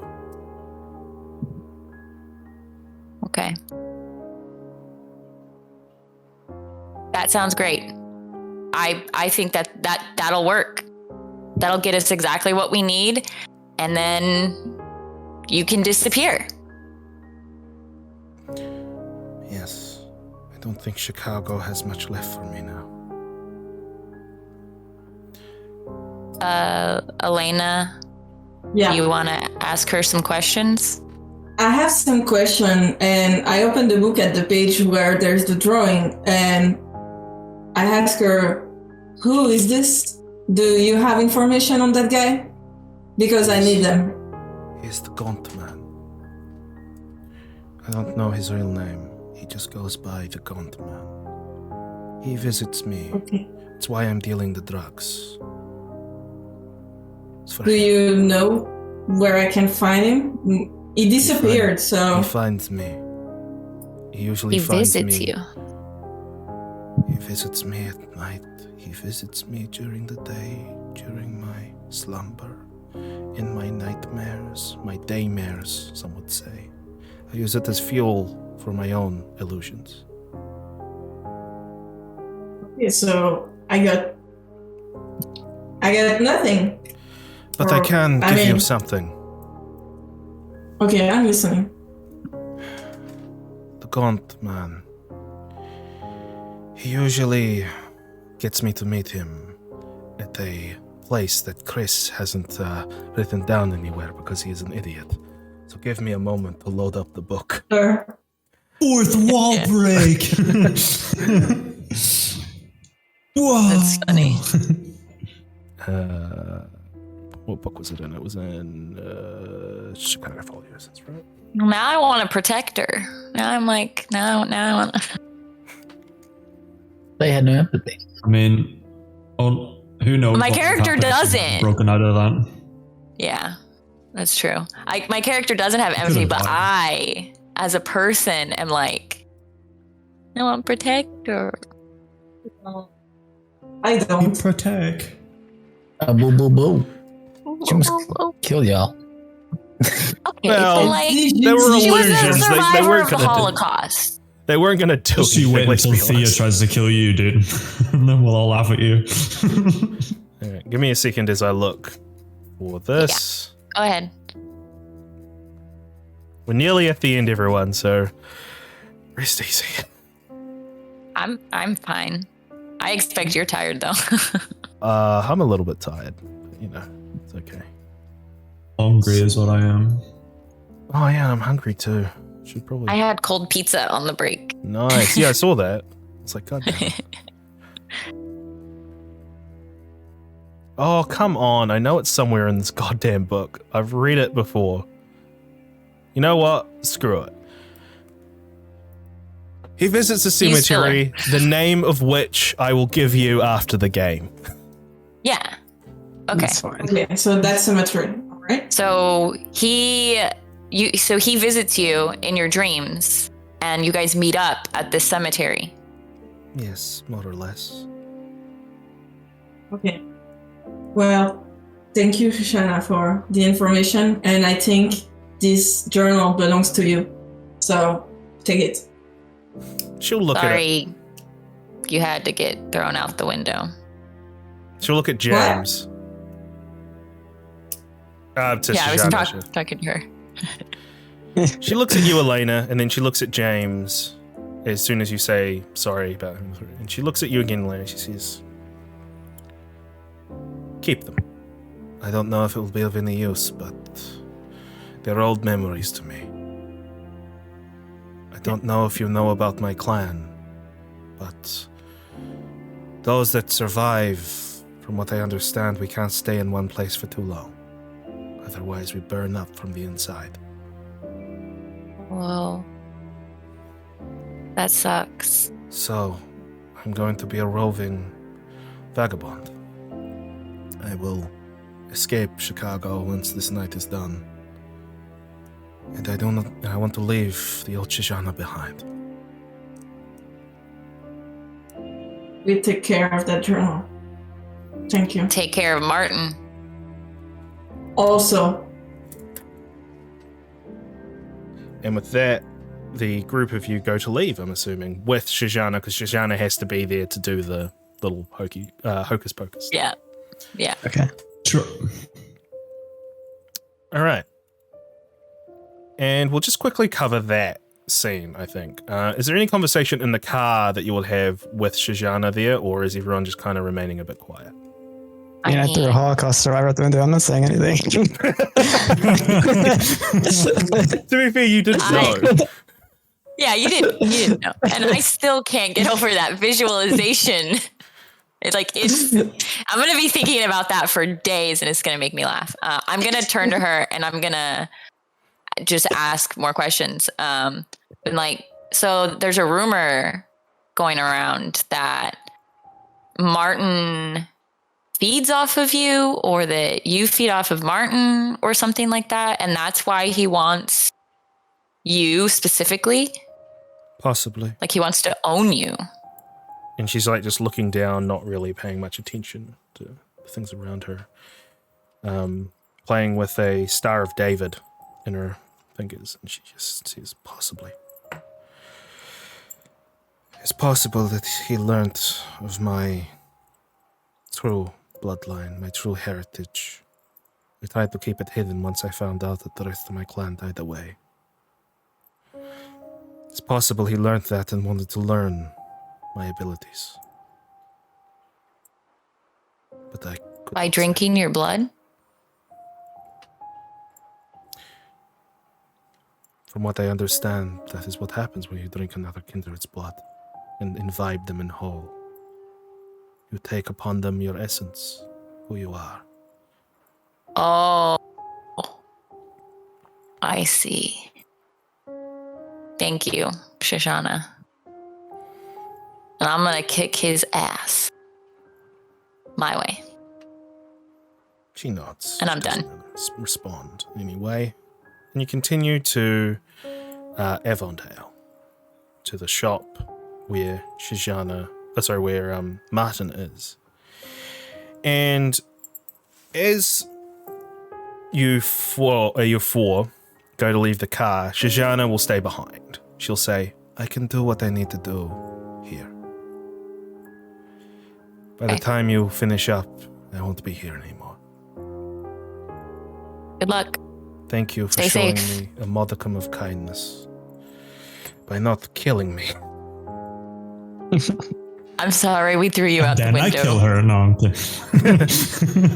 You put her in a box. You ain't going Put her anywhere. in a fucking box. How does it feel? Oh God, you're right. And so you four leave, head up the stairs to Martin's establishment. Carol is sitting at the desk once again, frazzled here. He looks up at the four of you and he's like, Miss Elise, you come back. Carol, what's up? You come How you back to doing? see good old Carol. I always tell the ladies I got impossible charm.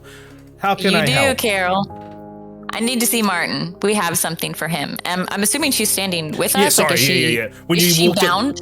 when you started Or is walking she up the walk- stairs, suddenly Shejana appeared next to you, bound. Okay. I have her. I'm like, we need to see Martin, Carol. We have something for him. And then that's when you hear the voice that says, yeah, you do from the looks of it. God, wrong voice. Yeah, you do That's from the the looks right of voice. it. Was that the right voice? I don't remember. Yeah. Come on the, in. The gruffle.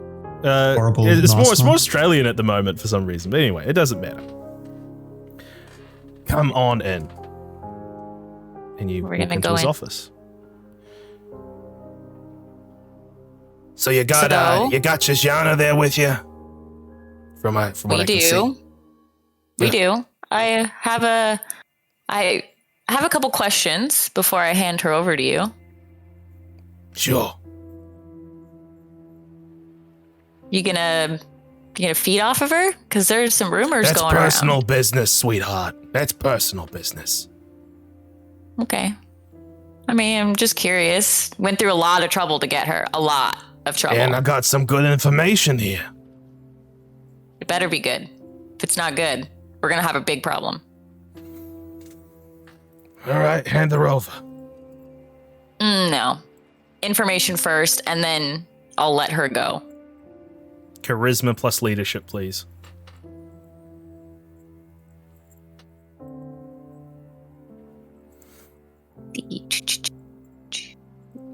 I'm going to do rouse the blood. Get extra dice. Okay, I gained a hunger. And then can I also use off for this or no in order to get additional? Because it's conversational. Right. Wait, So no. You have to do, actually, we have to do opposing rolls for this because he's a kindred. Okay. So you give me a, let me just quickly see what it is, Elise. Quick, James, throw him out the window. Throw him out the window, James. I need to, sure. Let me just see what. Whoa. You have to roll a manipulation plus Manipulation plus against presence. his composure and intelligence for it to work. So this is to Okay. see if your +2 will work. Okay, so let me do the persuasion plus No, was it? manipulation plus presence. And if that fails, I'll put him in a box. presence. Oh, it's down here. That fails, I'll put him in a box.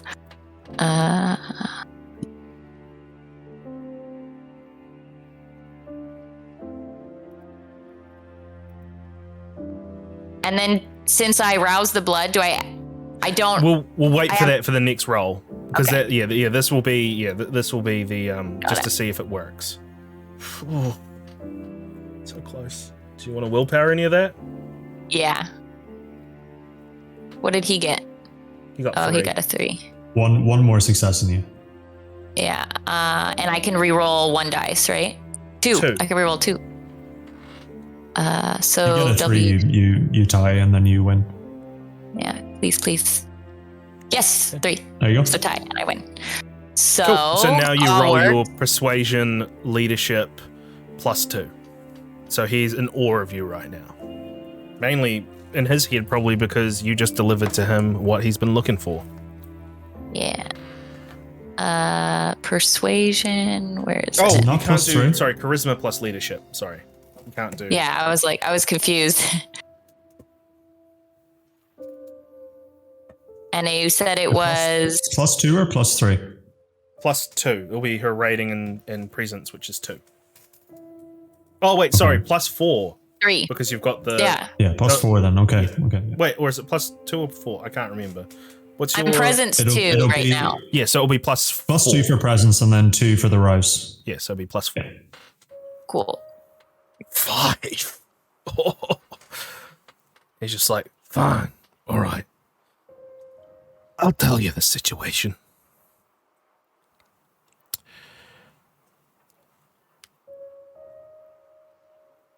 There's an underground group known as Vexed Vitae.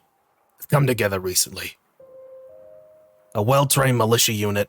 They hit a factory outside of Chicago. Stole things that combined together they can make some explosives. Tagged the place with their name too. Want the authorities to know who they are. I'm looking further into the group, but I've deduced that there's some connections within Chicago PD. Vexed Vitae have access to police-grade weaponry.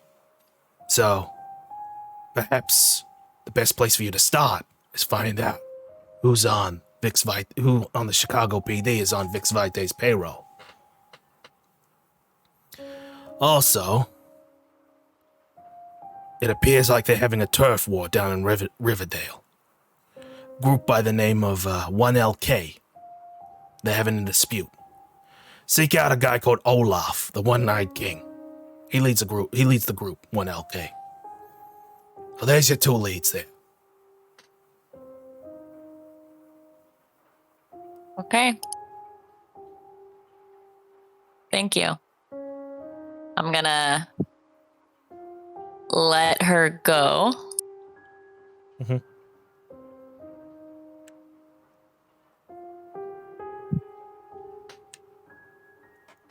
And he's not expecting anything, right? No, he's actually gonna tell her to sit down, which the illusion will just sit down, and he won't, because as soon as he touches this thing, he'll realize it's not real. Okay.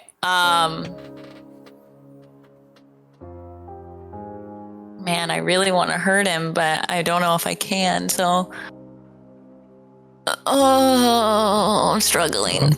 Put him in your little book to be dealt with in another time, maybe. Yeah, I think I'm gonna do that. Like, I really want to. Sometimes the slow game is better. Yeah, I'm gonna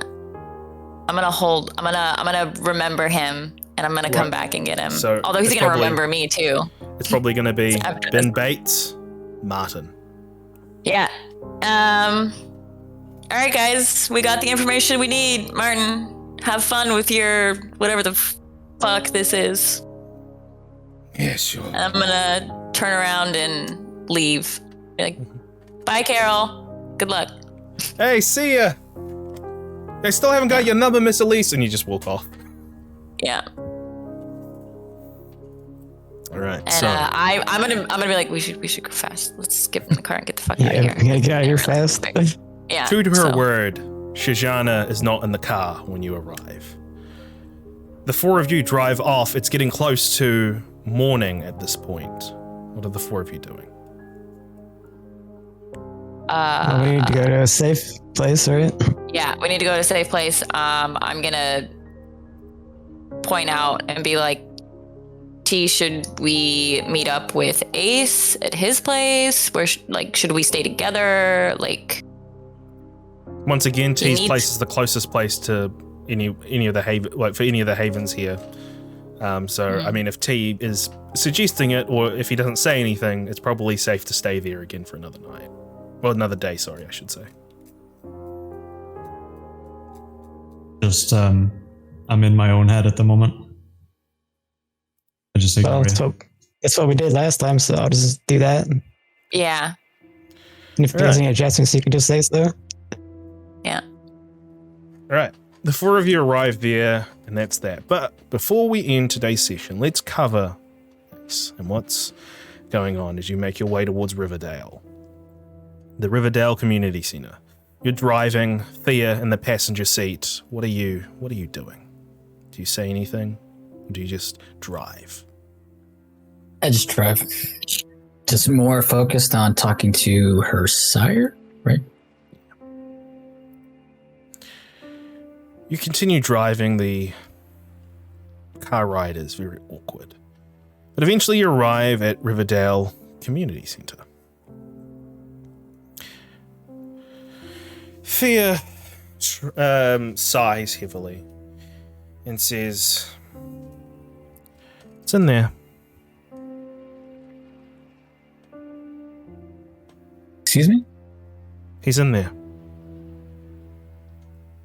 Are you gonna stay in my car? She gets out of the car and just starts walking away. I get up, get out of the car, and I lock it immediately. She's walking. Yep, she just walks away from this whole scene as you go inside Riverdale Community Center. It's a small community center where the residents of Riverdale come together for their meetings, their annual meetings. There's Addicts Anonymous, AA, that normally is held here as well. But at the moment, it's empty. You make your way through until eventually you see a short, compact black man in his early 30s. He looks at you with a gap-toothed smile, and he just says, "You must be that Ace everyone is talking about." Is he fucking Dracula or something? It's me trying to come up with another exit, man. It's fucking late. I'm tired. To suck your blood.